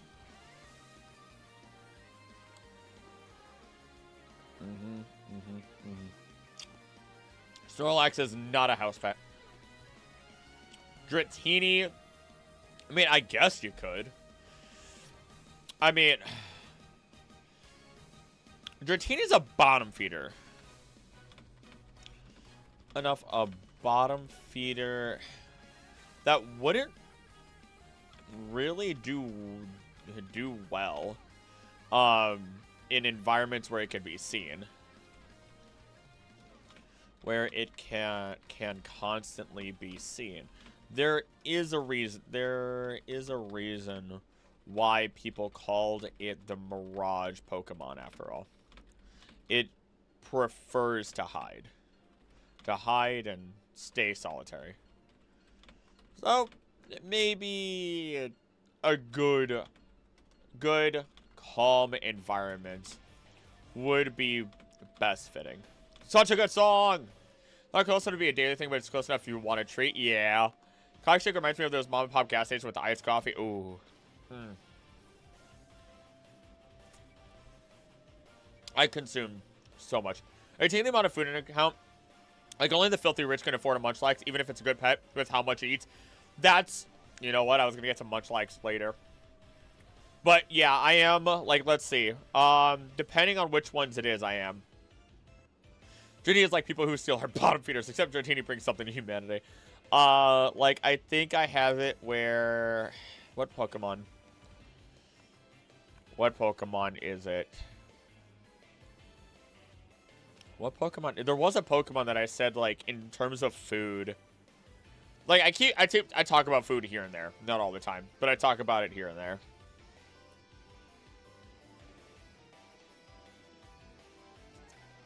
It's really about their temperament.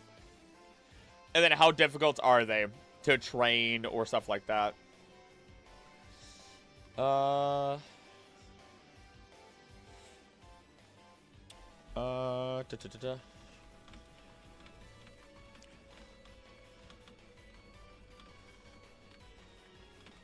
And Dragonite, which are incredibly friendly and protective of what they love, without being difficult to train. They really aren't. For being pseudos, they're not difficult. Ignore that. I am finally on Generation 2. Oh my gosh.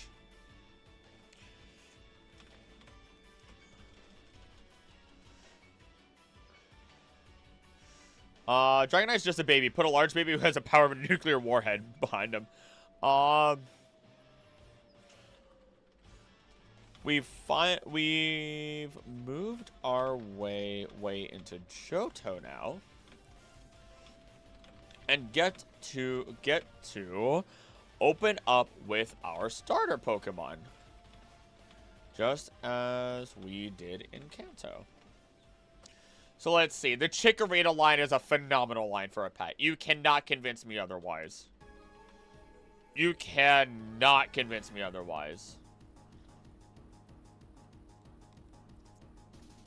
One of the best for pokes with anxiety? Exactly.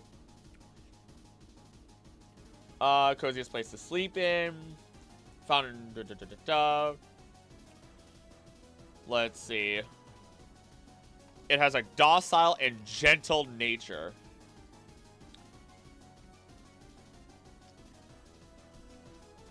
Here we go. Wait, is this like all Pokemon? Will this be an 8-hour video? I hope it doesn't. If I have to, I will break it up into parts. We will see how long this script is. I've noticed 2-hour videos are amazing for the channel. If I have to break this down into like 2 parts, 2 4-hour videos, I'll do that. But I'm not releasing an 8-hour video ever again. Don't try to steal mail from Dragonite post. Oh, don't try to steal mail in general. IRS and the mail system. Do not mess with it.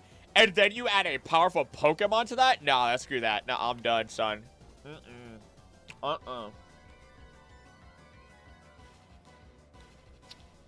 Also, because you guys weren't here earlier, if I get this video scripted and finished today, and I record everything I have to record tomorrow, I will have 4 videos that I can edit, and I'm going to try and get as many of them done this week.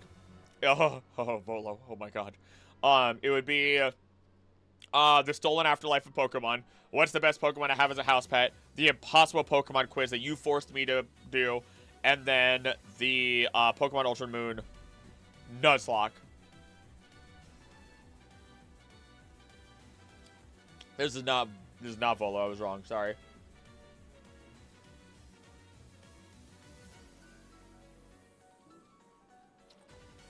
There we go. Bayleaf, I could just copy paste. I'm gonna be real. Bayleaf is easy to copy paste the information from. Thank you, Bulbapedia. I'm never shy about admitting where I get my information from. Pokemon like Dratini and Goldie and Seaking would make for amazing man-made pond Pokemon. Facts. You do speak facts.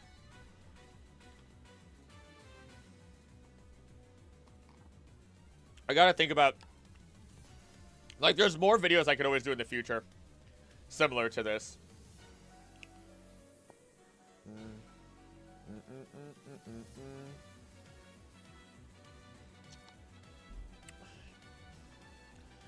Okay, here we go.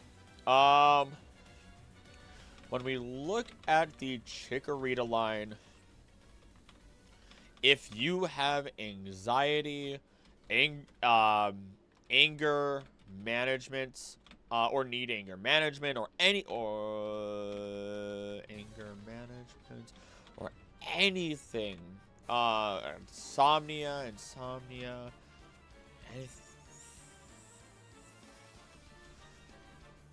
and more, then this line is phenomenal. Are you differentiating pet Pokemon and work Pokemon? Eevee is a good pet, but Timber is not too cuddly and is more of a working person? Yes. Yes. I mentioned here, I'll actually... The Machop line as a whole is perfect for anyone who wants to be more physically active. They tend to be a common Pokemon that people in many professions have and are incredibly safe and helpful overall while being strong. The only downside is that it will need to train a lot. It is pretty much all that they and other fighting Pokemon do. So if working out is your hobby, then I could cover the general idea of most fighting type Pokemon by saying if you have them as a house pet, you should be an active person in your lifestyle, or they will need a job. Of course, we still talk about other fighting types, but at least that blanket statement is given. Doesn't Giovanni have a big aquarium with Gyarados swimming around, and it could have sworn I've seen that anime? You might be correct. I wouldn't be surprised if that was the case. I'm at 18 pages of information already.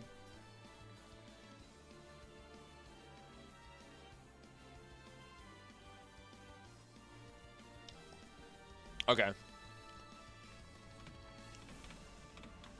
I might be a bit biased considering Chikorita. Oh my gosh, can I type Chikorita? Chikorita was my first Pokemon. And one of my favorites. But I mean, again, phenomenal pet. Also, possible Pokemon video. Best Pokemon mascots for any profession. Bailey for a florist, Machop for a mover. Okay. That's actually baller. I'm not going to lie to you. I've decided Pokemon videos like, oh, explaining every ghost type Pokemon. And explaining every blank type Pokemon. I've decided I need to change how I title those. Like, I basically explained almost every water type Pokemon by doing, can you survive the waters of the Pokemon world? Now I'm just imagining a lot of little Gary Oak swimming around in Giovanni's aquarium because of the Garys.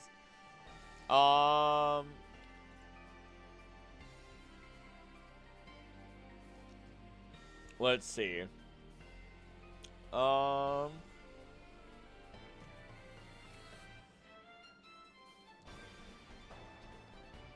Cyndaquil is... Okay. Cyndaquil is a bit more timid and... a bit more timid in nature. And typically hunches over to keep itself safe and inconspicuous. When it is defending itself, as it becomes angrier or more defensive, its flames will spout with more power. Healthy Healthy flames or strong. Oh goodness, strong flames are indicative of how awake and well rested it is. Again, another Pokemon it's hard because yeah, it could be dangerous.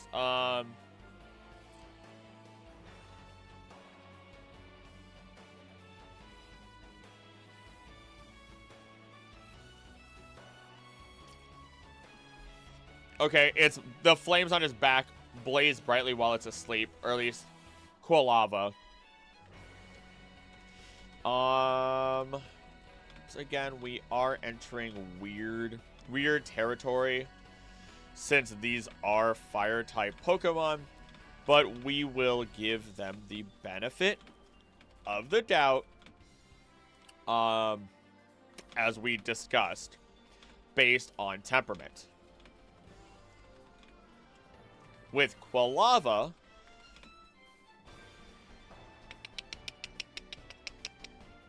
it seems to be a bit more confident, but not dangerous. Though the flames on its back may blaze brightly while asleep, so you may want to not have them sleep in bed and accidentally start fires. Did I just get a message, or is... Okay, nope. One of the Pikachu films had Cyndaquil sleeping in a fireplace. That is so weird. That is so weird. What is it about false Pokemon? They might be okay pets, but it would be so weird having a scientific miracle sitting on the couch.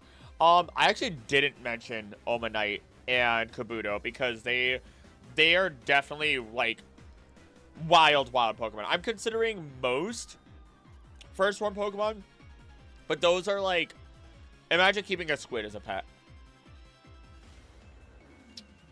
I mean, that's weird to say considering all the different Pokemon we are considering, but those are still creatures that probably would not be even okay in an aquarium,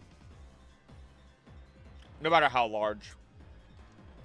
I'll probably get to some of them and consider them like Amoris, but then its evolution is a problem. You had a jellyfish as a pet? Okay, but that's possible, though. That's really cool. People do keep octopi as pets? Oh my goodness. Did someone call me small again? Mew, your spidey senses are off.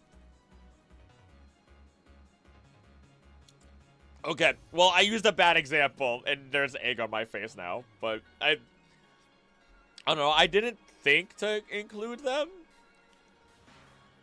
Or at least I didn't think to include Ammonite and Kabuto. Pricey for a startup, but was cool. They did nothing.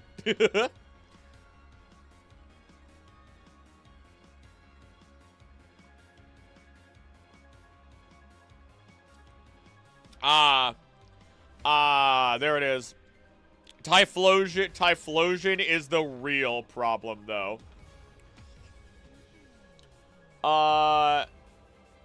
It can create explosions by rubbing its fur together.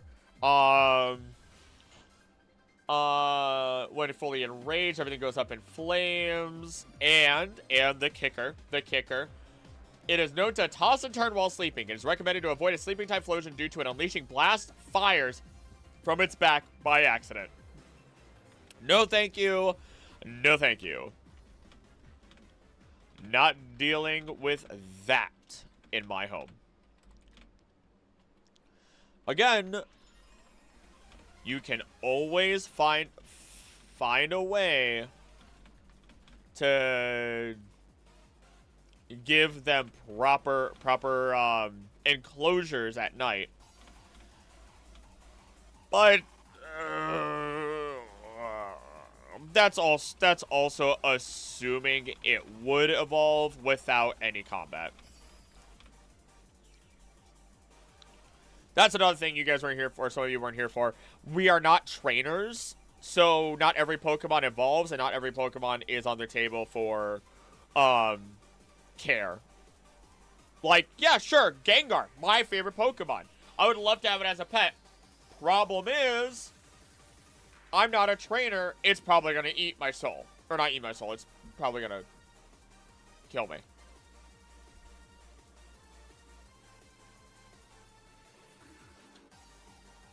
Typhlo, or Totodile is no different than having a really bitey dog.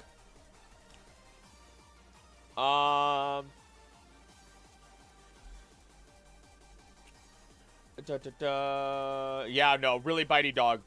Totodile tends to be both playful and rough by nature, has a habit of biting anything it sees, including its trainer. Despite its size, Totodile's jaws are capable of crushing anything, so it sometimes causes serious injuries. Turning one's back on a Totodile is considered to be a bad idea, as it can bite without warning.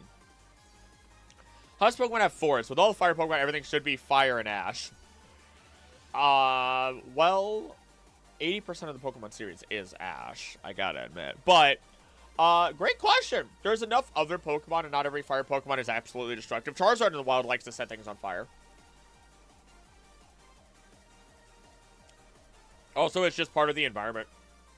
When you think about it. You know, fires happen all the time. Fir trees can't proliferate without having fire because their seed capsules don't break open otherwise. So, like, thinking about... I wish I could look at the ecology of the Pokemon world even closer, but, you know, there's no way.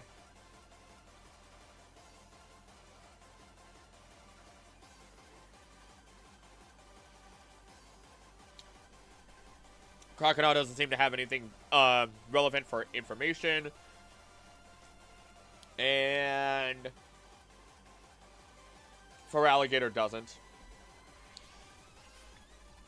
Its evolutions just become stronger more than anything, and would require more water, all in all.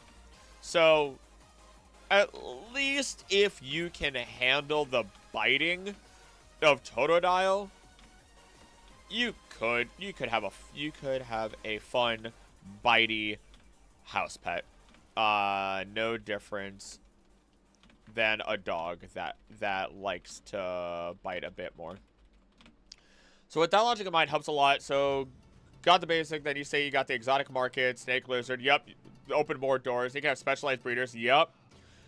So like that's why I'm considering, like, I mentioned Magnemite, but it's terrible for if you have computers or technology.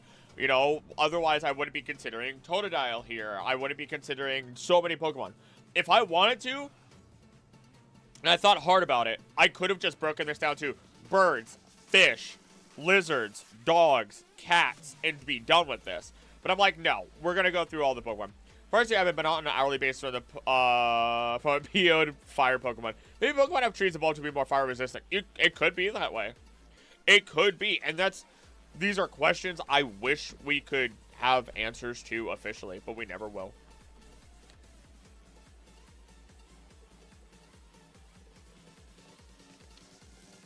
Everyone would love a Sentret and a Furret. You can't tell me otherwise. Sentret and moreover a Furret. And anyone who says otherwise is lying. Or yeah, that's it. Yep. That's it. I don't think there is anything else. Could be a coolest book / series. The pets of Pokemon.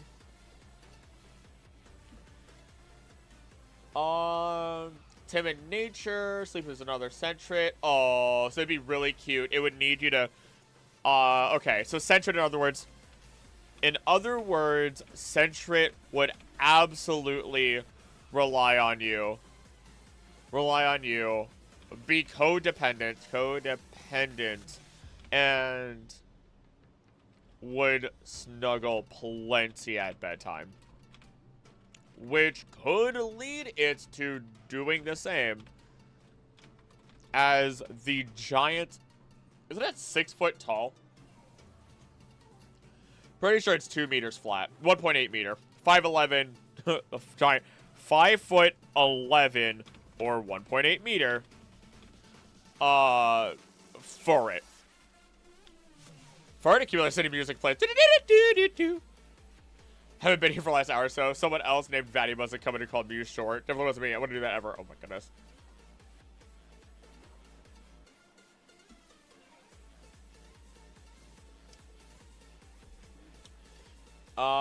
Ooh, oh yeah, forget it actually hunts Rattata.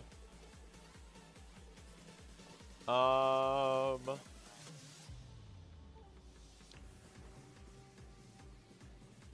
my gosh. And Vatty got nuked. And Vatty got nuked.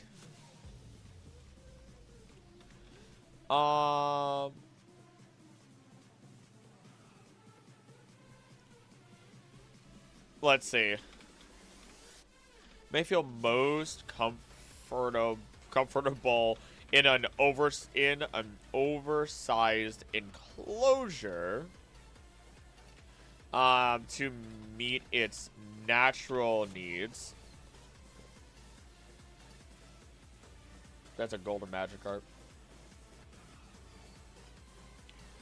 But might otherwise be fine. Be fine if raised from a centret. Rest in void, Vatty. May you find solace in the silence. Let's see here. It would be kind of funny to imagine somebody trying to wrangle a Furret, since it's very easy, or has an easy time escaping the arms of a human.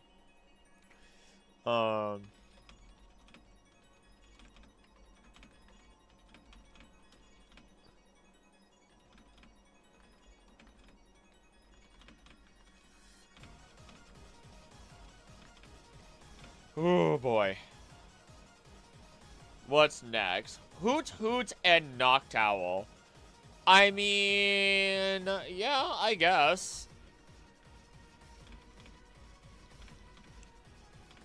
Can you even have owls as pets? You cannot have owls as pets in general. Okay, so... yeah, you can't. Okay. But I mean... it's Pokemon.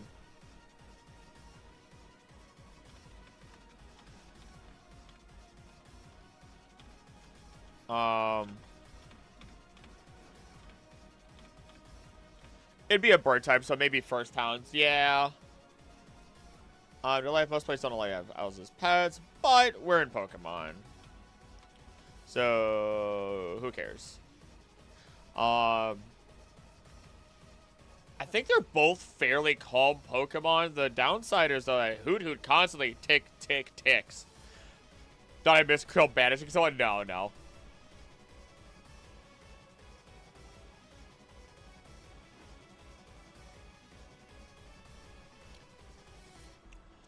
Crying at the same time every day, tilts its head in the same rhythm. We can tell time. And they use its clocks. Okay. I mean, so they're great. Okay. Okay, so they are great alarm clocks and clocks in general. Personally, I don't like that. I don't like that. I am not a fan of something that is going to constantly make noise at specific times of day. I'm just not for it. Noctowl, Nocturnal, and then Noctowl's literally just an owl.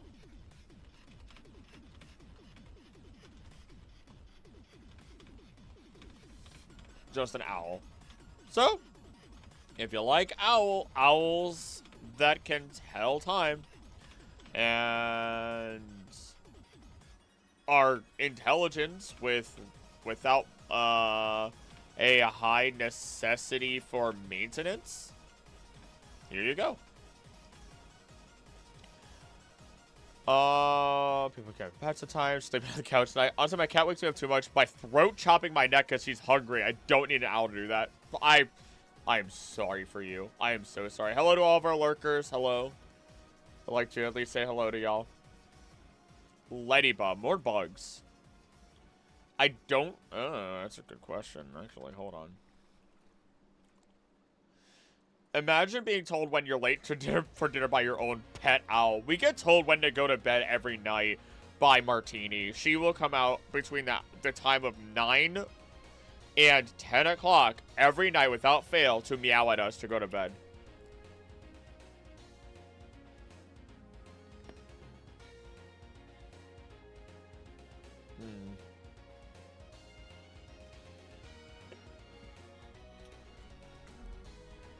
And Ladybug, that's my cue to leave. Things I do to have a pet owl. Grandfather clock hoot hoot is a cool idea. People live with those clocks, so I think it'd be fine. It'd probably be a social statement. Ooh, look at my fancy time teller. Ooh, look at it. Oh, for me again. Oh. I got you. I got you, baby.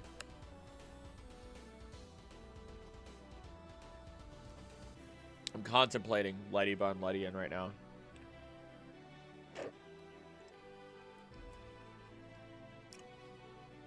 Okay, alright, more bugs. Time for more bugs. Time for more bugs. Time for more bugs. Ladybug and Ledian are interesting if you want a cluster of Pokemon. And like bugs, they're social. Protective, self-sufficient.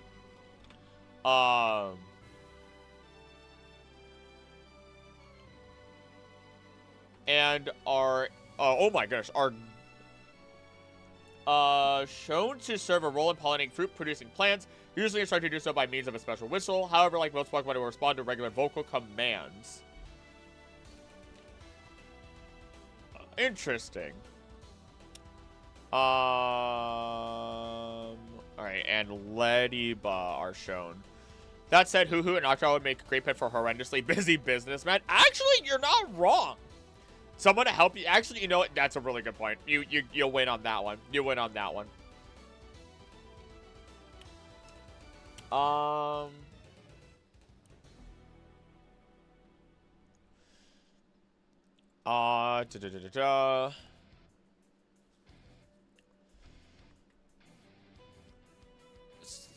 Sorry, I used this song in an intro to one of my videos, and it just the intro script started playing in my head. Most want to respond to regular vocal commands. I imagine Ledian wouldn't be very different and would be a naturally occurring evolution. So, cute, bright-colored ladybugs that turn nocturnal upon evolution. Evolution isn't bad. Great. Kid's first pet. Pokemon Ladybug and Ledian. Oh yeah, that is a great pet.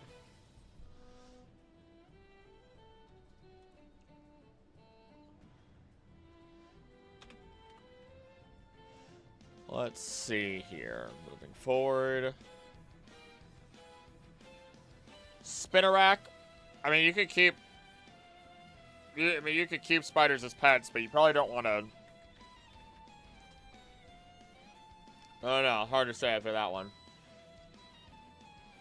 Spins webs. Patient hunter.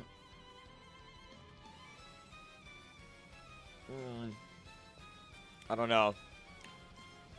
Total phobia of ladybugs. Despise things and literally sprints away or hide when I see them. Interesting. Spinarak and Rhinos are cool as heck. Love to see the Sawaddle line, but I would rather not have my entire wardrobe taken apart for building material. Luckily, I don't think they'll do that. Love ladybugs good. I love ladybugs. Good at home pest control. Oh, that was a good point too.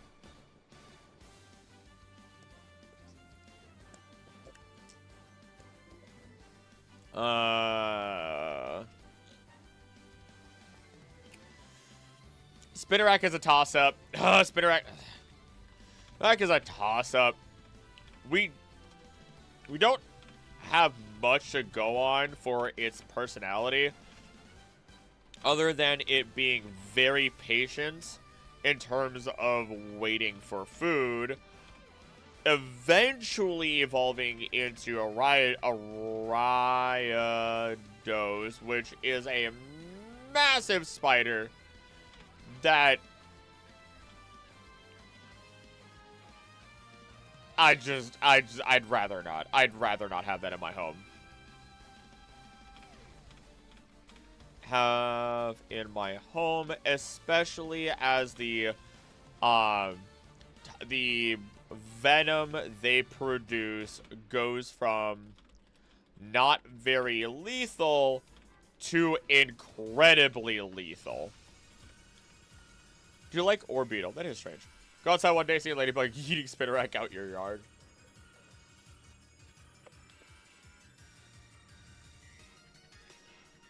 Chinchu is absolutely not. We were talking about Pichu. Togepi!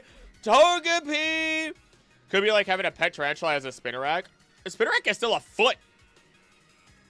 I'm pretty sure a spinnerack is flat out 1 foot 2 inches. Spinnerack. Let me pull it back up. Spinnerack is 1 foot 8 inches. Nah, son. Nah. Nah, I'm good. A 1 foot 8 inch spider that is Spinnerack, no.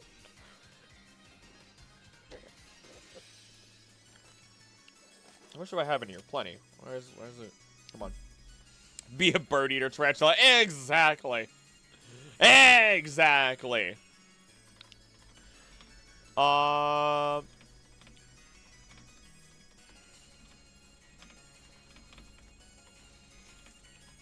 Oh my goodness. The Togepi line, I would defend with my dying breath. Straight up. Togepi line, amazing pets. Amazing pets for depression and everything.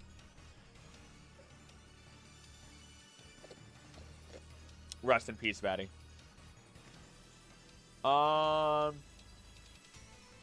Is able to siphon the positive energy of others, storing the happiness in its shell, then release it to those in need of it. That is so cute.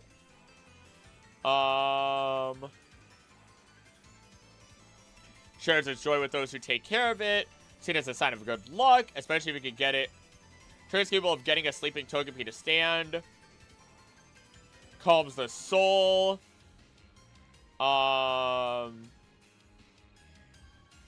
It can fly. It can defend itself. It is amazing. Oh my gosh, nuked again. Nuked again. Nuked again. Nuked again.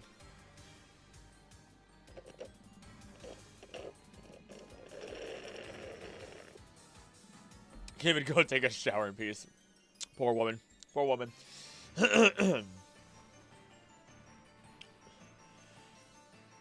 Let's read up on Togetic. Sense the kindness of others, people whose Pokemon's hearts. Spots a pure-hearted person, tends to go to the person, shower them with happiness and glowing down. Happiness and glowing down called Joy Dust. Oh, and glowing down, like feathers, called Joy Dust. Shares happiness, said to fly around the world, singing these people. If it is not with kind people, however, it becomes dispirited and loses energy. Okay.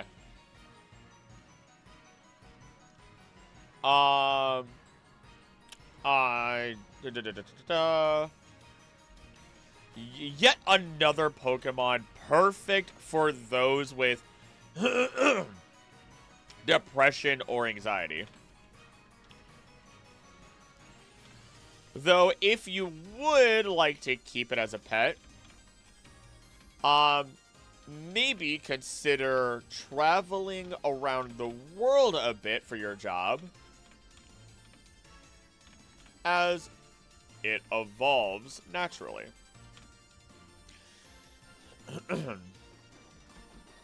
And if it were to evolve into Togetic somehow, or not Togetic, Togekiss. Alright, let's grab ya. Blessings, joy, peaceful places, gifts to people, void strife. And it can protect itself. Keeping Togetic, Togekiss like pigeons and doves. I mean, that's basically what they are. That's what they're representative of. So that makes I mean, it makes sense. The hard part is that they aren't to be super captive is the only downside.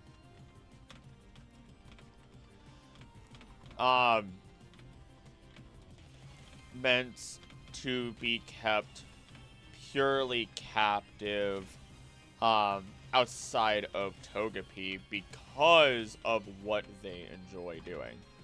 But we can always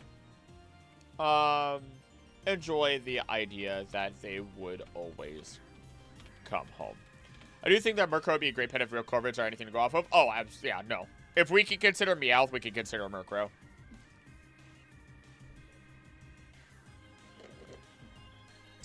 Natu is a fun little pet. It's a little skittish, but that's really it. So in lore, do Pokemon only evolve from battle in harsh conditions, or do they age and evolve? I can't imagine a 50-year-old Pichu since it never fought. Some do evolve without battling. There are a number of them. A lot of bug Pokemon, a number of grass-type Pokemon. Natu just vibing. Pichu, if it never receives love, I guess, would never evolve, but theoretically speaking, it would. All Pichu will evolve into Pikachu.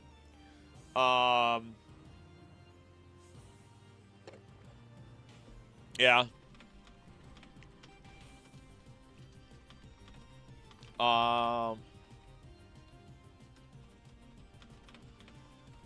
Natsu is just a fun little guy that just vibes and needs a calm environment in the end. I mean, that's pretty much it.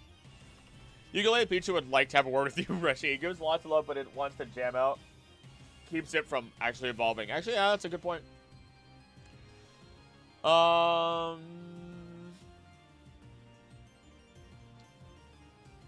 There we go.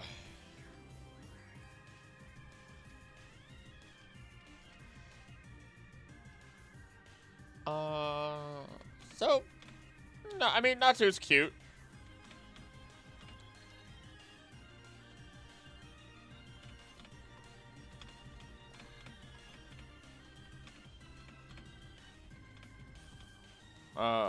There we go.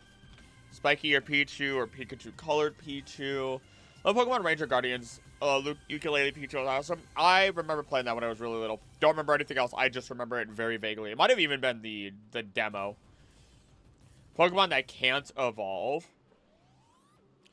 Pokemon that refuse to evolve. Every Pokemon that refuses to evolve.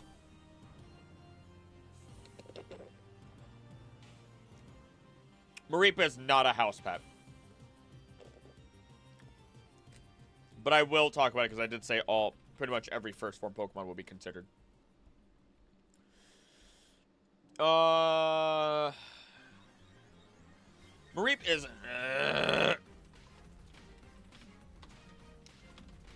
of a house pet. House pet. But if you can shear it regularly without getting stunned and electrocuted, then you have a docile and incredibly soft Pokemon on your hands. Where did that weird Pokemon that refused to evolve with such better wording rise? It's okay. I've had practice. I've messed up a lot of titles. I've messed up a lot of words and a lot of titles. Reaper's livestock. I love it. Don't get me wrong, but it's livestock. Yeah.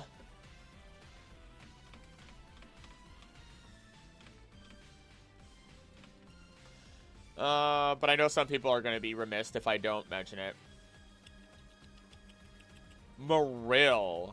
Actually, Azurill. Start with Azurill.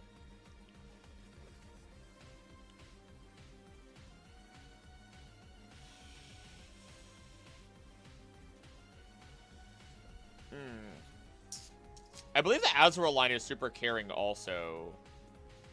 Let me double check. Yeah, they'll save you from drowning. If you're a swimmer, the Azurill line is actually great. Like mice, bunnies, mouse rabbits. You're in luck with the Azurill line.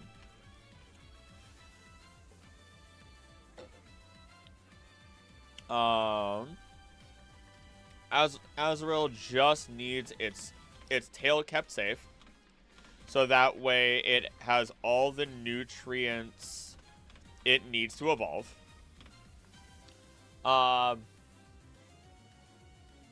They are typically docile. Just don't make them mad, or they will slam the nutrient ball into your shins. And that will hurt. Also, make sure to have plenty of water, of course. For them to swim in, of course. Let's talk about just farm pets if we think about it. With Azrael line for 3 generations could also be a good PPO who are nervous about themselves and their identity. Azrael can be oh, yeah! That's so wild to me. Their gender ratios are crazy. I remember that comment being made. Sorry, I was choking on my freaking coffee shake. Goes from 75% female to 50% to 50. Could also just simply mean less females survive, but at the same time, it's fun to think otherwise.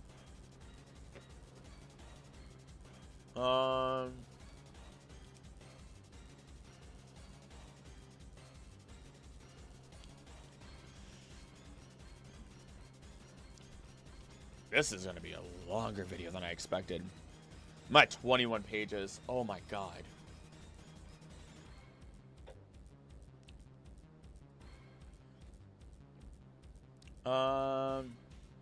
Actually, Azrael's going to be perfect. This would actually make a phenomenal family Pokemon. Family Pokemon, especially if your family has a pool or even goes to the beach often. Don't want to think of less female, sorry. They're just more comfortable and happy, and as such, evolves. There we go. If need be, I'm sure you can put it into a massive handful of gens per video. You know, but hey, it's an option. Oh, yeah. Oh, I'm not super concerned. I have a feeling that along in a video that I just have a feeling it'll work fine. I feel like this video would just do well. Actually, speaking of, I'm really curious right now.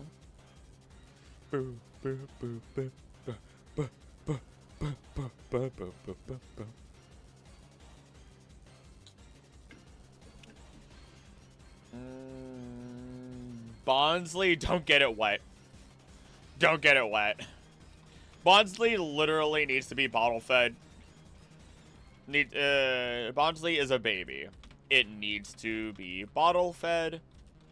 And otherwise really only cries because it needs to remove moisture from its body.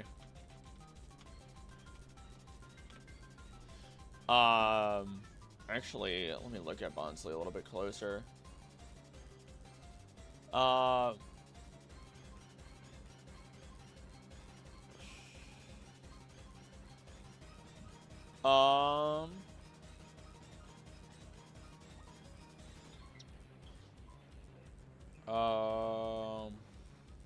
And it just enjoys dry environments.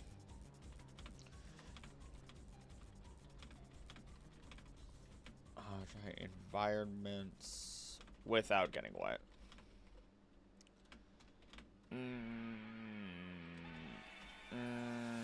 So unless you live in a desert, may not be the best. What if it cries tears when its eyes reduce moisture? What is the hole at the bottom of Bonsly for? In actual pots, it's that excess water can drain, but that's the purpose for Bonsly. It might be. It could still be both. Water's still gonna hopefully go down. It's so hard to tell. That hole at the bottom is a weird design.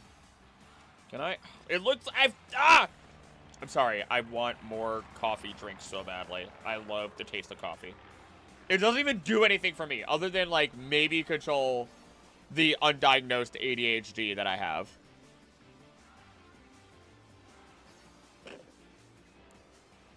The Hoppip line will eventually grow and die. Moving on. That's going to be my joke.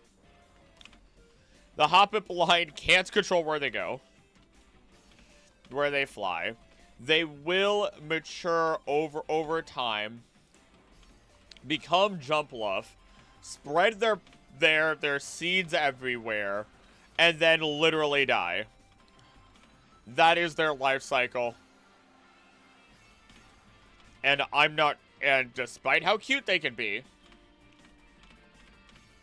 I don't think I want, I don't think I have the heart to to keep the dandelion cat as a pet, and watch it slowly die.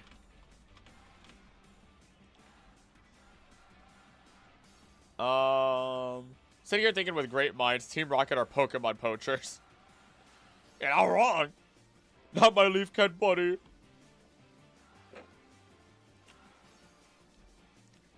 Apom are mischievous. I mean, do I even actually consider Apom? It's a monkey.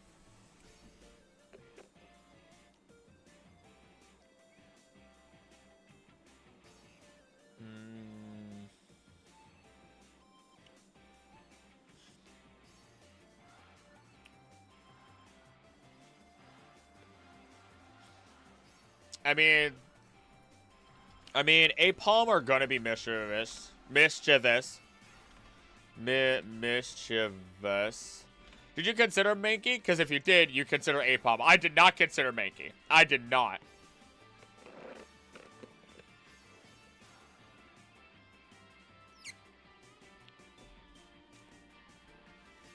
I don't know. I feel like I should. But they aren't really a danger overall. They're just going to need a lot of attention. Attention and plenty of bananas to keep them happy.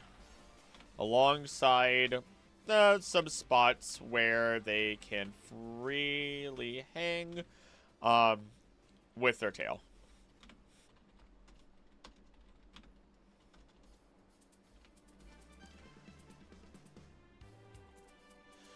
Suncurrent, Sunflora, they're flowers. They're plants. What do you want? Are you going to consider Chimchar, though? Yeah, because that means Apom should be considered.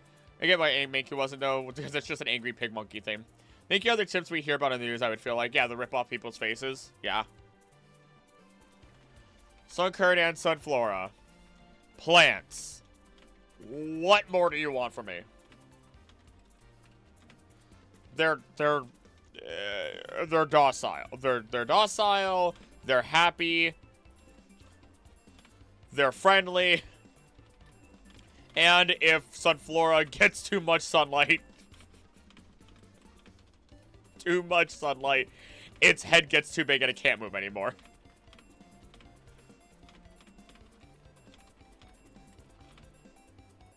If you like plants, then get a plant Pokemon.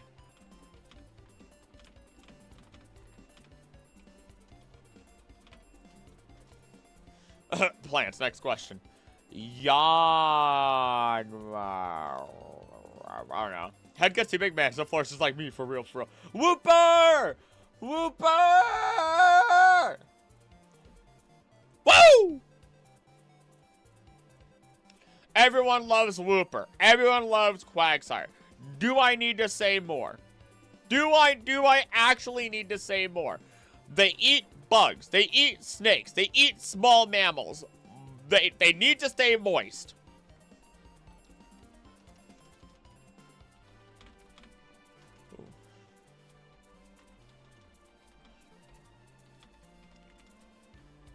They eat bugs. They eat snakes.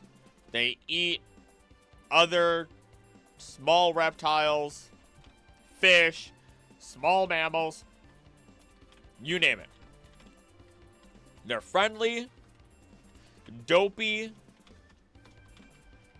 and just need to stay in moist environments. That's why they stay underwater. Underwater, in caves, or swamps. So if you can provide that, then you have a friend in them. If going by real life axolotls, shouldn't be pets because they're endangered and should be. Oh no, real life axolotls are all dead. There are no wild axolotls anymore. They are all gone. There's not a single one out there anymore that we are aware of. They are gone. All the ones that we have in homes are basically the completely domesticated species.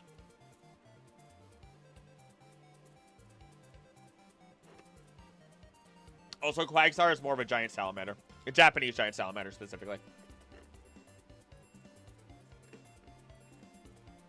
Sorry. Sorry. This is what happens when you do too much research on animals. Yeah, you can look it up. I mean, unless they discovered it, last time I checked, they're all gone. They're like, they're gone. And there's like, basically a 0% chance that we'll ever be able to reintroduce them to the wild. The environment is just not good enough. It's because they are so sensitive to change. They're really, really sensitive to change.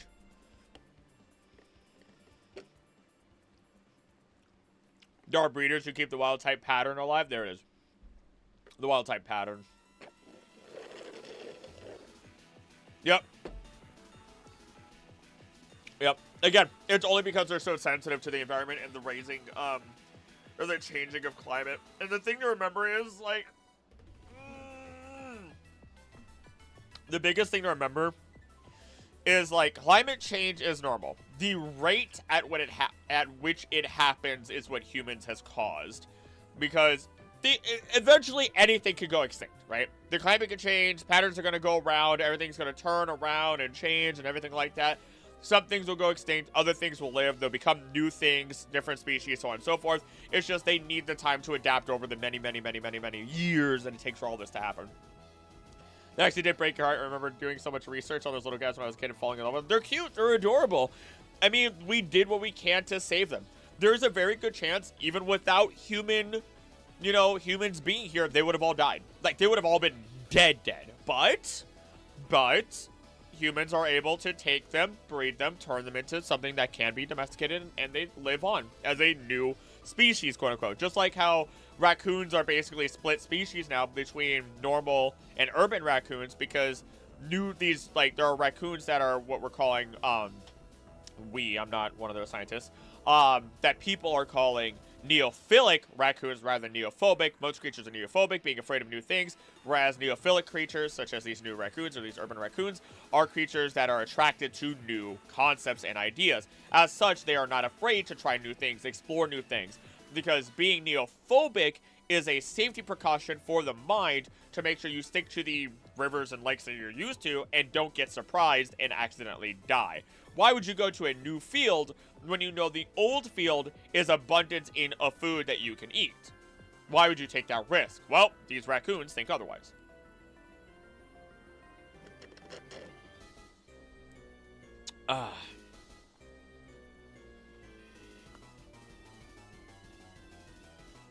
Let's see here. Norcrow are going to be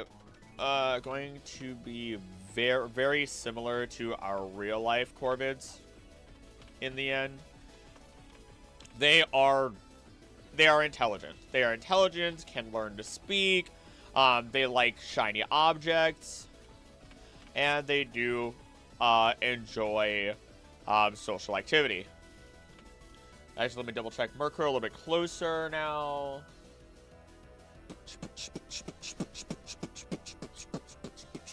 All right, we're good.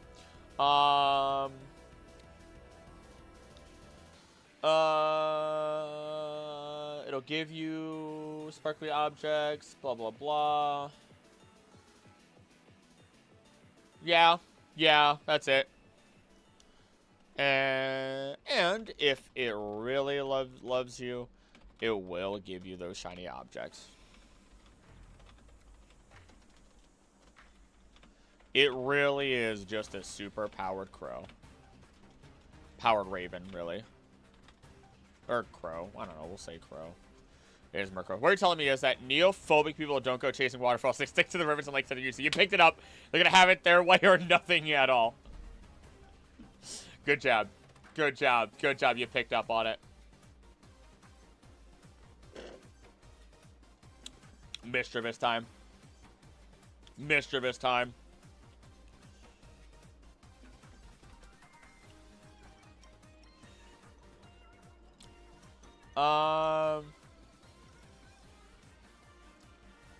Let's see. If you can get used to being scared, then one ghost Pokemon you can have as a pet is Mischievous. There we go. So yeah, I put in its information. Not so bad if you don't mind heart attacks every once in a while.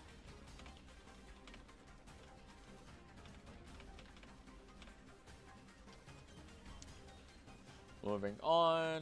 Slapped its information in there. Not even gonna talk about the unknown. Not gonna talk about. I mean, why not Wobbuffet? Wobbuffet are great if.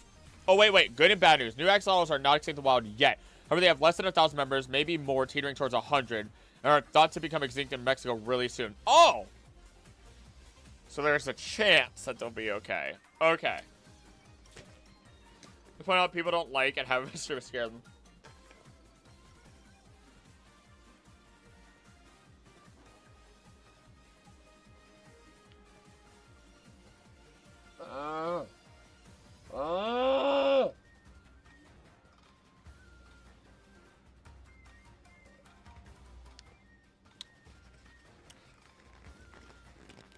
I have it on my glasses, don't I?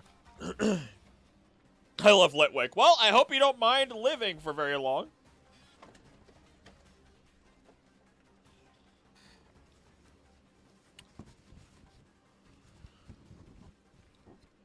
Because, you know, not going to have much of that. Glasses. I got some glasses. Gotta put them back on my face. Little pearl necklace wearing baby ghost. It's a cute little baby ghost. It's okay, he will light the way. Yeah, to the afterlife. Road to the hell. Highway to hell. Why not Wobbuffet are great if you don't mind constant explosions of sound. Constant explosions of sound. Reason being is that they will slam into each other, as why not?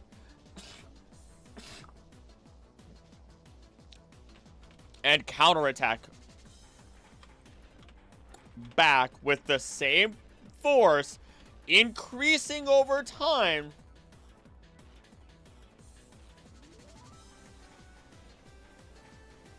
Ow. Increasing over time as they prepare to become Wobbuffet.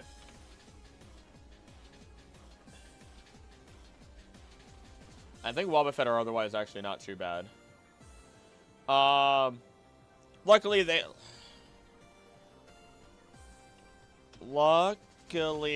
Wobbuffet is a docile Pokemon that will never attack first.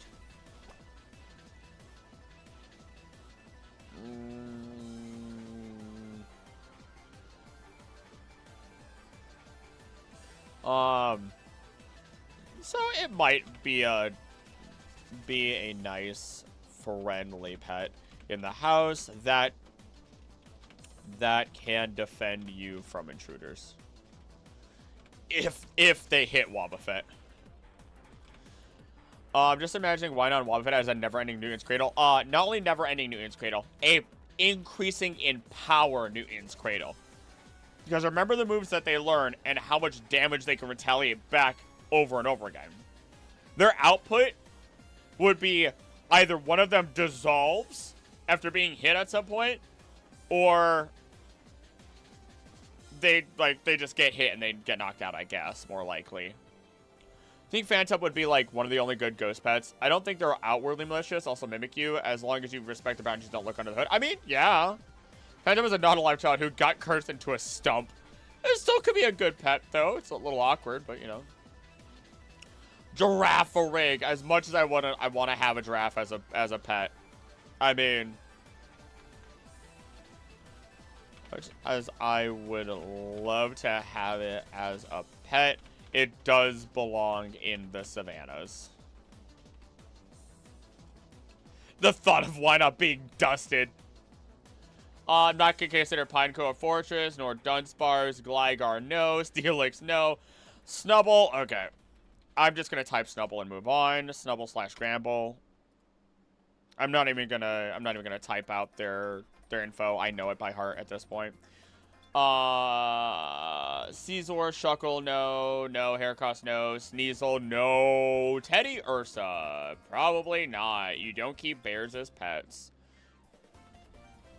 Teddy Ursa is a mistake in the making, considering bears as pets just never really goes well. Well, not Gligar, they're just silly little guys, yeah, until they evolve by accident if they find the right item, and then they turn into a blood-drinking monster. Teddy Ursa. People have pet bats. Do they?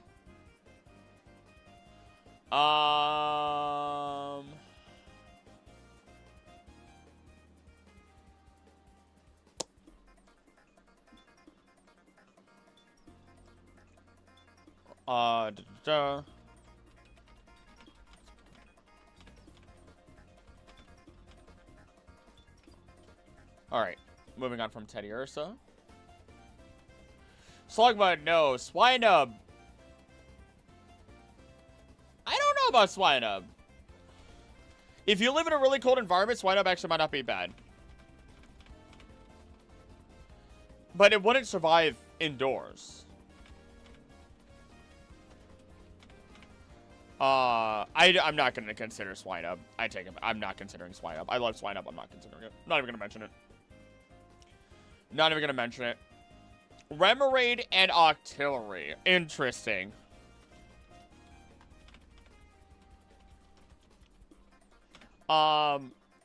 Would not be terrible. They just require good enough food. No food, and Octillery, oh my goodness.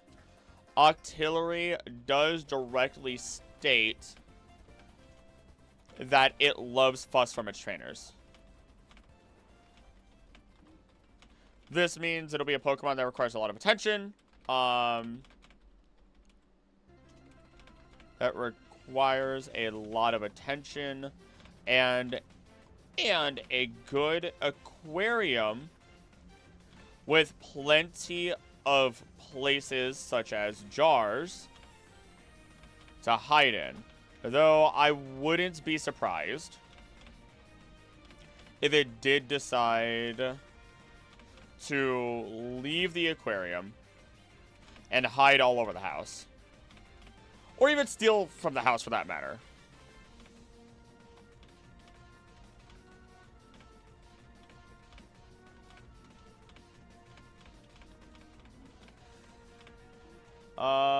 Is there anything else from Octillery that I don't remember off the top of my head?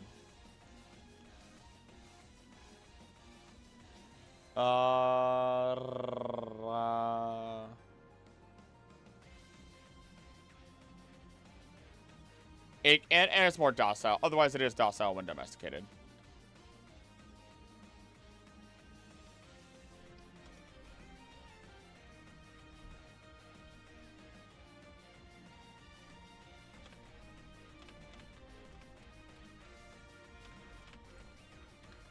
Axolotl inhabits stillwater lakes. They occur in only two. Mexico's Lake Xochimilco and Lake Chalco, where they are critically endangered due to pollution from an ever-growing human population. From the San Diego Zoo. Okay, there's my correction. All right, they're out there. They're out there. I don't know how long they're really going to be out there, but they're out there.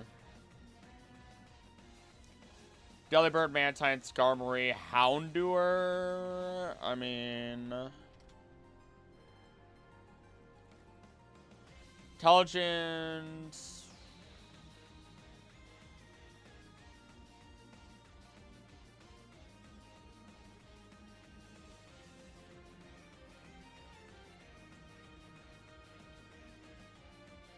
Interesting. Axetal Pesto as well. It's cute. Oh. Okay, post in a Discord. I'm curious now.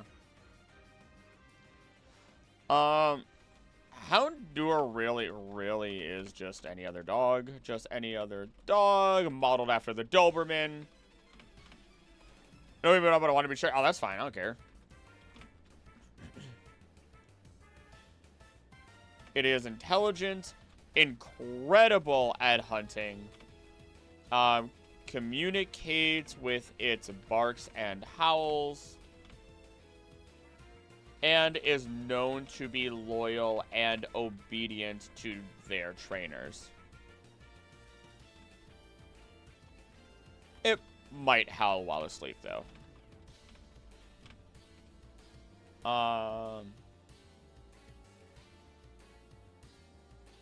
Let's see.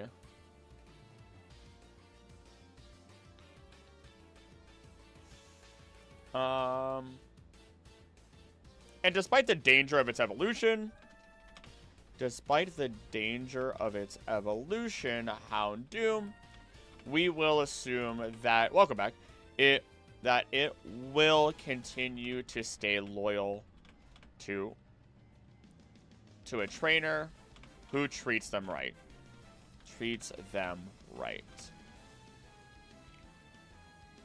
Once again, though, this is definitely a Pokemon that needs a job. Needs to have dedicated time and training. Otherwise, it will ruin whatever it wants when it throws a fit. So, keep it plenty stimulated mentally. Guard Dog Houndoom. Yeah.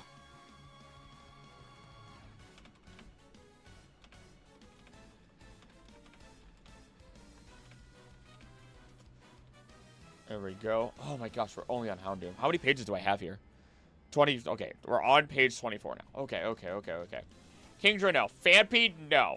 Not even gonna consider it. Porygon 2, no. Stantler, no. Smeargle is a beagle. Smeargle is a painter beagle. Great. That's genuinely it. It might write on your walls. The only downside is it might write on your walls.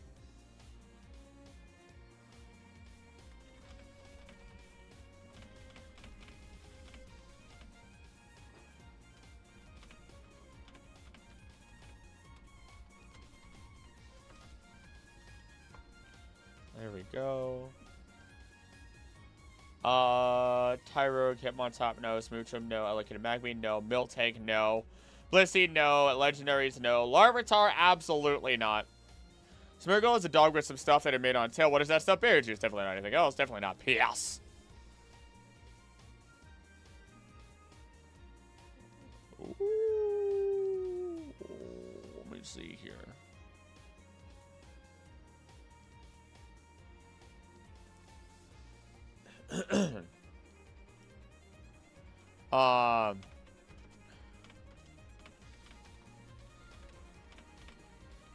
I actually need to consider Larvitar. This feels very Fairy Tail. This feels like Fairy Tail music. Nope, never mind. I almost started reading the same message already.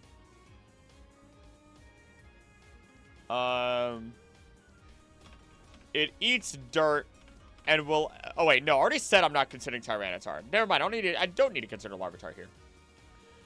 Blah, blah, blah, blah. Finally! Generation 3. Oh, my God. Woo! Okay.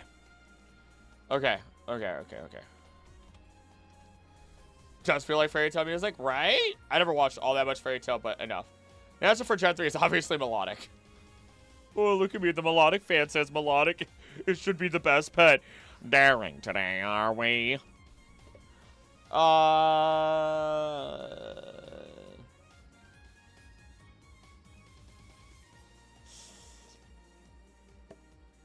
and collected personality. Okay. It's a bit territorial, but it's calm and collected. Why is I just... Is my good break? The sip. Okay, that was weird. It broke. Everything broke for a couple of seconds there for me. We've reached Generation 3!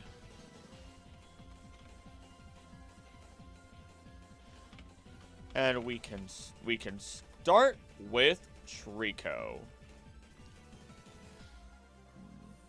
Excuse me.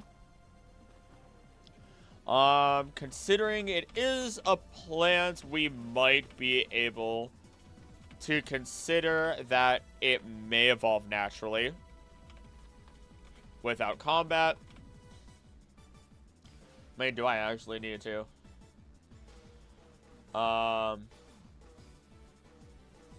Which none of them really say that it...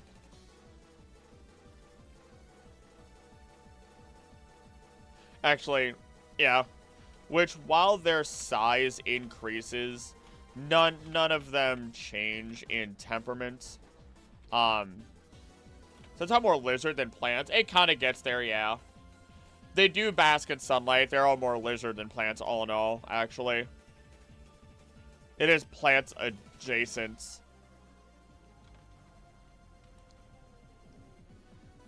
I think Axolotls, hi Mudkip. Though it is more of a mud skipper, it does have Axolotl vibes. It kind of does. None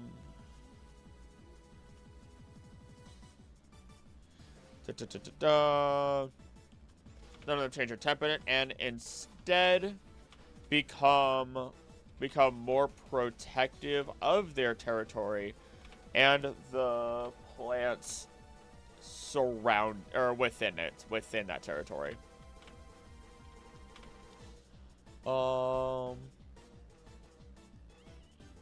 It's a lizard. It's a big old protective lizard. Big old brave protective lizard. There's an episode of the anime where there was an old man Trico, so they might not evolve with age. Oh, you're right. You're right.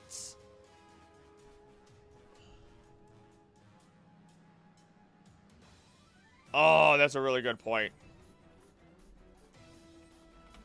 You're a big old brave protective lizard. Oh no. Oh no. My eczema is showing. Okay.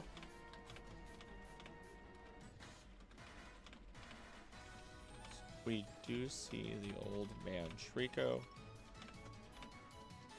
But at least we get the protective and brave little plant lizard. That's a good pull. That's a good pull. That was a good call. That was a really good call. Torchic! Eternal Flame causes Torchic to feel warm if hugged. Feel similar to a warm water bottle when you do so. As long as it's alive, the Eternal Flame will burn continuously. Huh. Though it dislikes the darkness. So, okay. And will follow you with unsteady steps.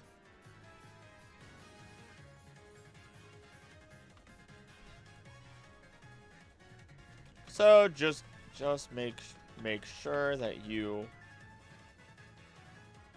keep some night lights around, and you can have yourself a cozy little friend on cold nights. Old Man Briny and his Pico in the Hone games. My idea is that Pico's been there a while, so Pokemon don't need to evolve with age or just life experience, but battle. Yeah, it depends on the Pokemon. Mostly bugs and plants will evolve without needing combat. Mudkip. Let's see. According to its Pokemon Ranger browser entry, Mudkip is a very docile Pokemon. Okay. It is also very strong. It is also known to be very strong.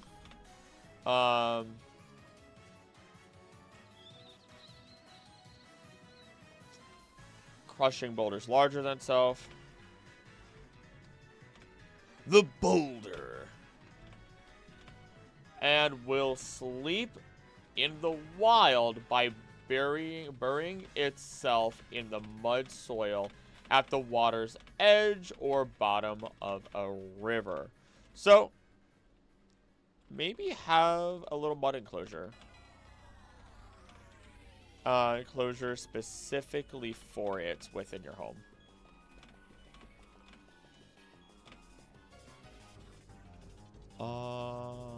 There we go. Do you think that fighting Pokemon evolve with exercise, or any other Pokemon for that matter? It is a form of training.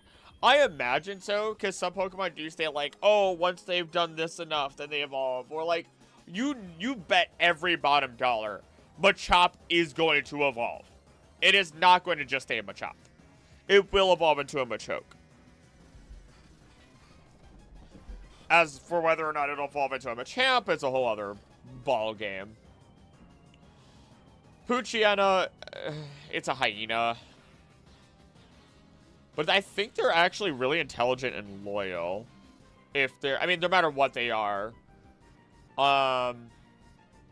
Ed. There we go.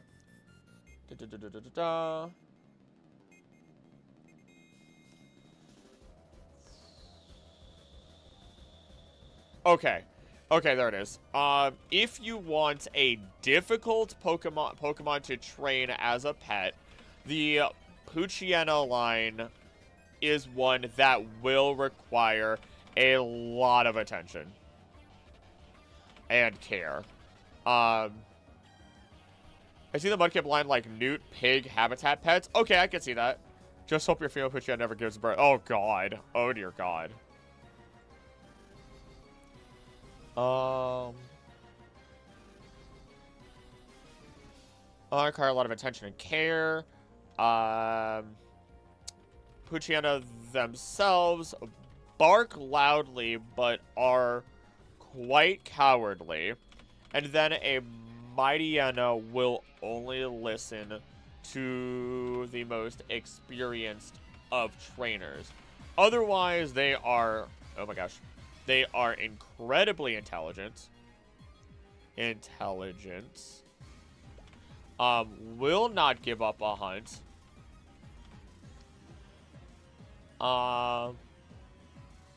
And will at least show how fond it is of you by licking your face.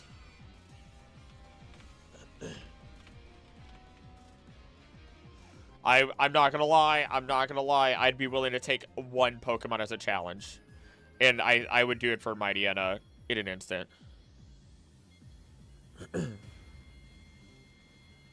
I think I would do it in an instant for Mightyena.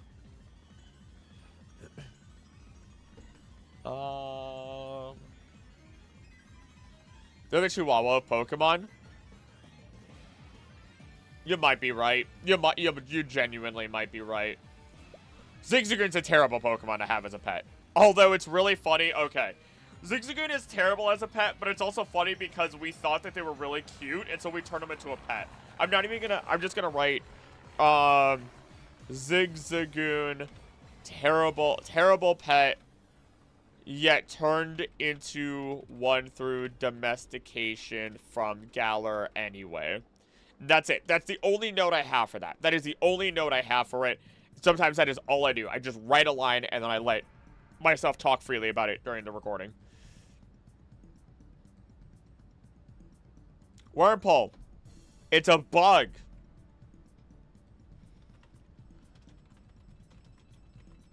Wormpole. It's a bug. Sure, it'll become Dustox or Beautyfly. But if I interrupt beauty flies feeding at any point. It might stab me. And Dustox sounds like a rant in the video incoming for Zigzagoon. I mean, it's miniature. I've talked about Zigzagoon so many times. I just know its whole thing by heart. A lot of these Pokemon I could probably start really soon just writing notes. What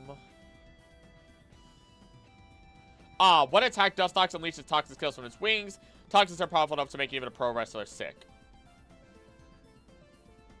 Yeah, and they typically swarm. And if Dustox throws a fit,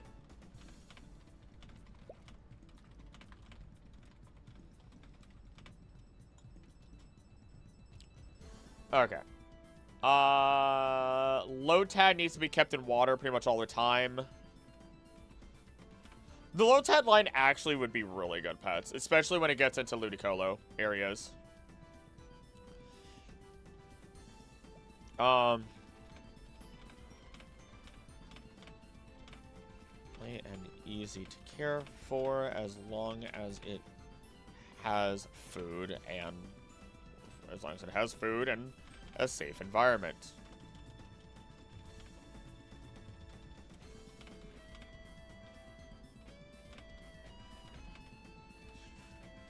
This little Lombre for a while, but when it evolves into...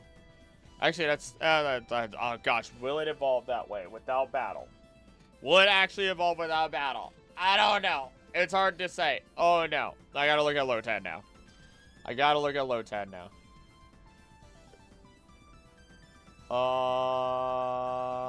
I don't think so. Never mind. Soku Casca for someone's pet partner. They were a guard though. That's the only thing. They were a guard. So I mean, you could by all means. You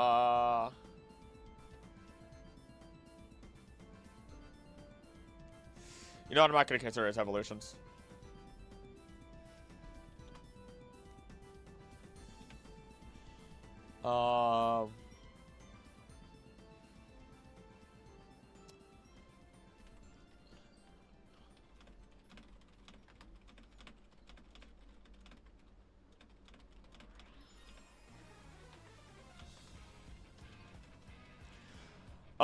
Just thought of a profession. Imagine trainers training Pokemon into certain forms to sell as pets, so you can have those evolved forms as pets, as like ex-fighters. It's that's the same thing that happens with police dogs. Police dogs, canines, they will get retired, and there are people who you can sign up, and you can take in military, like ex-military pets, or ex-police dogs, and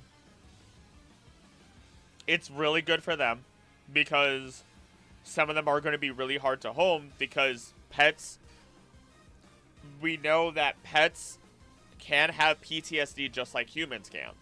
So there are dogs that did go to war, and when they come back and they live, they come back, explosions set them off. Loud noises, gunfire, all those things were what they had to deal with. And so like fireworks, loud noises, it's crazy. Also racing dogs. Actually, I never thought about racing dogs. That's a good point.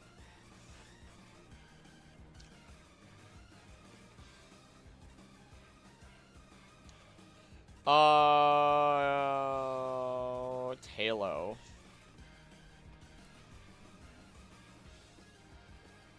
Tailow's very gutsy and set up a powerful opponents without backing down. Lieutenant Surgeon's Pokemon. Actually, yeah, that's another good point right there. Those evolved Pokemon can be kept as pets.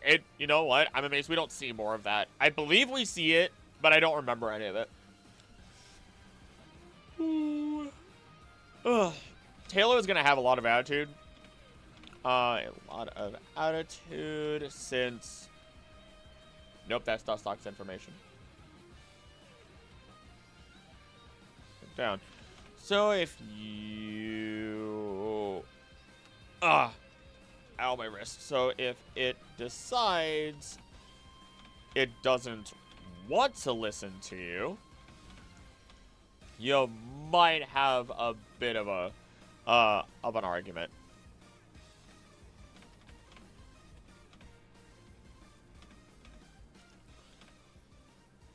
Otherwise, it will at least tell, oh my goodness, tell you when it is hungry because it will cry loudly. Wingull is a seagull.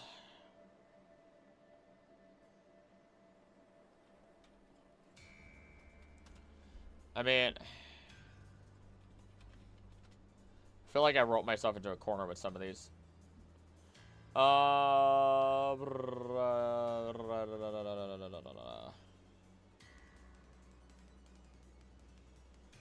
Yeah, Wingull's a seagull. Wingull is literally a seagull. Sailors could use them. Sailors could use them. And they would be great for at home and out at sea. So you have that opportunity at least.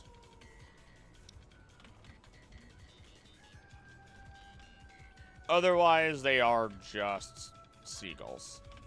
I need to stop saying, oh, they're super powered this. I mean, that's literally all of Pokemon. That's the whole point of Pokemon. I need to stop repeating myself. The Ralts line.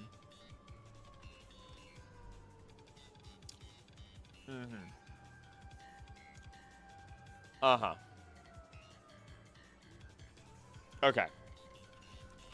The Ralts line is another Pokemon that would be great for anyone aiming to improve mental health and have a good companion. By all means. They share in your joy. They're great. I mean, shows no discrimination.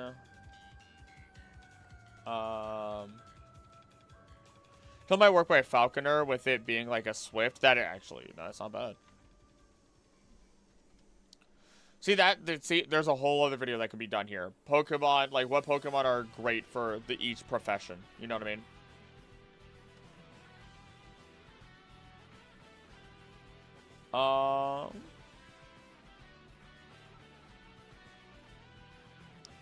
And this is a Pokemon that will grow. Well, it's like Mr. Mind Me. Yeah, I feel that. And this Pokemon has the potential to evolve just by being around positive environments. As it evolves into Kirlia, it'll gain more power and enjoy dancing on sunny mornings. Said to grow even more beautiful. Said to grow more beautiful when around a trainer with positive emotions. And then evolving finally into Gardevoir or Gallade. Both being keen protectors that are strongly emotionally bonded to their trainer. Are incredibly intelligent. And I feel like there's one other part to that.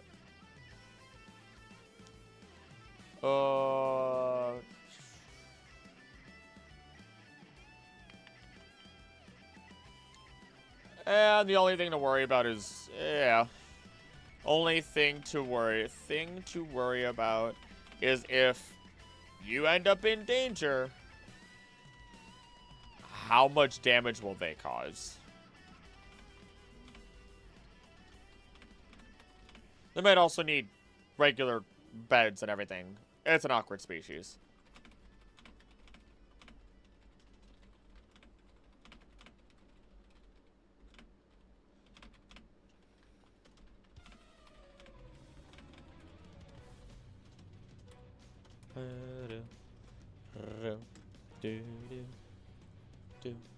Surskit, it's a water strider. Shroomish, no, it will kill us. Slackoff, no. No. Nikita, no. Whisper, no, it'll kill our hearing. Whisper will make us go deaf. I love Whisper. It will make us go deaf.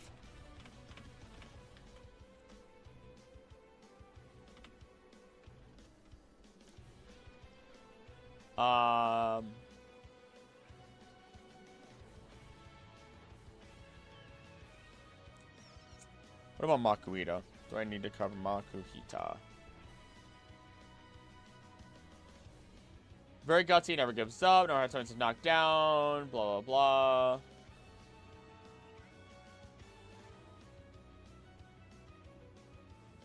I feel like I'm gonna go back to my chop.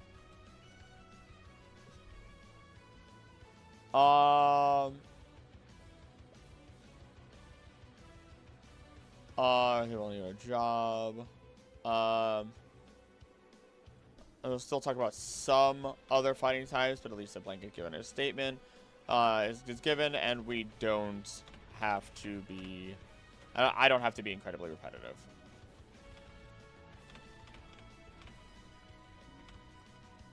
By saying the same thing for every fighting Pokemon. Could this consider card arts from the TCG? I mean, maybe. It might be a bit much though. That might be more than what we need to, because I'm primarily considering their behaviorals, and then any extra needs that they state. Skitty ain't got no brain. Is the definition of no thoughts, head empty, in the form of a cat.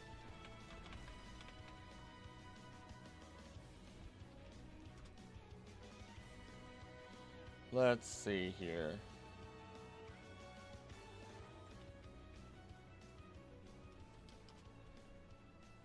There we go. Sableye, no. Mawile, no. Aeron, absolutely not. Meditite, basically, is already covered by talking about fighting. Electrike will zap us. Minun and Plusle are a good pair of Pokemon, actually. And they're like little, they're like the most adorable little electric mouse cheerleaders. Okay.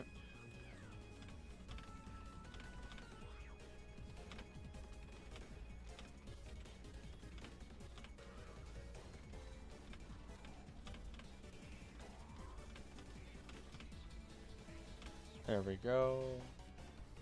Love to stay together as much as possible.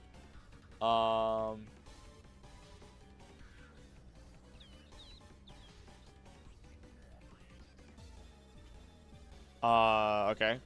They can both promote blood circulation and energize others, though helping them get though cleaning them will be a fuss since they both hate water. Which, I'm not sure how I feel about bathing an electric type Pokemon.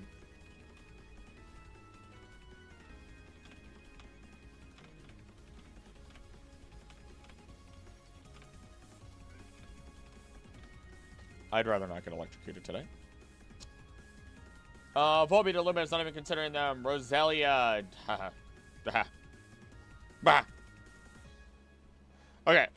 The Budew line is great if you live in clean areas. Budew will release spores, though they are not toxic as long as the water stays clean. When it would eventually evolve into Roselia, just don't take the roses it has, and you won't get stabbed. I don't think there's... I don't know if there's anything else I gotta worry about. I think they're a little timid if they're a Badoo.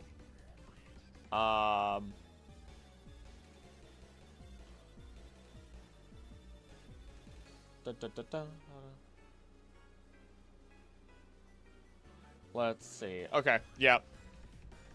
The aroma they let off will bring a sense of serenity. Ready as well. Nothing crazy there. I'm zooming now. Gulpin, no. Swallow, no. Carvana, absolutely the heck not. Whale Lord, not talking about that. Numble, they're more of a service animal. Spoink, oh my goodness.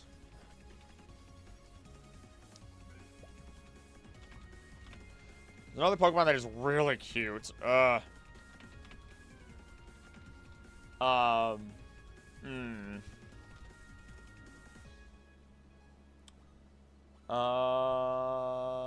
Let's see. Doesn't say it has a temperament at all. That's incredibly cute. They're overall depicted as friendly. As being a friendlier species. But of course, there's always the concern of it not jumping anymore. Or at any point. Which, if they stop jumping, their heartbeat stops beating. So, no real opportunity to relax with Spoink. Unfortunately. Not really a great domesticated Pokemon for that matter. Spinda. Do I want to consider Spinda? Do I really? It's going to dance like moving, so it thinks it is walking in a straight line.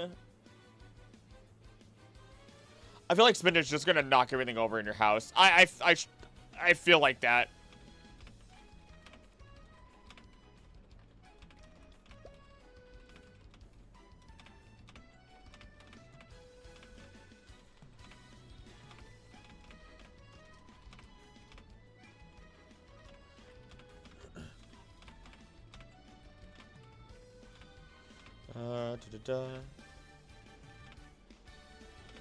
There we go.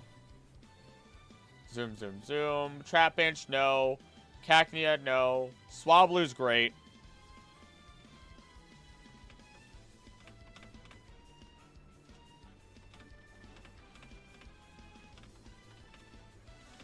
Swablu's the adorable little hat that you've always needed.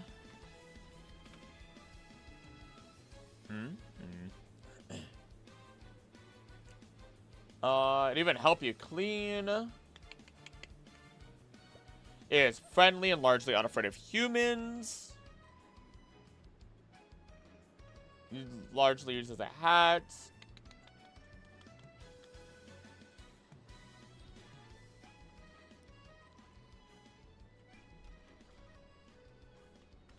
And it's just a hat baby. Just a little bird that likely eats large nuts. So it is gonna be easy to take care of, especially since it likes things clean. Meaning that even when it makes a big mess, as birds are apt to do, when breaking open seeds or shedding feathers, Swablu will likely clean up its own mess, making it another self-sufficient and very friendly Pokemon.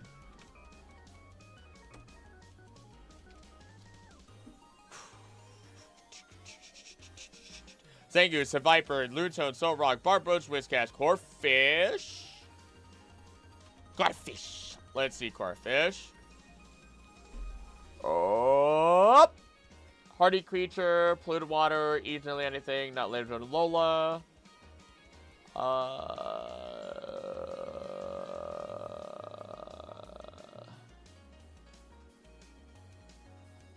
I don't know. I don't think I'm considering Corphish. I don't know if I want to consider Corphish. Oh, nope, nope. Corphish were originally foreign Pokemon that were imported as pets. They eventually turned up in the wild. This Pokemon is very hardy and greatly increased its population. Wow! There it is. I had to look at the Pokédex info for that one. Okay, in other words, this can be a difficult Pokemon to keep as a pet, and most people aren't prepared for the amount of care it will need. Just because it is hardy doesn't mean it won't be picky.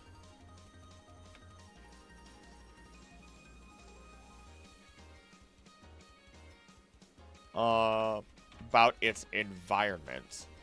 Why? Oh, that makes sense. Why do you think Crawdaunt throws every other Pokemon out of its home?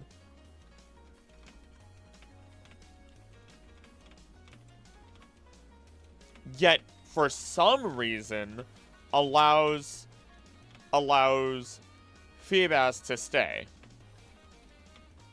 It apparently likes Feebas, I guess.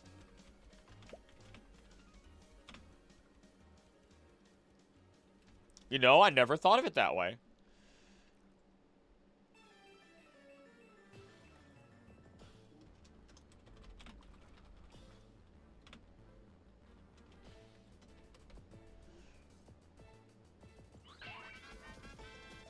Thank you for sharing your with the class. Crawdaunt, Baltoy, Claydon. I mean, Baltoy might. It's fine.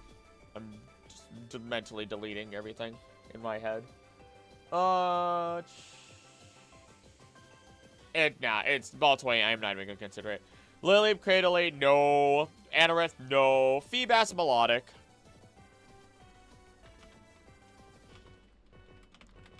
Have been shown to be good pets. And can evolve without having to be in battle. They just need the right care and the right amount of love.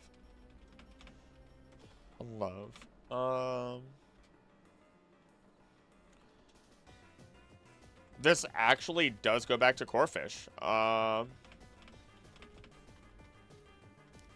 Just because it can live in any environment, no matter how tough or polluted or dangerous, doesn't mean that it deserves the bottom rung of treatment. It is through giving this Pokemon the love and care that it needs, not the bare minimum, that it evolves and becomes a peacemaker. Pokemon that is intelligent and self-sufficient, while giving off a dazzling display.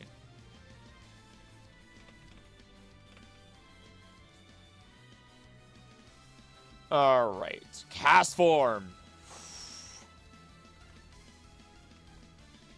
I need to double check its forms, though. How many pages am I at? 27.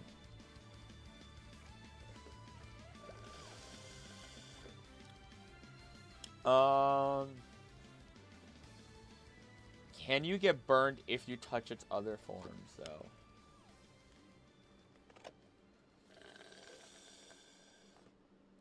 No. Okay, you don't get burned.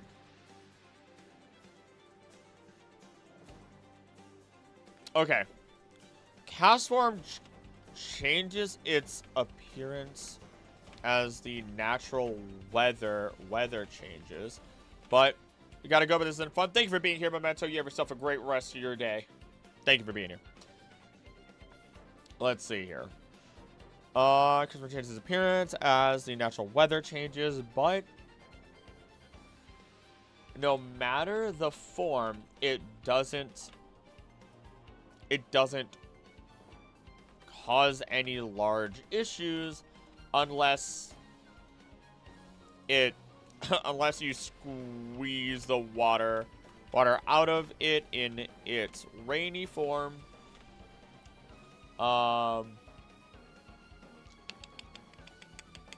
Or it changes forms while you're touching it.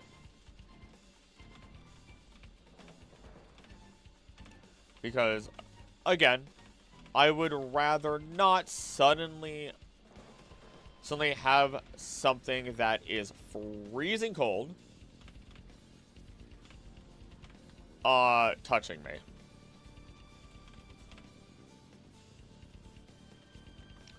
Otherwise, being a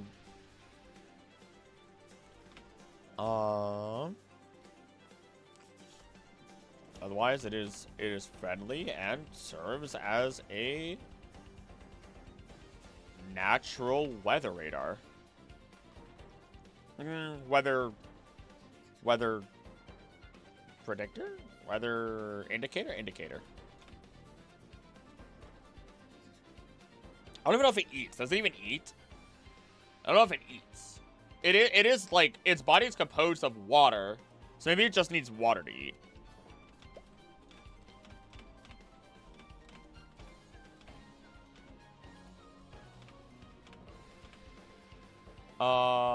Molecules are found to be just water. Okay.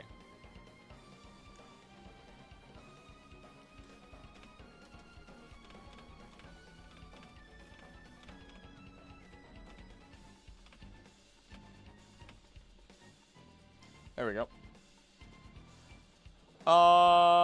You could keep... I mean, Kecleon likes to play hide and seek, and that's really the only issue that you have there, because then he'll just get angry about you for not finding it.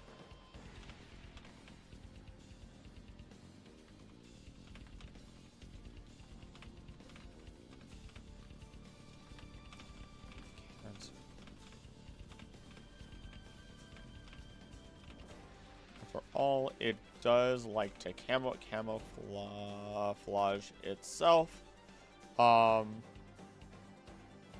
the time, which may make you lose very often.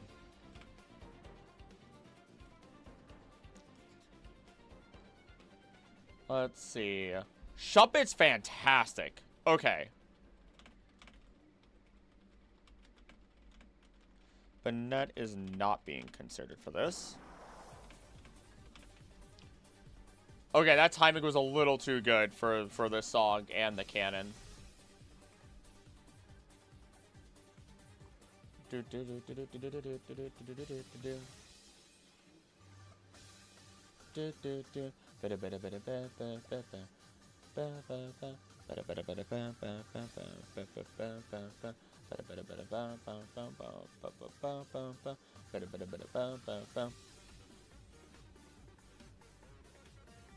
Yeah. Whoa.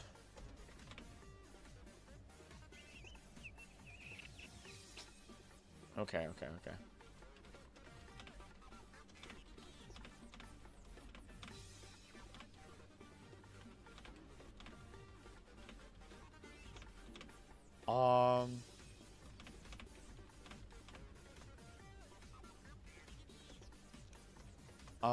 Might have troublesome thoughts. And a hard time controlling them. You to sleep easier or at least be calmer overall.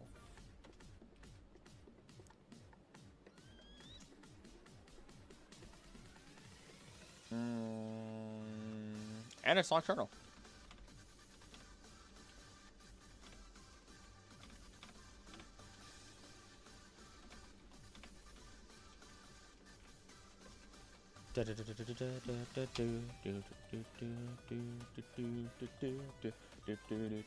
You're not keeping Atropius as a pet.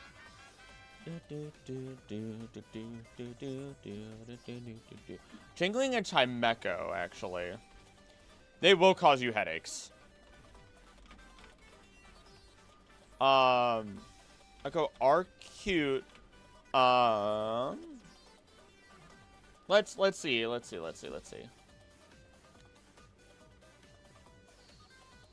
Nothing on its attitude. Chimecho, what about you?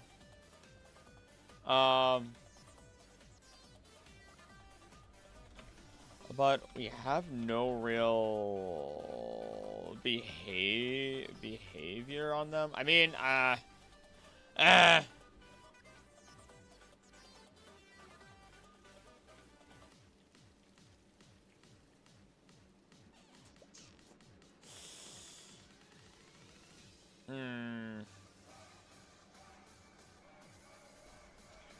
But if they cry, they will release ultrasonic waves that will cause headaches in humans and harm other animals / Pokemon. I'm just gonna say other Pokemon. Why am I saying animals?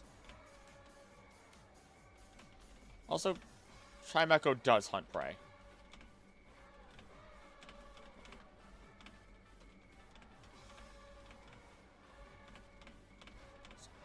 It does hunt our owl Pokemon.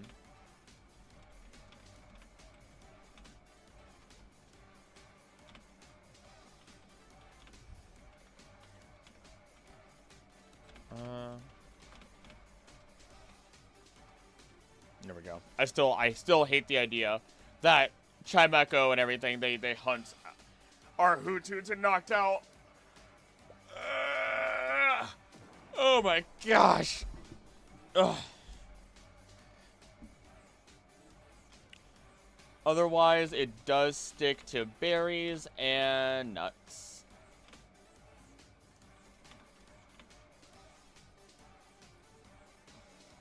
Ah, there's Absol. There it is. Absol.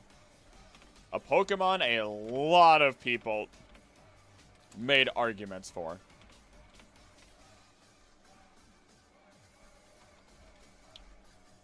You know what? I mean, you know what? A loyal companion, a great guard dog that can sense incoming disaster, and a Pokemon that overall is a pacifist. Hating to take part in combat unless it absolutely has to, and then it will wipe the floor. Tingling be like, I will be the only one to wake people up. Restarted The Witcher 3. Wish me luck. Best of luck, Kaguya. You got this.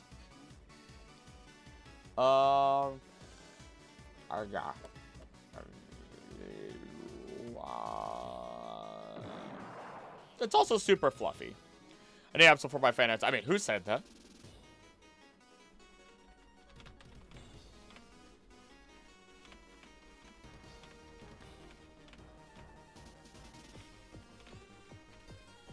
There we go. I love snow runs. And all you have to do is feed it ice. To do is feed it ice. The problem, though, it's an absolutely terrible house pet.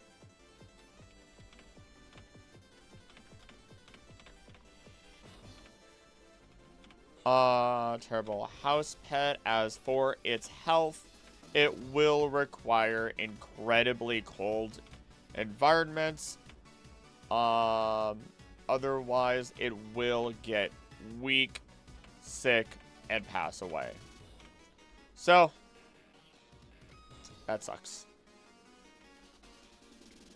Glalie, no. Spheal, no. Clamperl, no. Relicanth, absolutely not. Not because it's dangerous, literally just because the type of creature it is. Love Disc. I mean, they're kept in captivity all the time.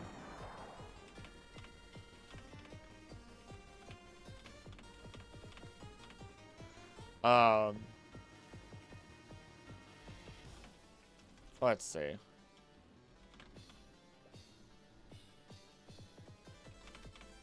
There's signs of love and affection. Even being marketed as such by hotels. Hotels within the Pokemon world that will release them in front of couples that stay at their hotel. All because they are seen as a sign of good luck for the relationship. If you want fish, you can have fish. Bagon, no. Alright, somebody made an argument for Beldum. Okay, someone out there made an argument for Beldum. Eat, anyway, reproducing, lacks blood. What in the world?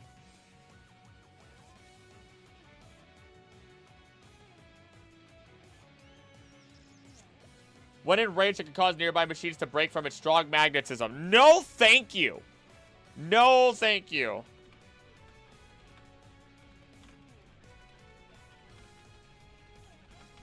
Nope.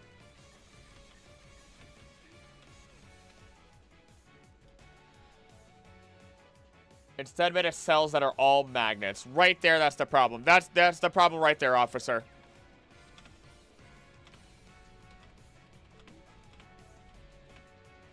Another magnet-based Pokemon that if you live in the modern age and have any technology, if it gets angry, it will ruin nearby machines.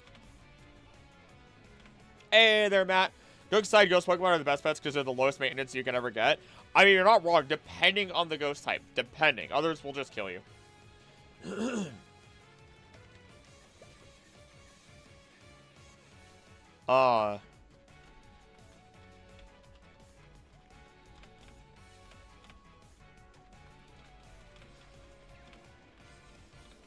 Boom. Of course they will. Alright. Down the list. Reggie's done. Okay, legendaries. I'm out. All right, finally, Gen 4. Gen 4, page 29.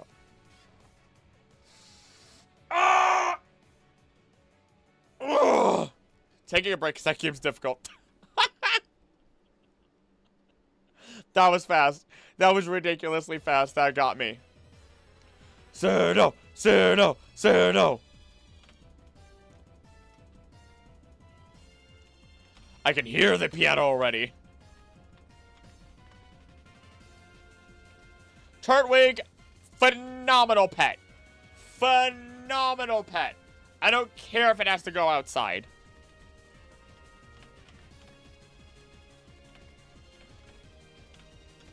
Air, how much space has to be made for it? I will make that space. All mortal possessions can belong to the Turtwig line as one of the perfect pet Pokemon. Snivy's the best green bean? Don't at me? Oh, I'm sorry. I'm sorry. Snivy doesn't like to be touched. Snivy is snooty, flat out. It is known to be snooty. I'm good. I don't need to worry about that with Turtwig. And Turtwig is communicative. If it's not communicative, I can actually tell who wrote Venusaur wrong. I also actually Bulbasaur is up on that list too.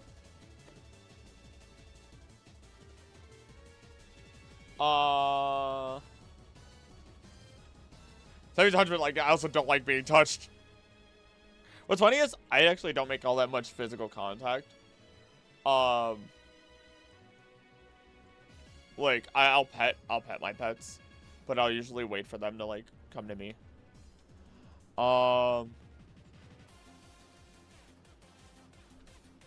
There's another phenomenal pet. Let's see here. Would it evolve? Yeah.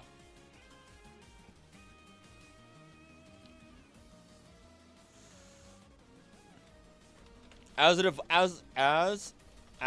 evolves, it only becomes calmer, more docile, and protective of other Pokemon. It can find water and wells where it can drink all that it needs, which could be problematic in a city.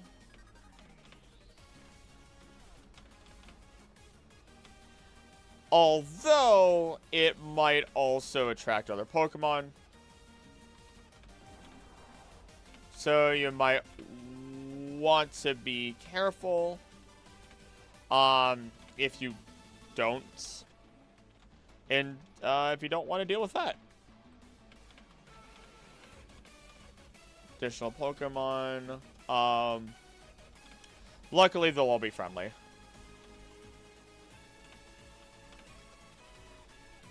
If they're staying on its back.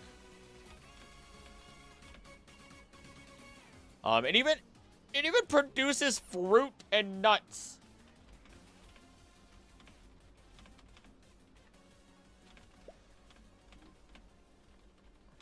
You can harvest them from the what might be the healthiest soil ever.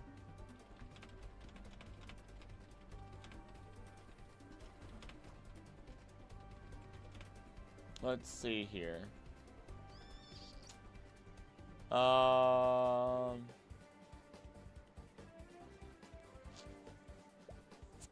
Okay. Have I been called? Snively's like a cat. We'd be chilling. Wait. I have not gotten a Snivy yet. We're getting there, though. We're getting there. All right. Gotta consider Chimchar.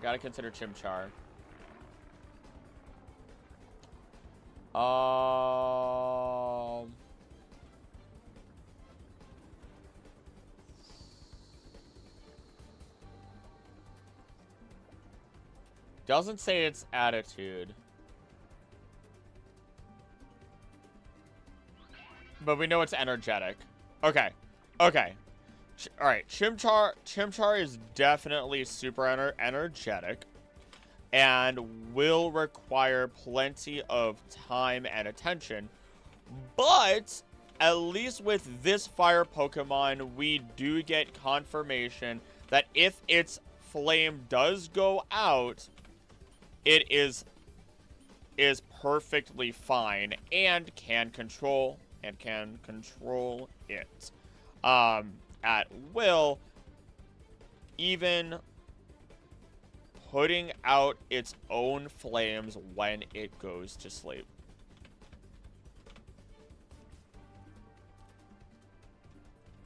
So, if you want a safe, energetic fire-type Pokemon, Chimchar so far is the best bet. Its evolutions probably won't actually happen. Yeah, okay, hold on, I gotta go back. If it evolves by sunlight, when it comes to Turtwig. Alright, there we go. A lot of our grass types, Oh, Piplup. Cute little Piplup. Beautiful little Piplup. Fantastic little Piplup. You and your strong sense of pride.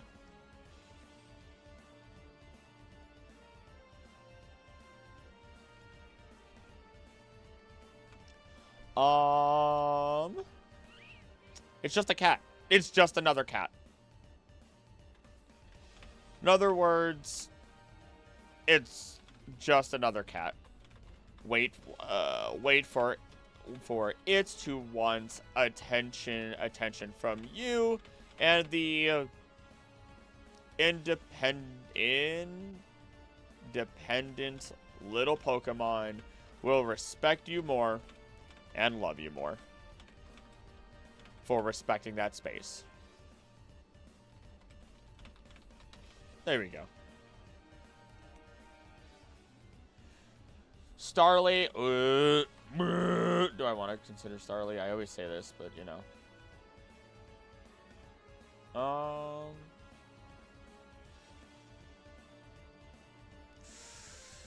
Starly is said to have a really harsh cry that tends to be annoying in the Pokemon world. Piplup is so sassy, I love it. My favorite gif of Piplup is the one where it waves goodbye, walks over the hill, and as it's cresting the next hill, you just see, boof! No, it doesn't even get to crest the next hill. It disappears, and then there's an explosion of dust, and you see it go flying, and I love that gif. I love Piplup. Nothing malicious about it.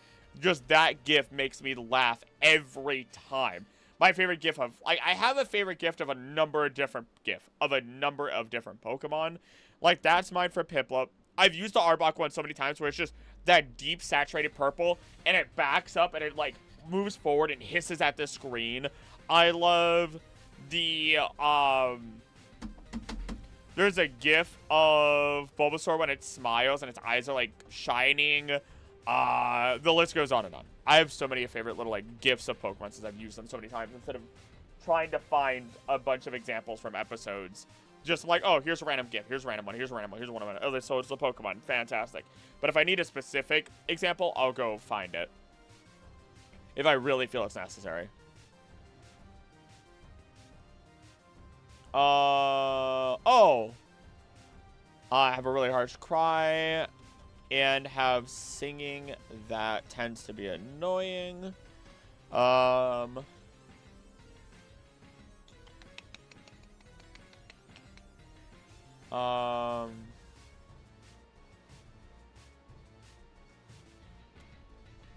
What you do, I pretty much only use the Piplup gifts and JPEGs, plays Mario Party, the Piplup sassiness perfect. Oh, I know exactly what you're talking about. I don't watch them, but I know exactly what you're talking about. It's pretty good. I tried doing that for a video, and it's so much work, especially with putting in subtitles, and I'm like, I'm never doing this again. I'm actually amazed that I could put the little bit of, like, so little effort into editing, and there are people who've been like, the editing is on point, you put so much effort into it, and I'm like, I literally watch or edit the video on 2x speed and just start slapping things in where I feel it's necessary. There's just a certain mechanical aspect to it. Sometimes I feel like I throw in, like, solid editing, but, like, editing like that takes effort.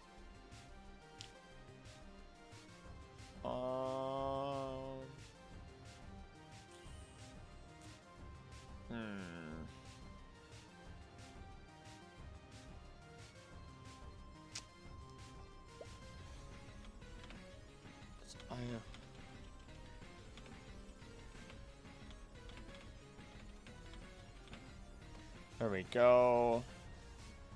Jump off of Starly. Bidoof! It's a beaver. I love Bidoof, but it is just a beaver. It is just a beaver that deserves love.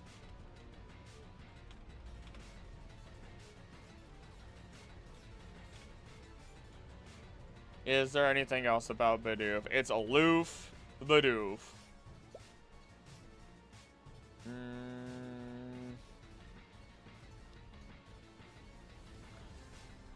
It is agile and incredible and not easily perturbed. So,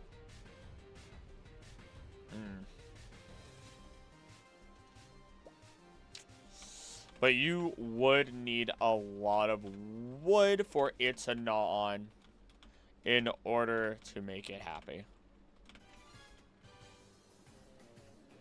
Alright.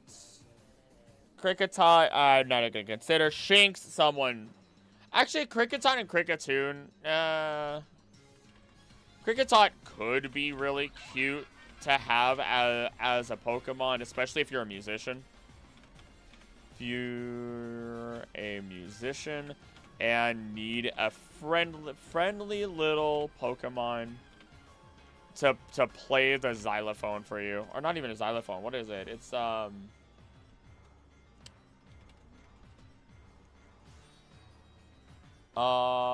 xylophone marimba for you.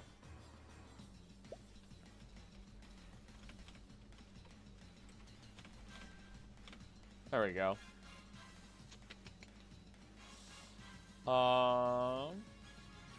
They also enjoy autumn. Enjoy autumn nights. So, if that's your favorite season,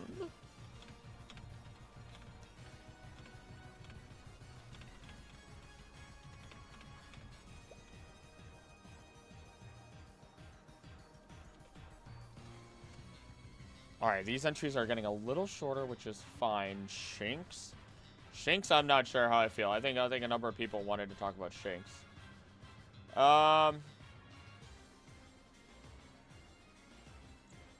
It has an aggressive nature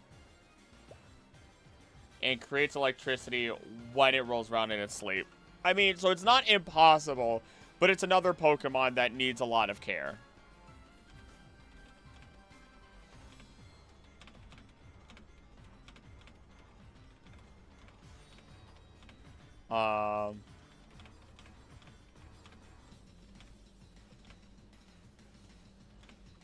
Otherwise, you are going to end end up with a burned down house from all the electricity discharge. But who doesn't need wood to be happy? It needs it to live. Those seeds could grow and grow until it can't eat anymore because its teeth don't stop growing. Keep growing, it's well cared for. You know what? Yeah, that's actually a really good point. I'm actually gonna, you know what? Make it happy and ensure the teeth don't grow too much and cause health problems.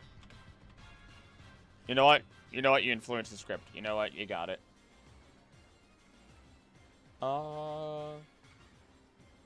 Cranidos, no. Shieldon, no. Burmy, I really need to. I'm not considering Combi. Pachirisu, it's a squirrel. It's a squirrel. It's a squirrel. I love Pachirisu and it's shiny, but it's a squirrel.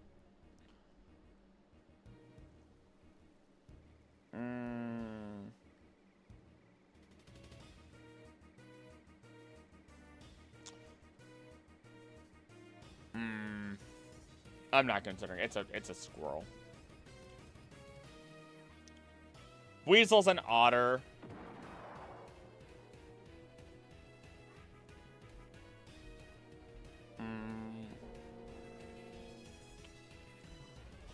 I could skip so many of these. Okay, Baneri.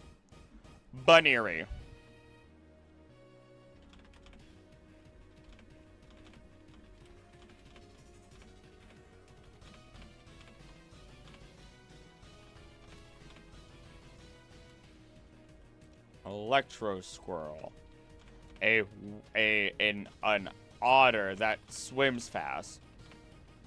I can't think about Pet Squirrel since that one incident with the police. Oh no. Oh no, that sounds like I'm not 100% aware of this.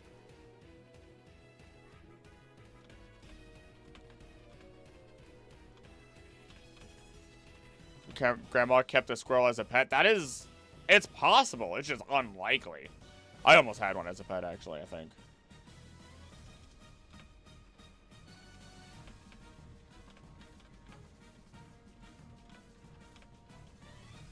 They do need a great deal of attention and care, if I know correctly. A common pet once more in Baneri.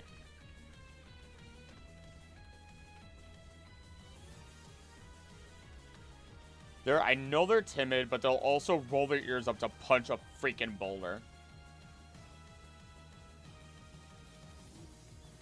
Or jump high.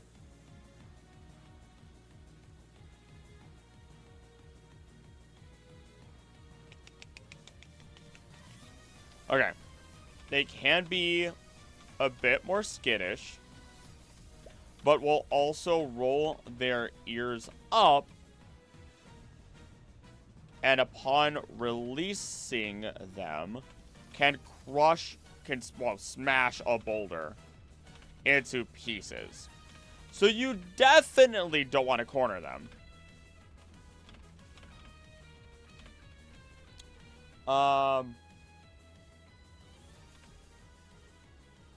And use this ability to also jump high.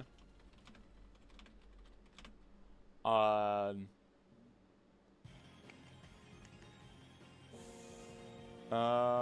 otherwise just follow normal rabbit behavior.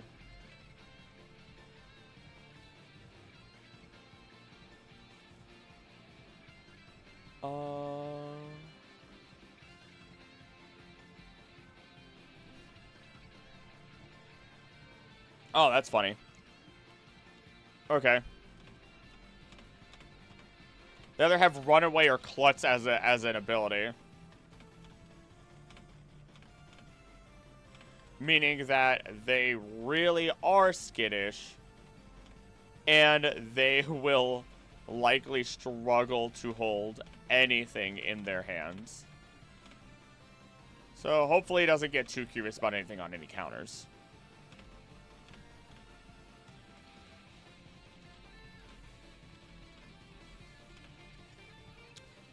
Okay. Miss Maggie is Honchko Glammeow. Glammeow. Might as well talk about that. Guy was rehabbing his grill and was posted online about who was going to get the proper registration to do so, but he got eventually swatted for it, and the police came and immediately put it out. No! That's so stupid. That's terrible. Spiteful, fickle, cowardly. Tendency to hook its claws and nose of its trainer when it's not fed. No thank you.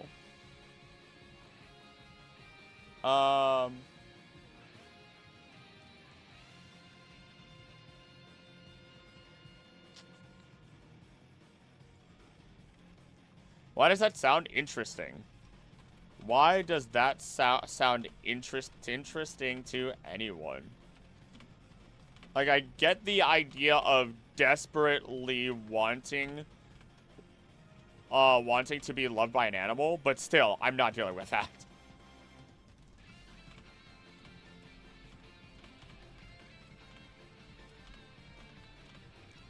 We'll still talk about its evolution, though. Its evolution isn't much better.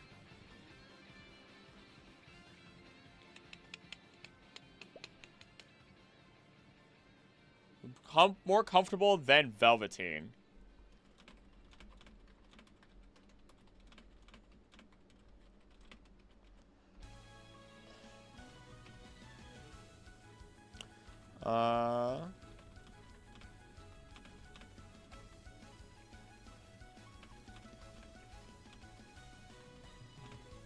There we go.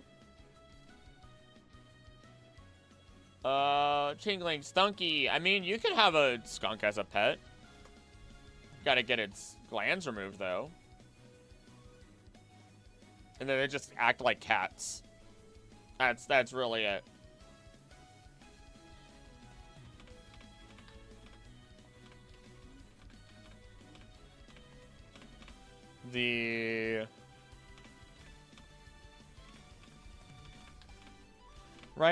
Right, you just remove the glands.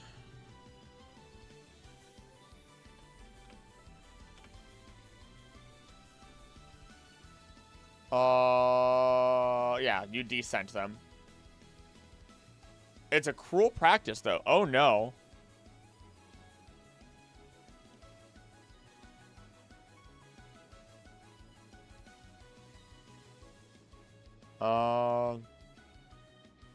Oh, wow, never mind then.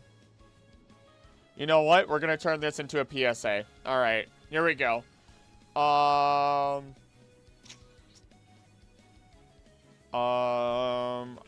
would just say, remove the glands. You a real skunk. But, after not booking, oh my goodness. After looking into this further, it really turns out that this is a This is a cruel practice. It's like declawing a cat. I never realized that. Oh, wow.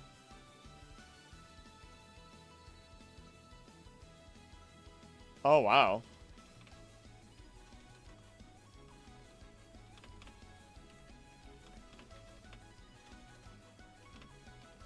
So, yeah. No Stunky, no skunk pet.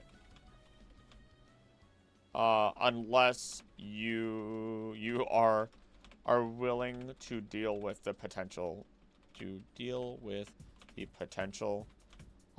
spraying. Oh my goodness, spraying that will happen, and then forgetting about it, since Stunky's spray can cause you to forget things. That'd be kind of funny. That'd be kind of funny. You're not supposed to do that, Stunky. What was I yelling at Stunky for? What's going on? Bonsor, no, Bonsley, blah, blah, blah. Chatot. Chatot's actually fantastic. Chatot is just... Chatot, another bird. It's a bird. It literally just... It's just a bird. Though, I mean, that can mimic anything, basically.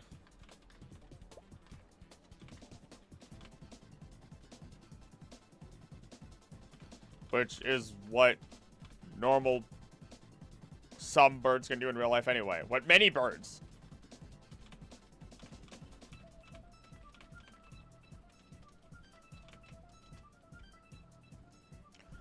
Spiritomb. Gibble. Somebody made an argument for Gibble. Okay.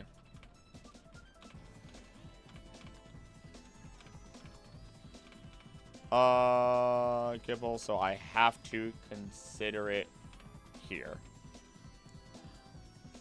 And I'm gonna say no. I already know it's gonna be a no for me, Chief.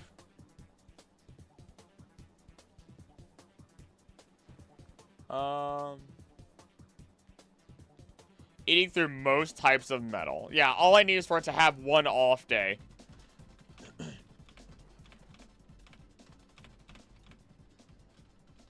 Chompy boy. All I need is for this chompy boy to be teething one day. And he just chews through my entire foundation.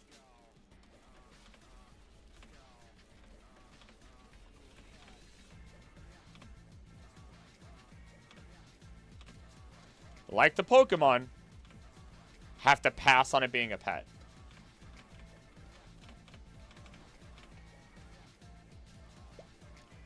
It's your boy, Guzma! We have Munchlax earlier, but it was the only way you are keeping it as a pet is if you either A, had a deal with a restaurant to give you any leftovers they had to reduce food waste, or B, you were super rich to afford the sheer cost of feeding these Pokemon.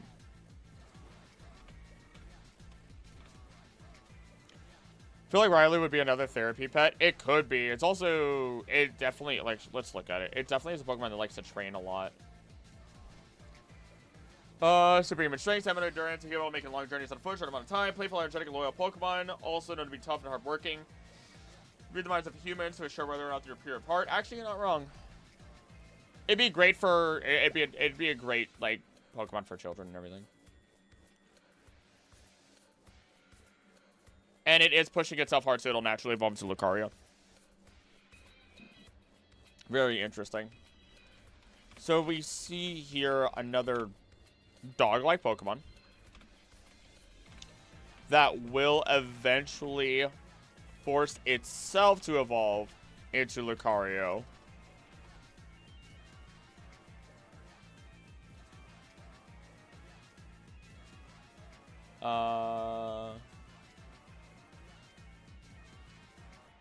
Alongside enough friendship. Okay. Alongside enough friendship. It would make for a really good Pokemon for young children to have as they grow up. Or, since it can read aura and emotions, could assist with, therapy. Or similar practices.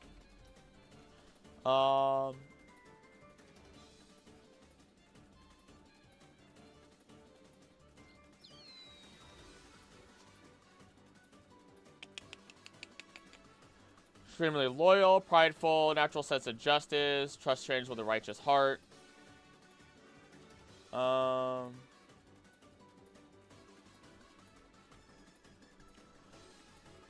And considering its nature, it will evolve into Lucario without direct battle. Grimer, Snubbull, Eevee. Oh gosh, what about them? Grimer's a no. Snubbull, Snubbull and Eevee, I mean, they're popular pets.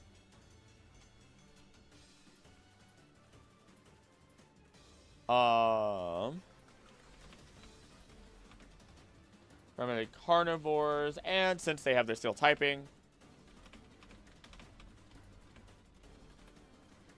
they can't be poisoned, which means they can eat chocolate, as shown in the anime.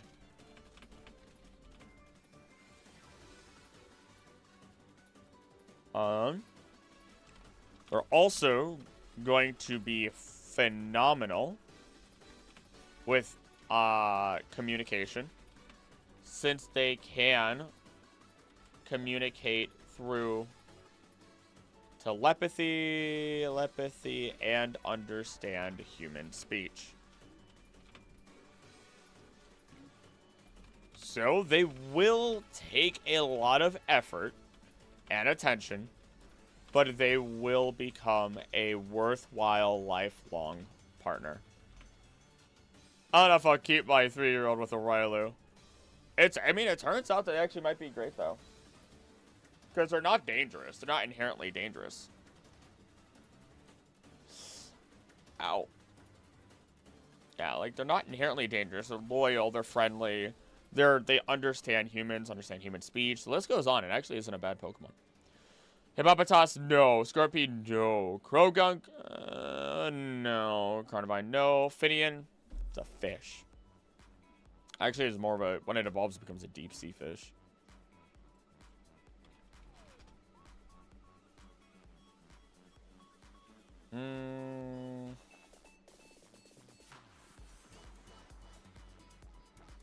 Yeah, they're not really a pet Pokemon.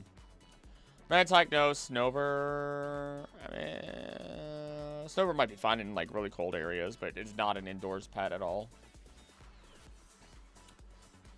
Moving on, moving on, moving on. Yanmega, no. Skip, skip, skip, skip, skip. Ooh. Going through a lot of these really fast. Oh, I get to jump straight to Gen 5. Oh, let's go. Oh, let's go. Oh, that's great. Oh, that's satisfying.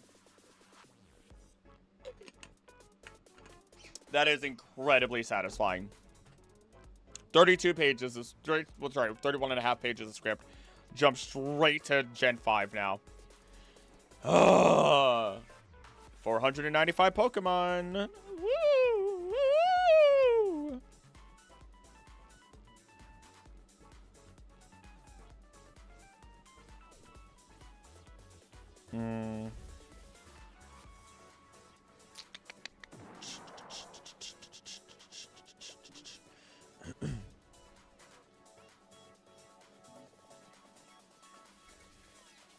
Why? That's confusing. Why would you?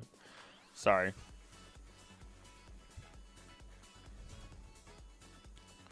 Um.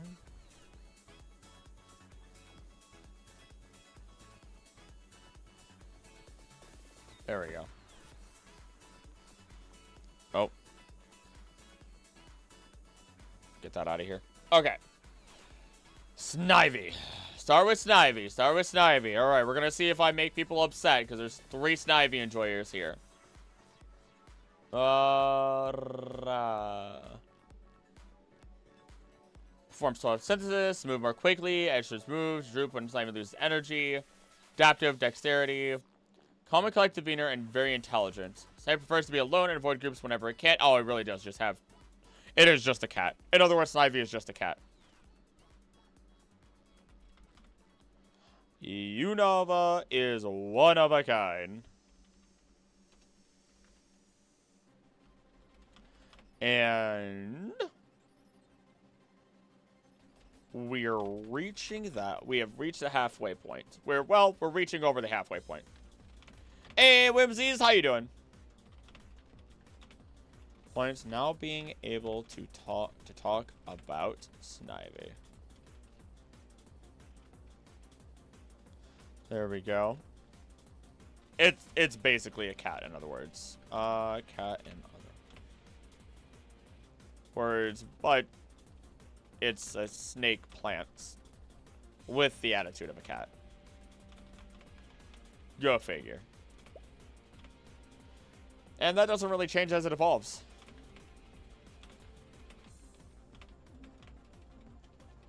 Oh gosh, if I could type evolves. Let's see, let's double check.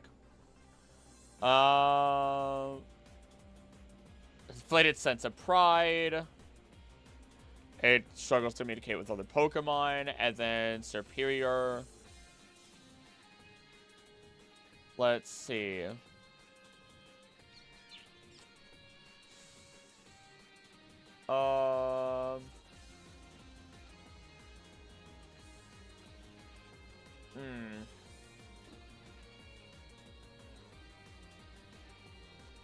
Yeah, its final form at least is love my big cat grass serpent, so sassy. It was my choice. All curtains being pushed aside. It was my choice for Gen 5. I like my grass types a lot. At least with superior, it does seem superior does seem to open up more, but it is deemed the Lord of the Forest and can actually act as a really good guard.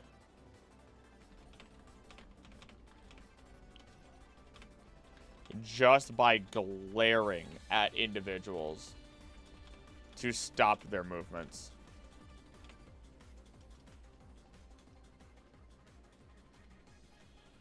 There we go. Tepig.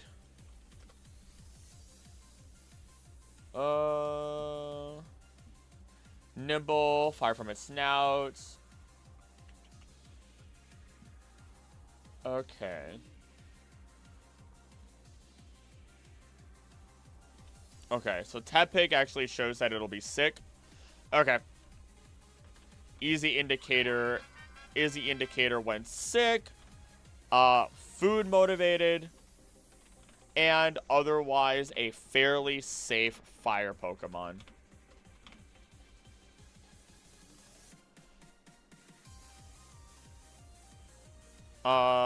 Just make sure to watch your food. Otherwise, it will eat everything you own. You leave on an unattended plate. There we go.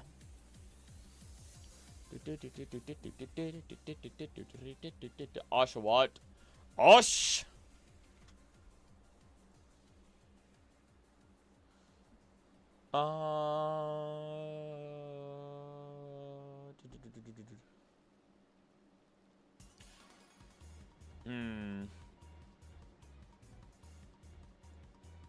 It's social.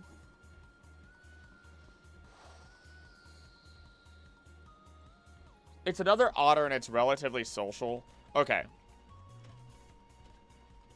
isn't isn't otter, but it is relatively social, as some otters tend to be. I should double check that before you just say that. Yes.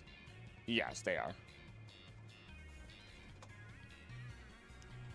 I don't know why. I can realize I'm starting to hit the end of the normal work time.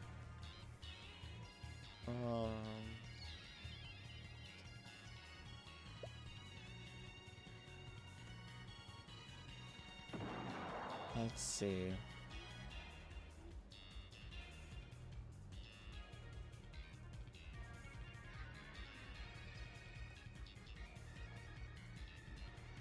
Where?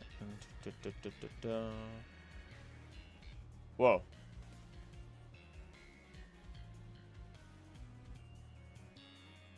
Okay, sorry. Got distracted by a couple of things that I was looking at. Ours relatively socialized, as otters tend to be. Oshawott learned to maintain its scout chops by watching humans use whetstones. So we can assume that they're going to be fairly friendly.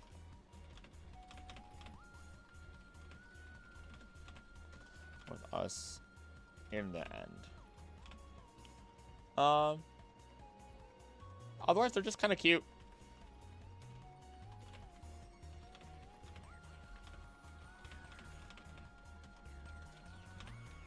There we go. Let's see. Patch Rat, do I want to consider? Do I really want to consider Pat Rat? I'm not considering Pat Rat. I don't care. I do not care. The Lillipup line. The Lillipup line. The Lillipup line. Let's be real. Another set of Pokemon that are actively praised within the world of Pokemon for being great pets through all of its forms. It is. It is flat out stated. Intelligent, courageous, great for beginners. Never yelps in apartments, apparently.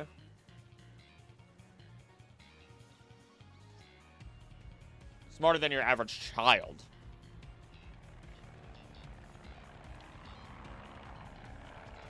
Then when it evolves into a herdier,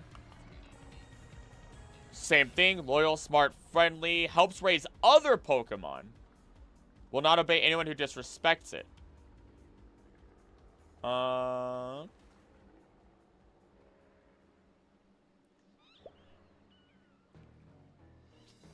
And then it, of course, takes a lot of money to actually groom. Which, Pokemon's just doing my work for me.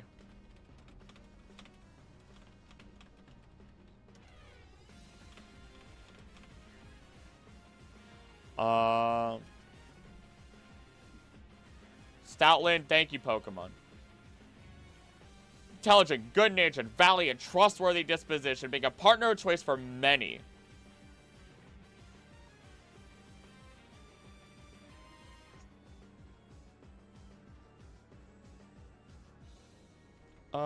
Uncomfortable in warmer environments.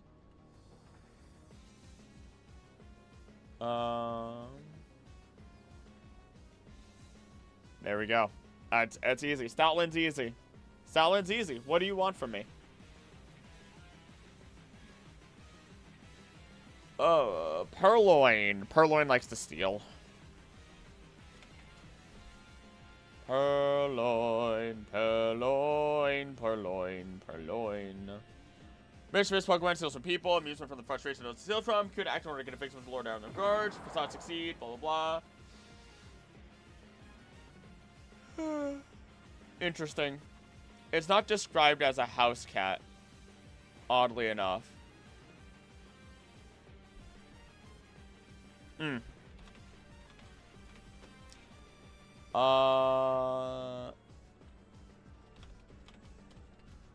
Described as a house cat.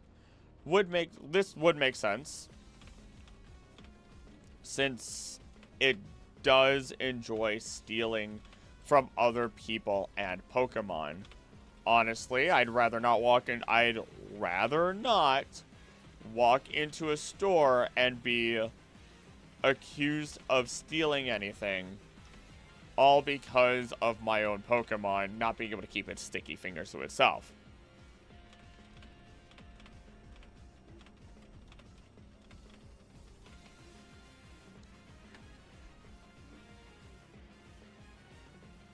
I mean, Pansage, Pansear, and Panpour are actually phenomenal, especially together.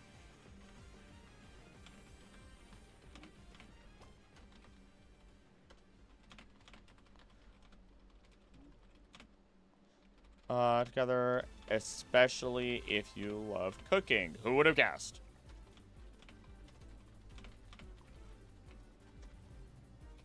It's not like that's how we were introduced to them.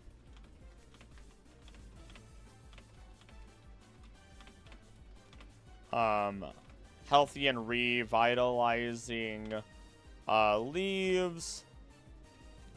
One that loves to share heat and cook. And one that can give nutrient-rich water. If you don't mind not buying food other than for the monkeys here, you could survive off of what they give you.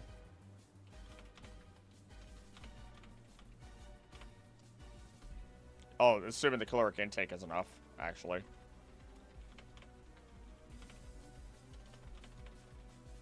There we go.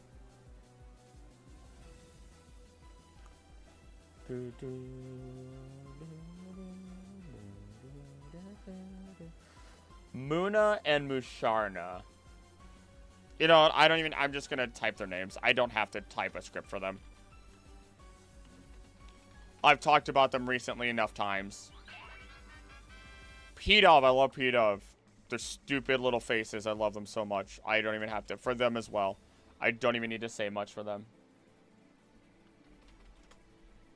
I will double check there.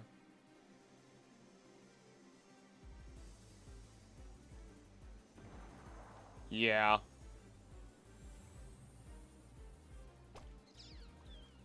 Yeah, you know what? I'll copy paste that because I don't remember all of that. But it's still fun. Moon and Musharna I have memorized just by not liking them as much. As P-Dove, at least. Rock and roll, I'm not even going to talk about Blitzel. It's a zebra. You're not keeping a zebra as a pet. Woobat is Droper's going to ruin your floors. Audino is just another Chansey. Is just another Chansey. So, if you like an in-home nurse, there you go. That can't feed you, I guess. An in-home doctor. That can't feed you free eggs.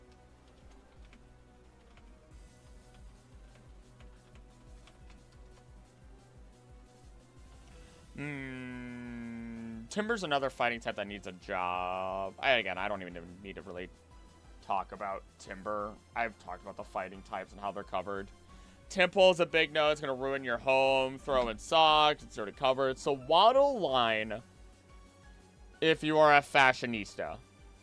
So Waddle Line's going to be great if you're a fashionista. They're going to take those leaves. They're going to fashion themselves. Especially if you have children. Leave Any is going to be great. Leave Any. Whatever the heck you want to say. I don't care how it's pronounced.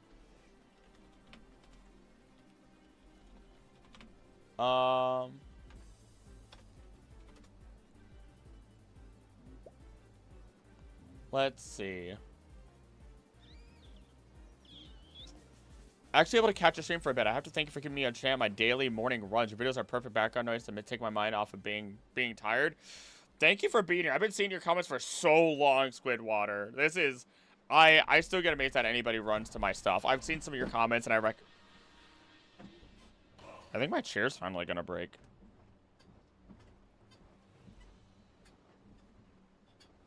Maybe not. Maybe not. Maybe not. Also, you better respect Crustl's prime pet material. Don't worry. Don't worry. I'm gonna talk about Crustle. I like it. I will give it its due chance. I like Dwebble. I've never cared for Crustle all that much. I like Dwebble, but I will give Crustle its due diligence.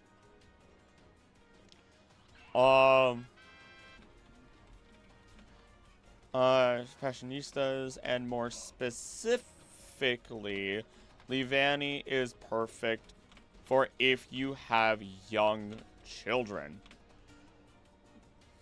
Click on Leavanny.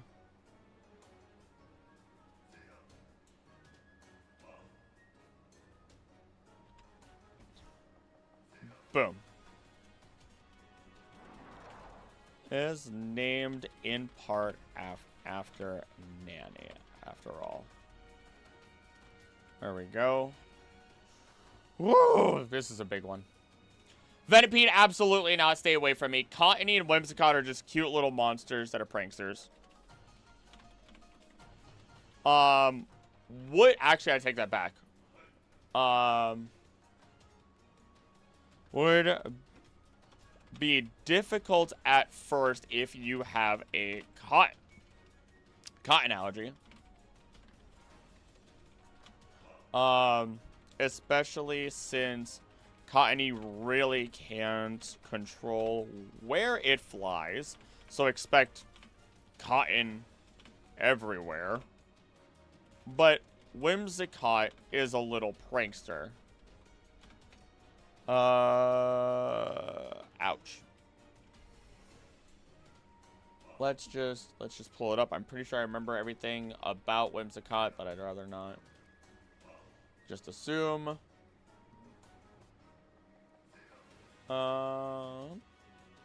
Yep, okay.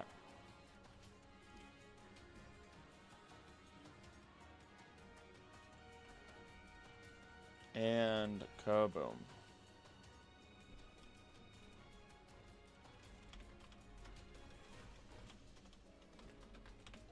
At least there'll never be a dull moment in your house with a Whimsicott around.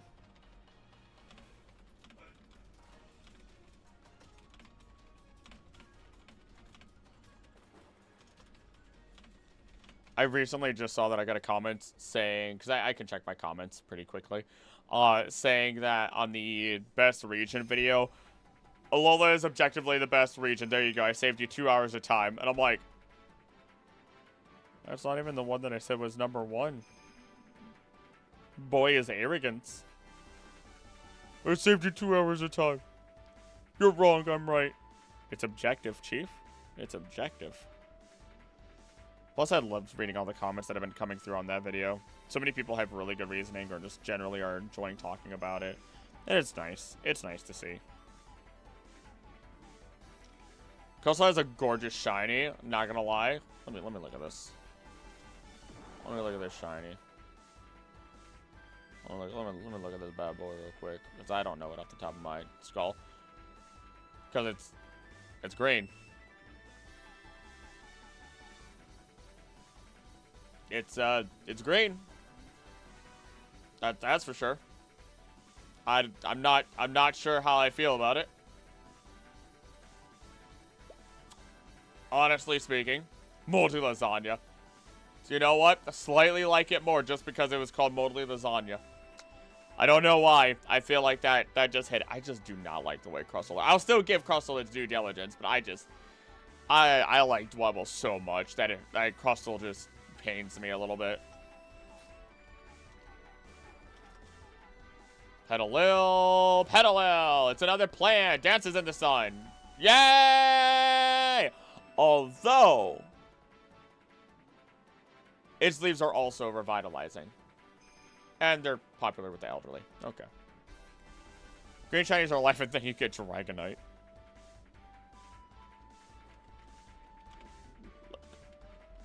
Petalil and Lilligant are dancing plants in the sun once again.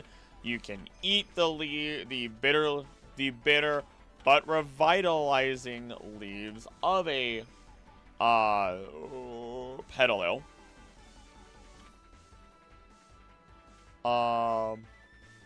That Fury Green that does not go with that weird royal purple on its wings. That is a weird combination. I'll give you that.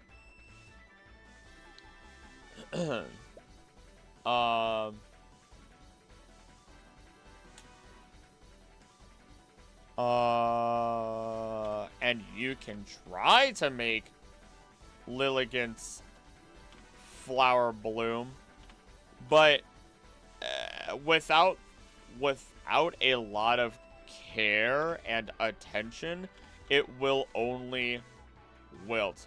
Most green shinies aren't good. Radioactive Espeon. Radioactive! Radioactive! Band Rush of Slimy. No!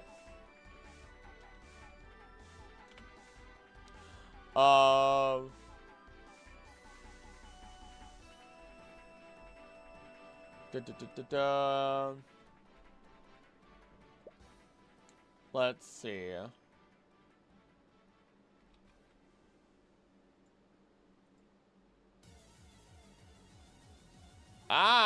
Where is it? Okay, there we go. Sorry. Brain. So sure, be a good noodle. Slam him! Slam him! Slam him! Howdy, Mew. So sure, force it to bloom. Collect the oil. Be a bad person.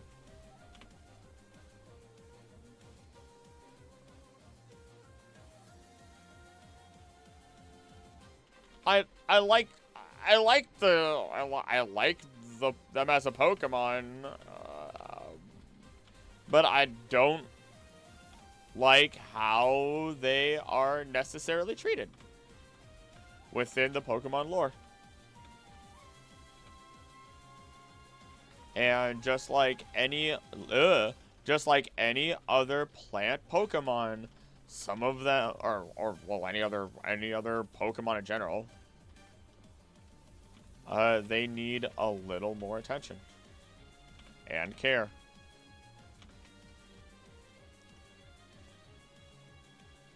Sandal, absolutely not. Darumaka, it's okay. If you want Darumaka, you just want a toddler with infinite energy. And then it'll fall asleep, and it'll wake up, and then do everything all over again.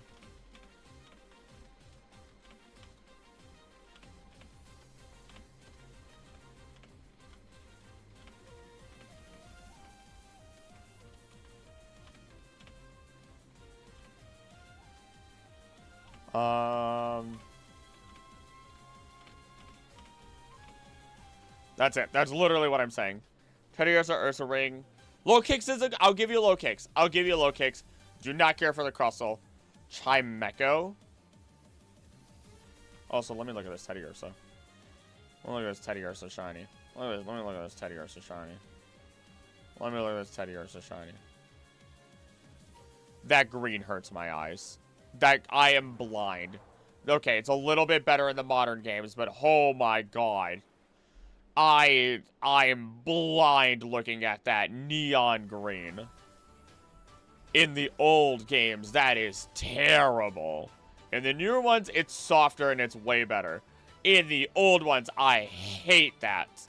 Vehemently. That is more yellow than green in the old ones. But it does, again, does become softer. Chimecho.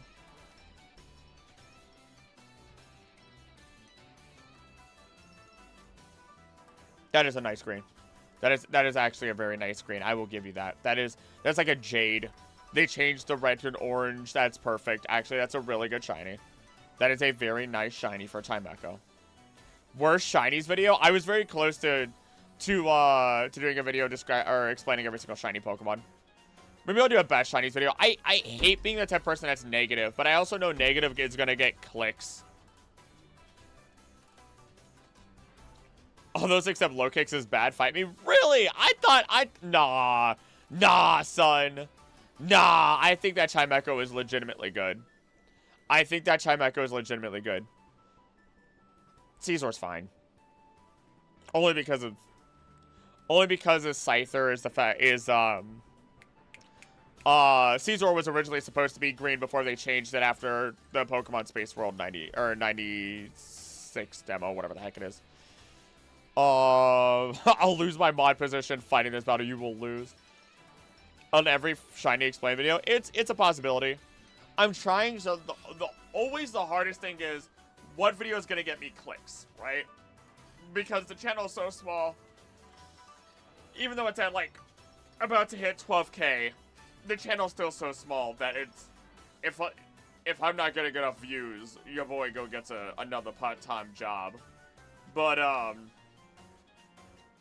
or memberships, I guess, would be the next step of that. So it's a focus of, okay, what's gonna get clicks, but also is not gonna drive me into the ground. Shiny sound fun. There's so many videos I have in mind, but I'm like, I have to wait. I have to wait. I have to wait until eventually I'm getting, like, X number of views on every video or have enough memberships guaranteed every month. Then I could then just make whatever video. And maybe even start hiring editors. Maractus is adorable. Is a mariachi cactus. I say that every single time I mention it.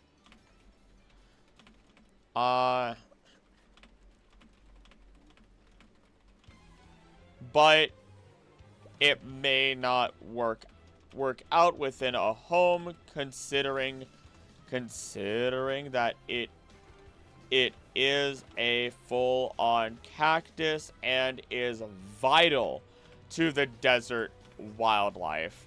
So, I can't even say so anymore. I need to stop saying that. With that, I actually oppose having it as a house pet. Boop boop. Shiny Superior. I mean, it's already green. Does that really count? Okay, never mind. That does count. That is a nice cobalt. That is a nice cobalt blue you got there, Sonny. That's a real nice cobalt blue you got there.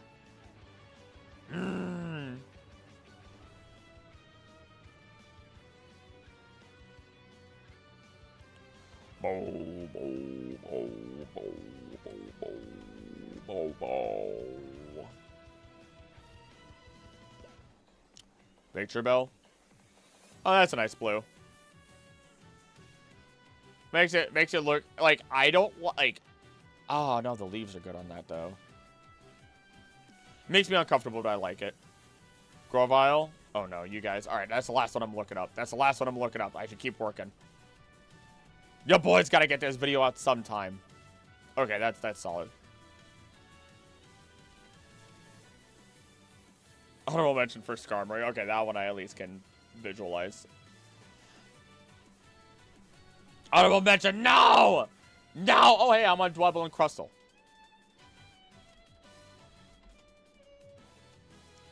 I'm probably not even going to finish this script today. And I wanted to.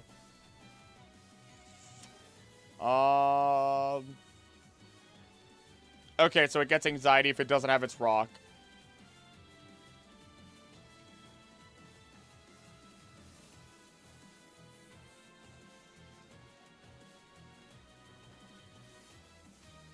What? Alright, hold on. I can't say what I just got out loud, but I doubt it's real. I'm about to find out in a second here. That doesn't seem real. I probably can't.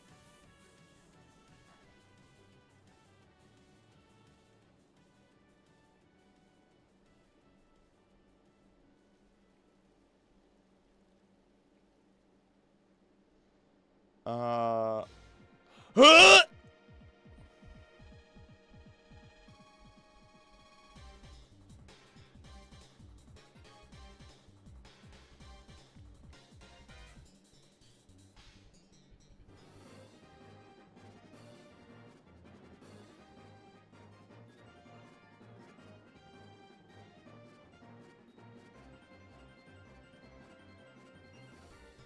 No, I'm good. I think I'm good. Nope. Nope. Nope. Nope, I'm good. I'm not gonna be, I'm not a fan of that. I'm gonna say this one out loud. I'm gonna say this one out loud because I vehemently oppose it. Okay? Just got an email. And I had just found out that this was a thing, becoming a thing that is just generally happening. Right? And apparently someone's trying to reach out to me from a company. That lets creators earn revenue by allowing their videos to train the next generation of AI models.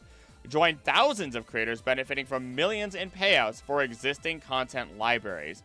Based on the number of hours on your YouTube channel, we estimate it would be worth around $241,692.33. Licensing 1,000 hours of your existing videos could generate up to $100,000 in revenue. First off, that's way too easy of money. 2, I do not support that. I'm not a fan of AI.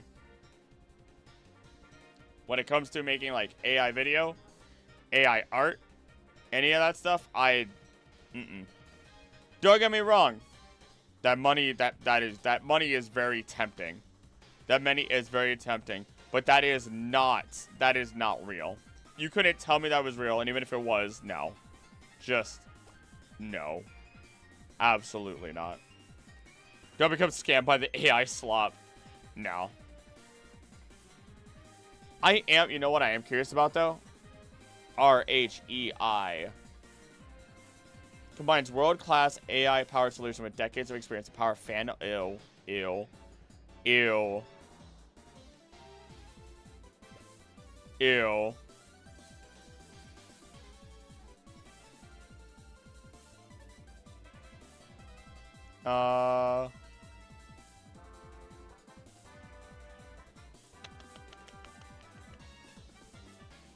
Oh, this goes deep. This goes way deeper. Hold on. This goes way deeper. Okay. I'm going to say this right now so I'm not held liable. This is information that I'm finding elsewhere on the internet. I do not know if this is 100% true or not. This is based off of information that I'm seeing on someone else's post and or information, okay? So I'm not held liable for this, for I do not know if it is 100% true. But I am seeing that RHEI is just a rebranded BBTV, which someone claimed that they are the ones that deleted an old channel of someone else's after they wanted to quit due to not receiving pay, the length of the contract being illegal in their country, and not a single channel associated promise recurring.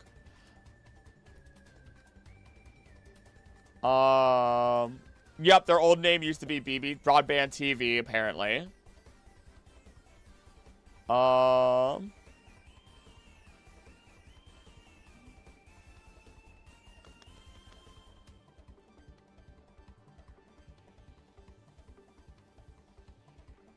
Wow, that goes even deeper. That goes so much deeper.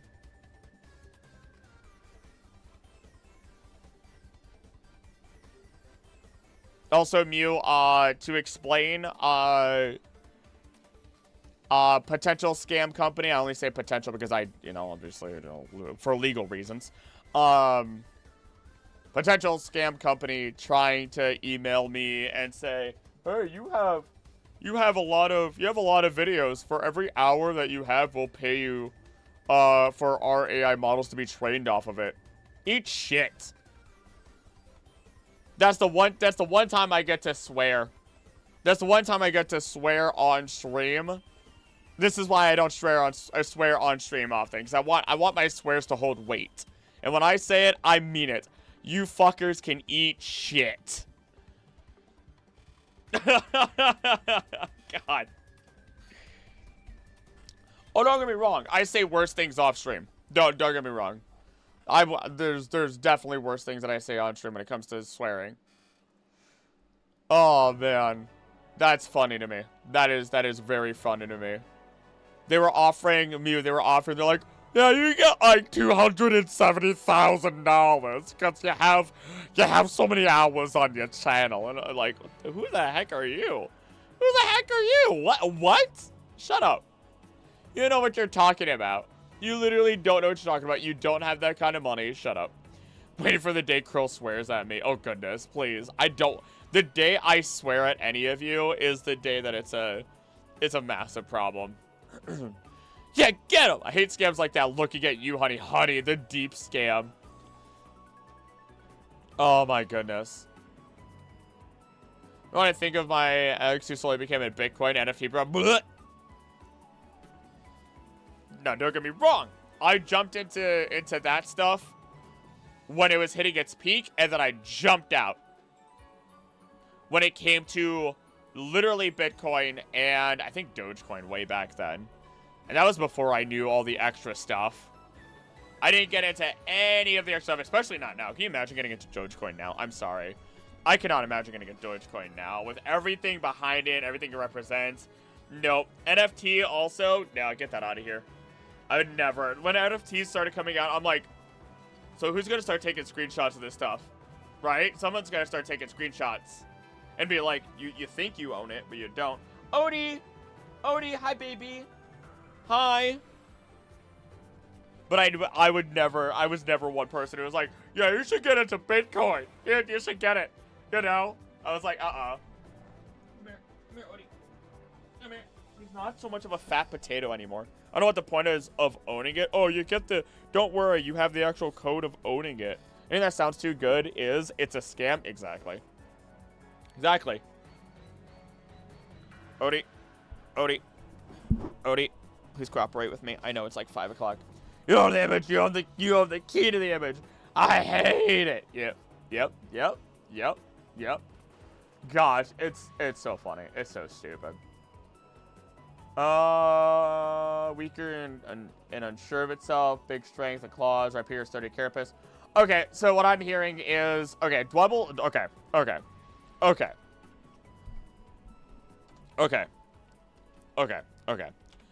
Dwebble is cute, and if you like hermit crabs, you have a hermit crab.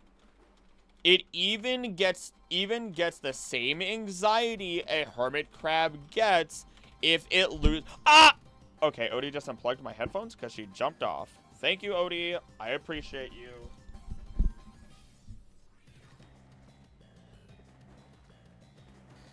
Goodness gracious. Cool things are somewhat more logical when it applies to, let's say, anime figures. Actual real things. A few figs that are number of whatever X amount made. Only picture, imagine you buy groceries all the right price. You actually bought the receipt. That's what an FT is. Yeah. Even so, I don't care that much. It's like having it because I'm a nerd and they make great references. You want to go down? I can send you down. I have more work to do. Girlie. I can send you down.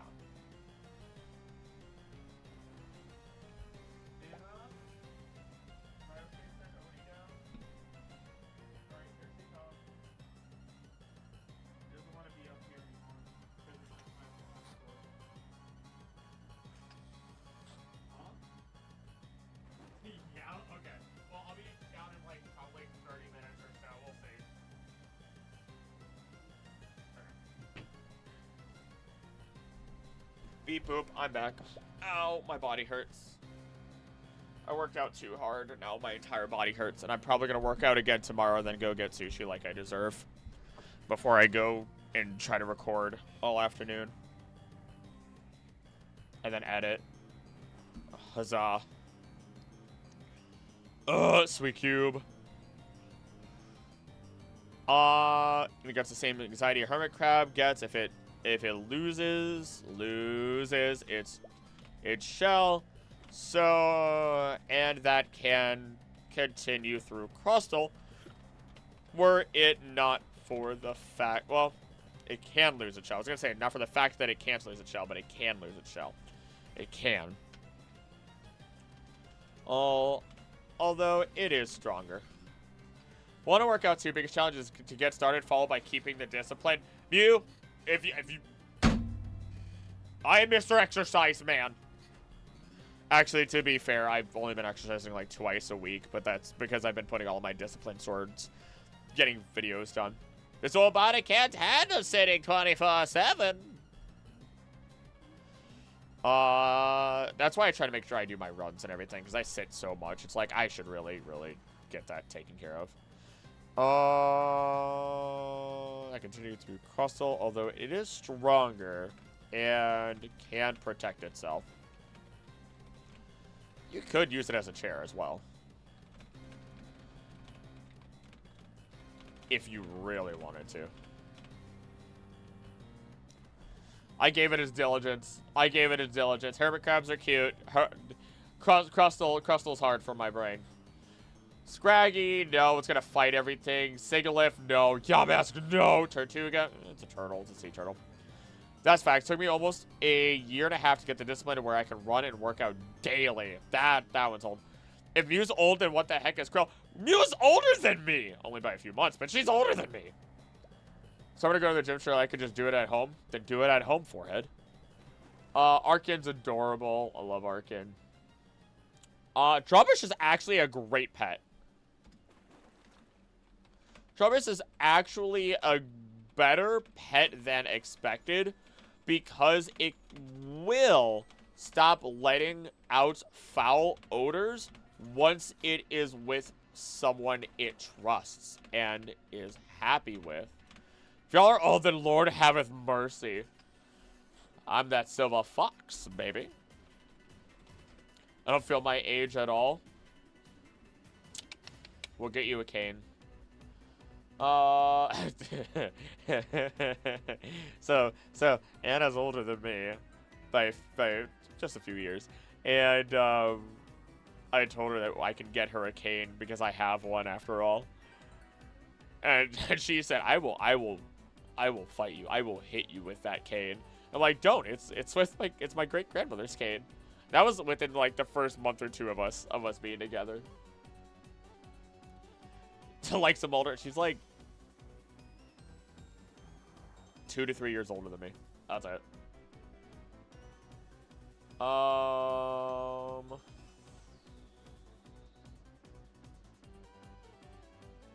Let's see. Just like Karaticus, I feel simultaneously 20 or 80. I'm a youngling waiting for Master Skywalker.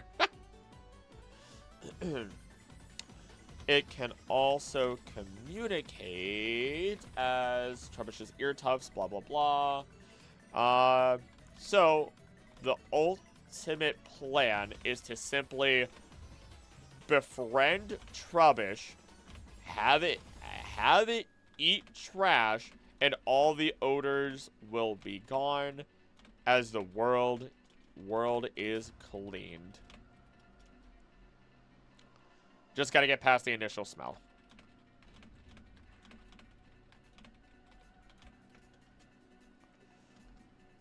Birthday is in 2 months. Wait, how is it in... I thought you said you were only, like, 2 or 3 months older than me. Goodness gracious. Ancient. Zora. Zora is a trickster fox. Once again, this one gets messy.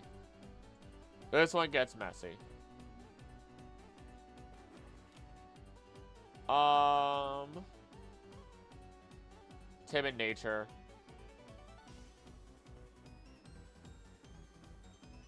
Okay. May babies unite.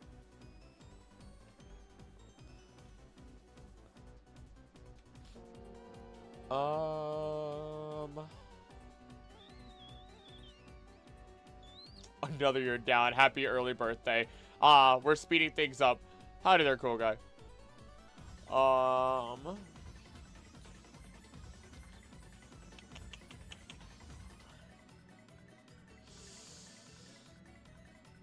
Ooh.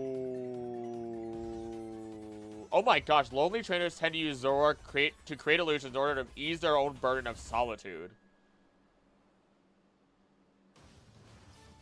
Huh. Time is already going by fast. No. Alright, Zora and Zoroark are a tricky duo. Tricky duo. Almost literally. Considering they are trickster foxes.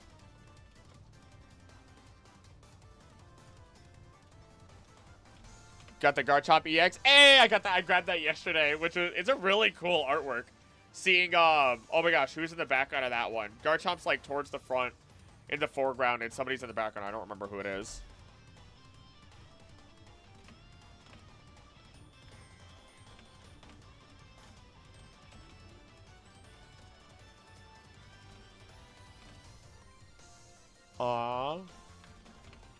It is Arceus. Oh, it's you got the basic EX one? Oh.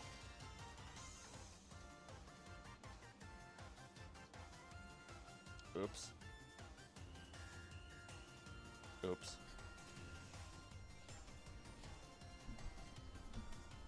I'm hungry.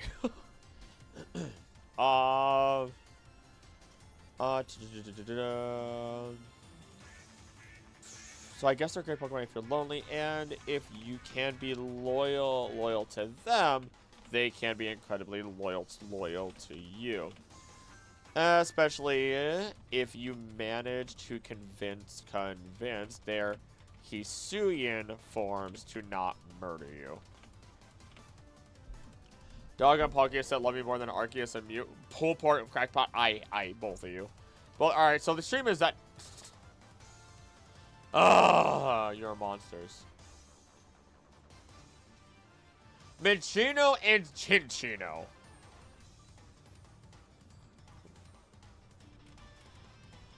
I mean,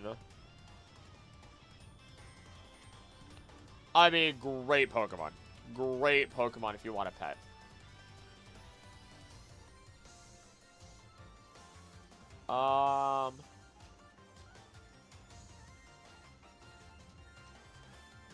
Let's see. That's John Chino. That's a new one.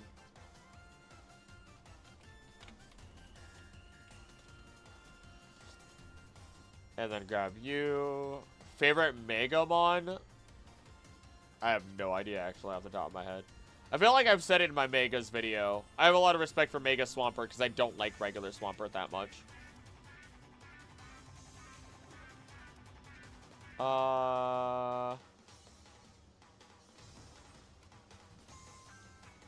There we go. In this case, we have another friendly Pokemon. Actually, you know what? Hold on. Are both friendly Pokemon that will actively clean up after themselves and more for that matter.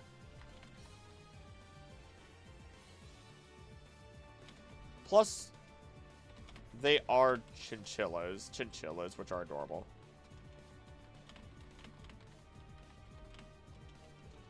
Ugh, losing my ability to type. I've still got, like... I've still got what? Kalos? Alola?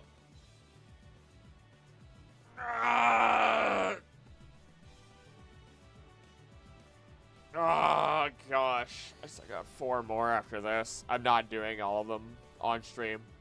I'll tell you that much. I can tell you that much right now. It is not happening. But I will continue for now.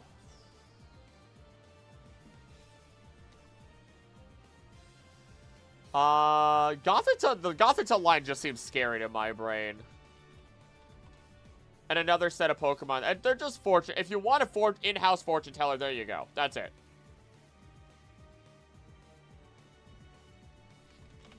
You want a quiet, in-house fortune teller that is a bit depressed, but at least loyal. You can have the Gothita line. Pretty good, Plow. Pretty good. I'm slowly hitting a wall because I'm getting hungry. And, yeah. Slowly losing it? Yeah, that's about right. That's about lying. That's about right.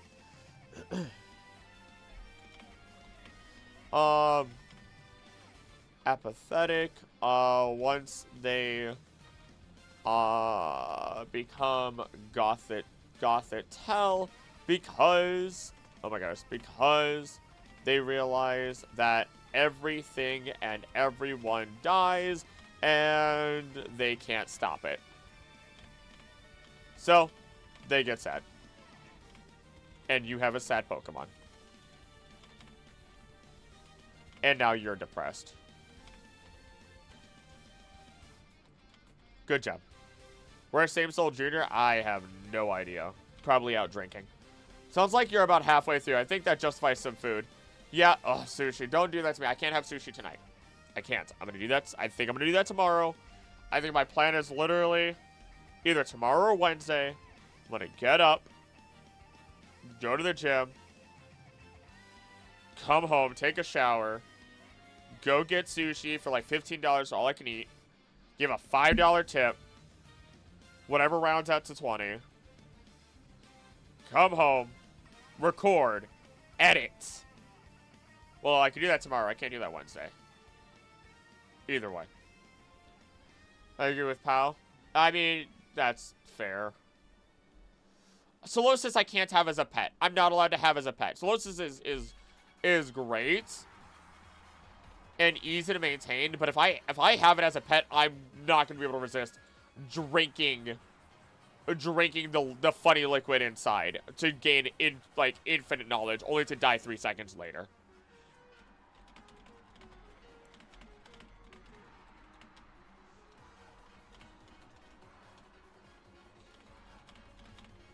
Oh yeah, no, it'll kill me. That does not stop me. You guys know my personality enough. You know that would not stop me.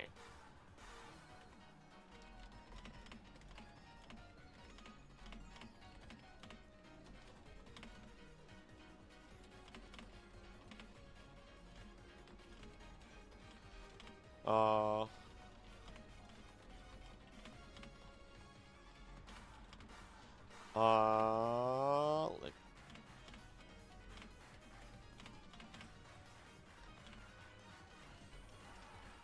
real good, cute, intelligent Pokemon that, though.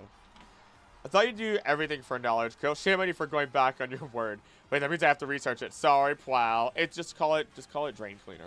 You know, picture Krill and Plow in a lab. Professor and assistant drinking funny liquids and name of science. Science! Alright, Plow. This is what's gonna happen. I'm gonna drink an ounce of this liquid. An ounce of it. If I start convulsing, I need you to grab the Happiny or Audino. Sorry, not the... I need you to grab the Audino... The not Clef, I'm already having a stroke. I'm already having a stroke and I have not had the liquid yet. I'm telling you now. Just get the healing Pokemon, bring it over to me, and just blast healing. And if we have to try again tomorrow, we try again tomorrow. I don't care how many tries it's going to take. My body will eventually become immune to it, and hopefully I will be able to just drink it and not die. Until then, I'll be taking no stuff.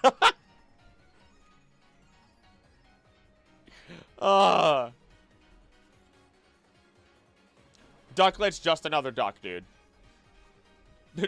Bring Nurse Joy in. No! Not unless it's Anna. Watching from the corner. It's not science without notes. You're right. Ducklet, it's literally a duck. It's literally a friendly little duck. And then it becomes a swan, which you typically don't want to have a swan as a pet.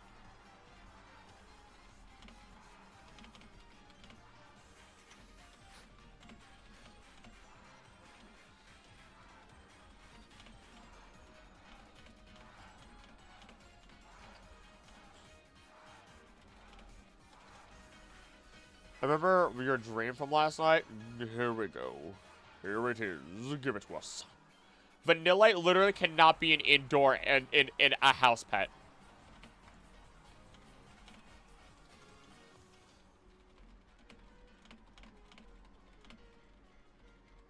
It would be great outside. requiring nothing but water, but you would absolutely need to live in cold environments. Otherwise, it would die. I was inside a house looking outside when there was a park lake. The water was kind of dark but a bit clear, and you could see creatures in it as if they were near the surface. Oh. Oh boy, here we go. Deerling's a deer, not counting it. Mogul's a squirrel, not counting it again. Carablast, no. Fungus, no. Frillish, no. Alamamala, no. Joltik, maybe. Tell me why a whole herd of giant squids appeared and walked out of the water.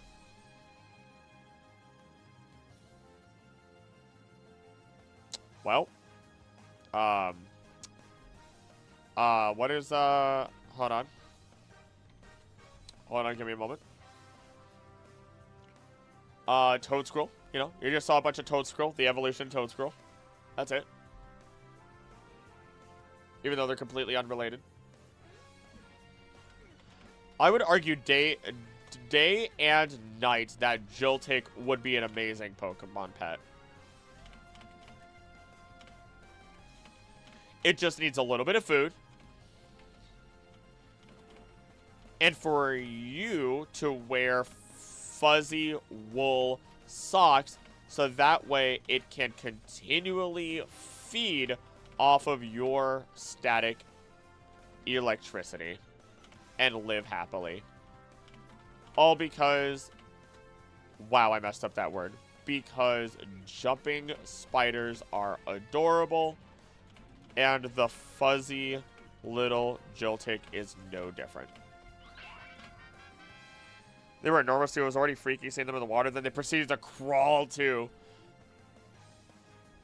the boundary between land and sea has thinned.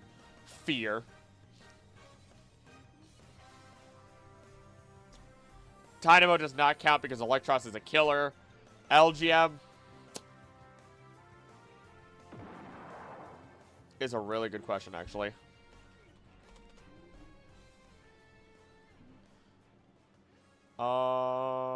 Quite the welcoming and informative behavior. Okay. Willing to help in stressful, otherwise difficult situations. Fully involved in something that feels important. Protect with its life. Interesting.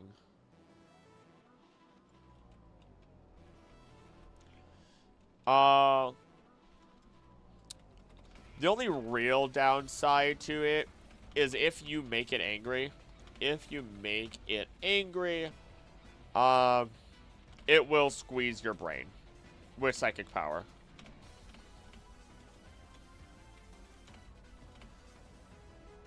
At least it's intelligent enough to understand and separate friend from foe. Looked up the possible meaning, feeling overwhelmed by responsibilities or threats IRL. Tell me something I don't know. Ah, there it is. It's okay, Mew. It's okay. You can always give up the responsibility of breathing, and then you'll just be knocked out for a little while. It's fine.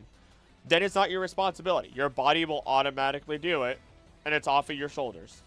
I know sometimes that can be hard. Or drinking water. Just for a little while.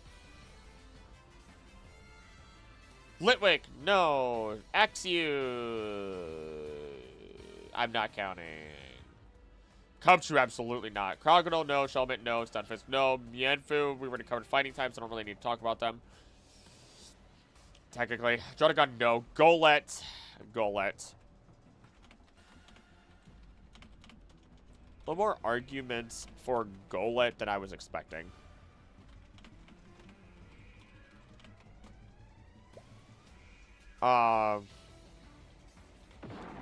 Funny little guy that doesn't need food, likes to help, is known to be loyal, and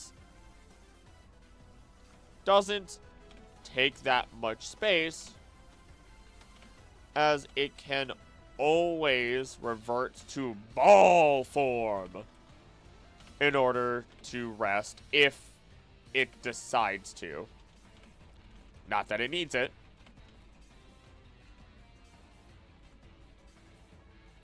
Though Golurk is way too large to keep inside of a building.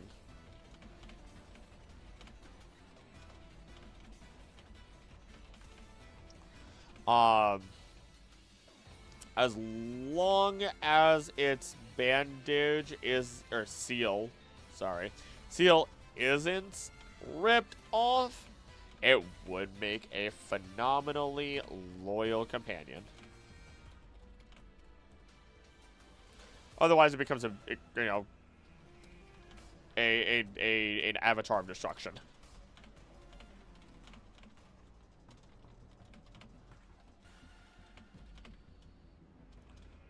Boop. 37 pages. Pioneer, no. Bufflet, no. Rufflet, no. Philby, no. Heatmore, no. Durant, no. Dino. No. Larvesta, sadly, no. And legendaries. And on to Chessman. Okay. That is a little under the halfway point. That... If I continue now, I know I won't stop. Larvesta, yes.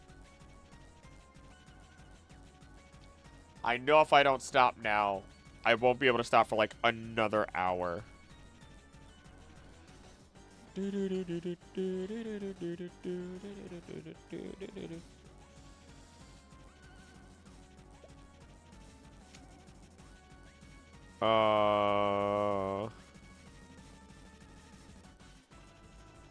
Dance. For you know, I actually have no energy. It's actually insane. My brain is thinking about food and food only.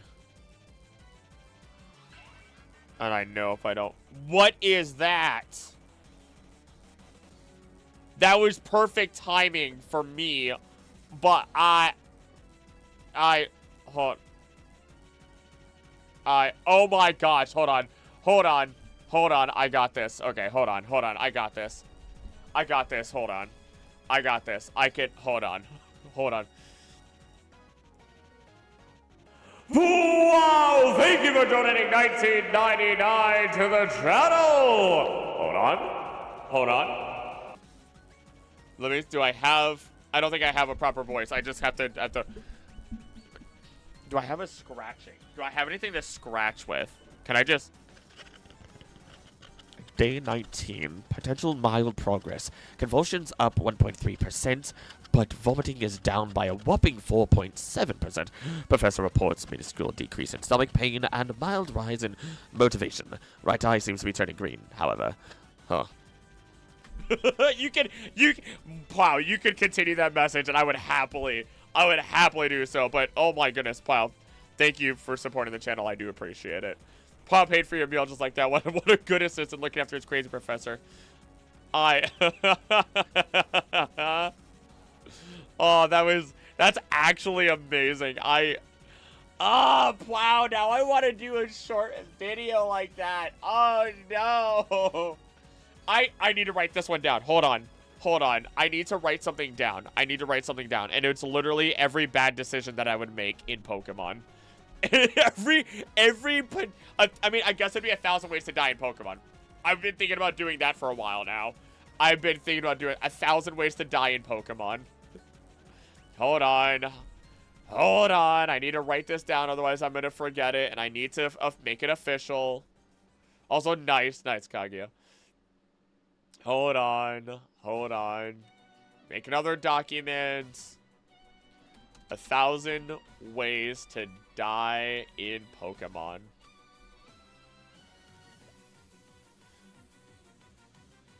Oh, that's gotta happen. That's gotta happen. That's gotta be something that happens.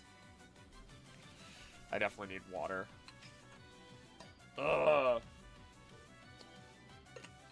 I am close to the 6 o'clock time, and I know I've been stopping work at 6 lately. So it's very tempting to just gun through these last 20 minutes. So down for recording an entire thing for that. Okay, thank you, Mew. I'm gonna pin that. And you know what, Plow? Let's make this official now. So that way I don't forget and I can be held accountable because I am terrible and I tend to forget things way too often. Okay? While you will have the if I make that 1,000 ways to die in Pokemon video, not if, when I talk about Reuniclus, I will give you that honor of talking about, like, doing that part specifically, because how could I not? Oh, that was read like the Mewtwo diaries. Potential mild progress. I hope the scratching picked up. Potential mild progress. Convulsions up 1.3%. Vomiting is down by a whopping 4.7%. Professor reports minuscule decrease in stomach pain and mild rise in motivation. Right eye seems to be turning green, however. Alright, moving on. Trying to use heavenly to your ears? Oh, really? It's just the right amount of scratching that doesn't bother me, even though it's a styrofoam cup. I thought it would be annoying and I thought it'd be terrible, but somehow it isn't. Somehow, also, hold on. Oh my goodness. I'm gonna count it as 7 because I can. There we go. Another shiny? Ooh. I have to draw it. Oh, goodness. I still need to make that, I keep saying it, and I never do, You know what? I might as well stick around for these last 20 minutes. Screw it. I still gotta make that slideshow at some point. Oh, it's a shiny Applin. Oh my gosh, I didn't realize I just had to look through chat. Okay.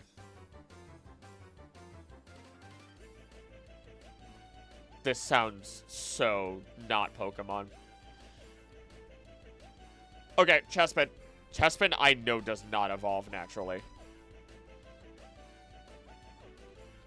It is not necessarily the plant itself, oddly enough. The spicy nut Pokemon.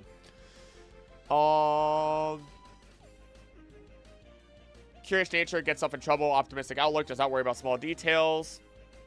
Oh, never mind. Nope, it does do so naturally. It does do so naturally.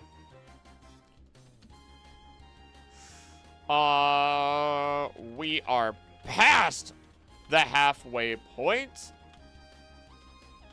Landing within Kalos.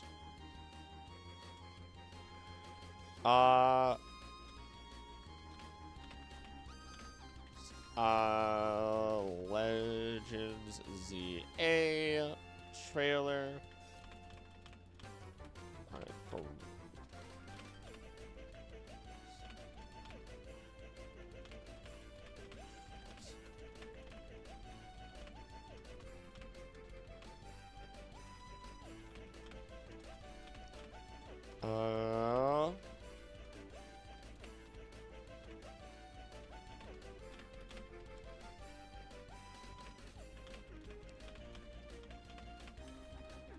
Okay, there we go. Chespin.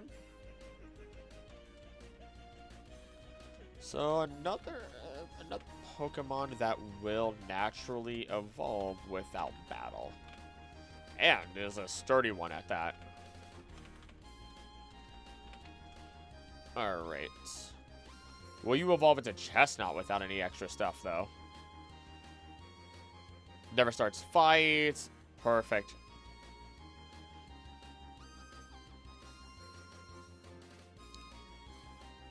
Okay, so we have we have a great thing with, and a...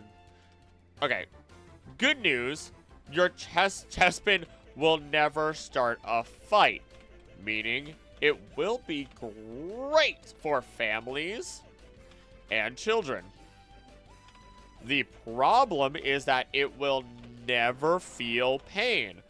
Meaning, either it can be injured and won't feel it, meaning we won't know if it receives a mortal blow, or it, more realistically, can feel pain, and we can tend to it appropriately. I don't think it will naturally evolve, though, from here.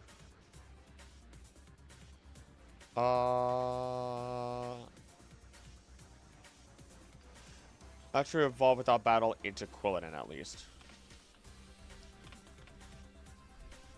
There we go. We have the Fennekin! Fennekin! Okay, I'm alive. I'm here.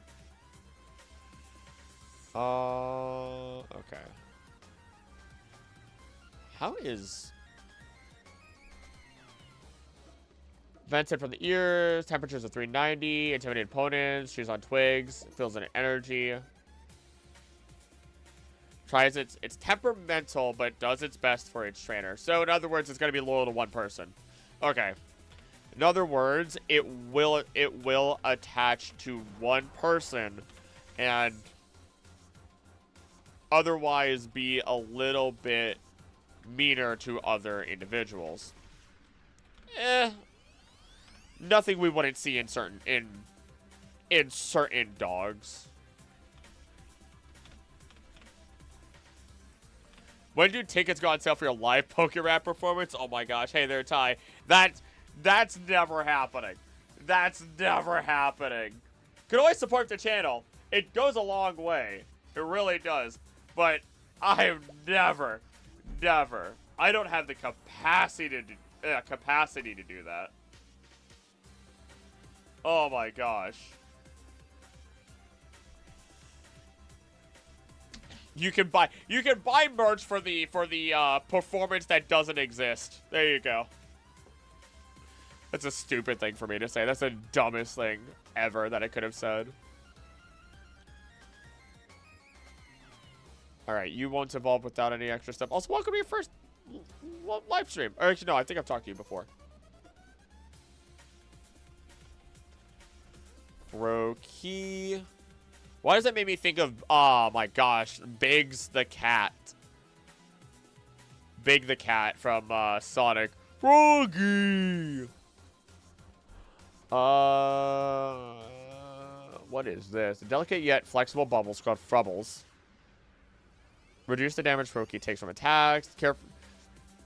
Carefree attitude, vigilant of its surroundings. Happy-go-luck as a trick. Lucky look as a trick on its enemies. Blah, blah, blah, blah. Okay. It's light and strong, capable of jumping incredibly high. Okay, perfect.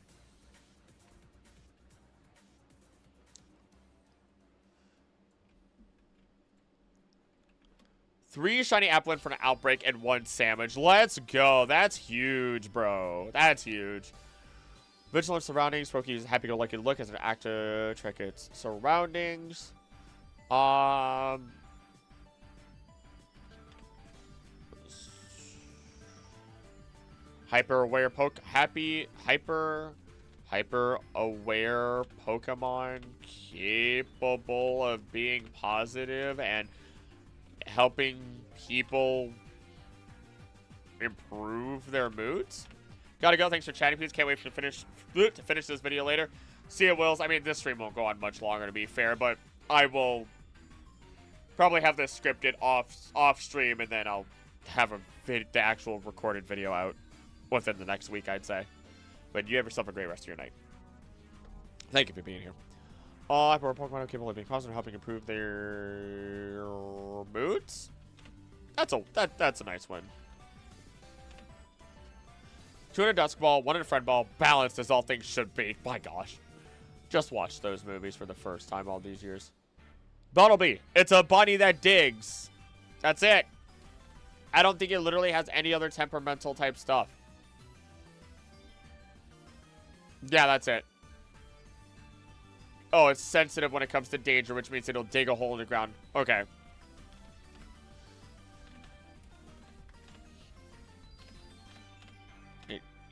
Here's danger, which it is sensitive to. It will immediately dig a hole in the ground. Yeah, that sounds great.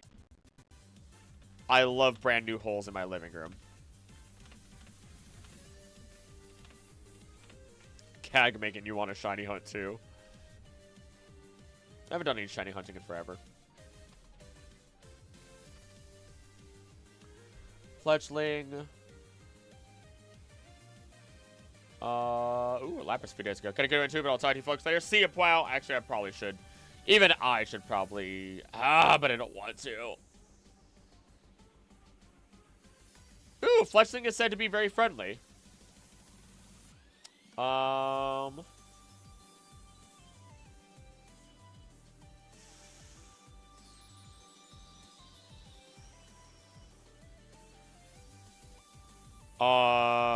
that's so tempting. That's so tempting. That's so tempting. Fletchling is a hard one. That, very friendly. Communicates with chirps and tail feathers. Typically peaceful. Relentless in battle. Attacks mercilessly. Body temperature will double if startled or cry. And then, if it is startled or excited, it'll burn you if you touch with their bare hands. A very nice Pokemon for experienced pet owners. Especially if you are experienced with birds. What about their evolutions? Granny Smith Apple Shiny. Unfortunately, oh gosh. Unfortunately, as they evolve, they do become more aggressive.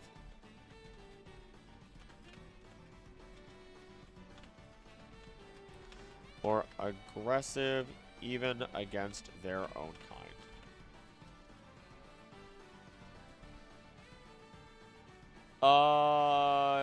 Scatterbug. It's just another bug. I don't even care. Litleo becomes a Pyroar, which can be dangerous. I'm pretty sure. Are you really gonna... That's not a house pet. You cannot convince me a lion is a house pet. Yeah, no, absolutely not. Oh my gosh, no. Flabebe, Floette, Florges.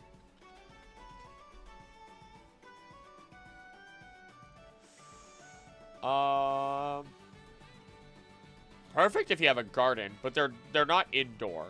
But that's fine. We have Reshiu. What's wrong with a lion as a pet? Wait, we do not have Reshiu. We do not have a Reshiram.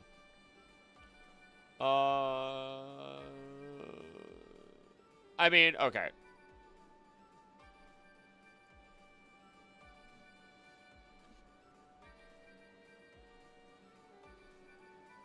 Okay. Okay. The Flabebe line is kind. They are friendly and are apt to tend to flowers, considering that they draw their power from flowers. This just lets them. Then they share that life energy with gardens around them. So, if you have a garden, the line is great to have and self-sufficient. Florges will naturally occur and goes the extra mile. Gains power. Okay.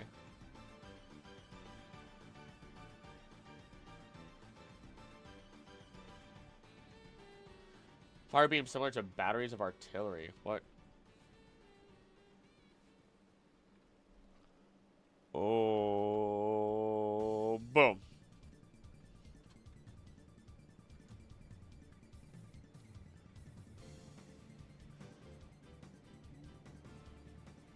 Okay, how far am I from... Okay, I think I've hit my limit. I've hit my limit. All right, this is going to get finished elsewhere, or off stream, basically. Maybe not today, but I'm going to record tomorrow. So, let me stop the music, do some closing to let you guys know what's going to happen. Oh my gosh, we got all these ducks. All these ducks. And they're not even in a row. Got to fix that at some point. Anywho. Anywho, let me get rid of that. To the floor. I said, oh my gosh. Anywho, here's what's gonna happen. Why is that off screen? Oh my goodness, really. Anywho, there we go. Rest of this week is still gonna be going as normal. Gonna be playing Breath of the Wild Master Mode on Wednesday. I think I'm gonna beat Ganon. I think I'm gonna beat Ganon and then go into the extra stuff, the trials or whatever the heck they're called.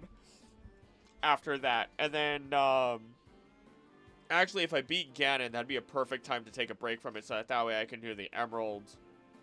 That Emeralds whole thing that's going to be going on. So if you're there for the Emeralds crowd control, you'll be able to mess with my game for free through crowd control. It's going to be great.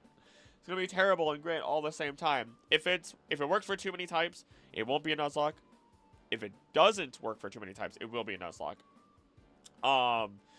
And then let's see. Friday, Pokemon Xenoverse. I will get a video out this week. Honestly, if you're a member, you're probably going to see the video go live by Wednesday. Because no matter what, I'm going to edit a video tomorrow. I think that's what I'm going to do. Also, I'm being coerced to go get sushi. So I'm probably going to just give myself a reward of sushi. Or motivation of sushi. Either way. Other than that, I think that's enough for me. I'll see you guys Wednesday. I'll see you guys in the Discord. You guys will see plenty of videos soon enough. And with that, as always, thank you guys so much for watching. Don't do anything I want to do. Don't think I want to do. Please be nice to each other. I love you, and I'll see you next time. Bye!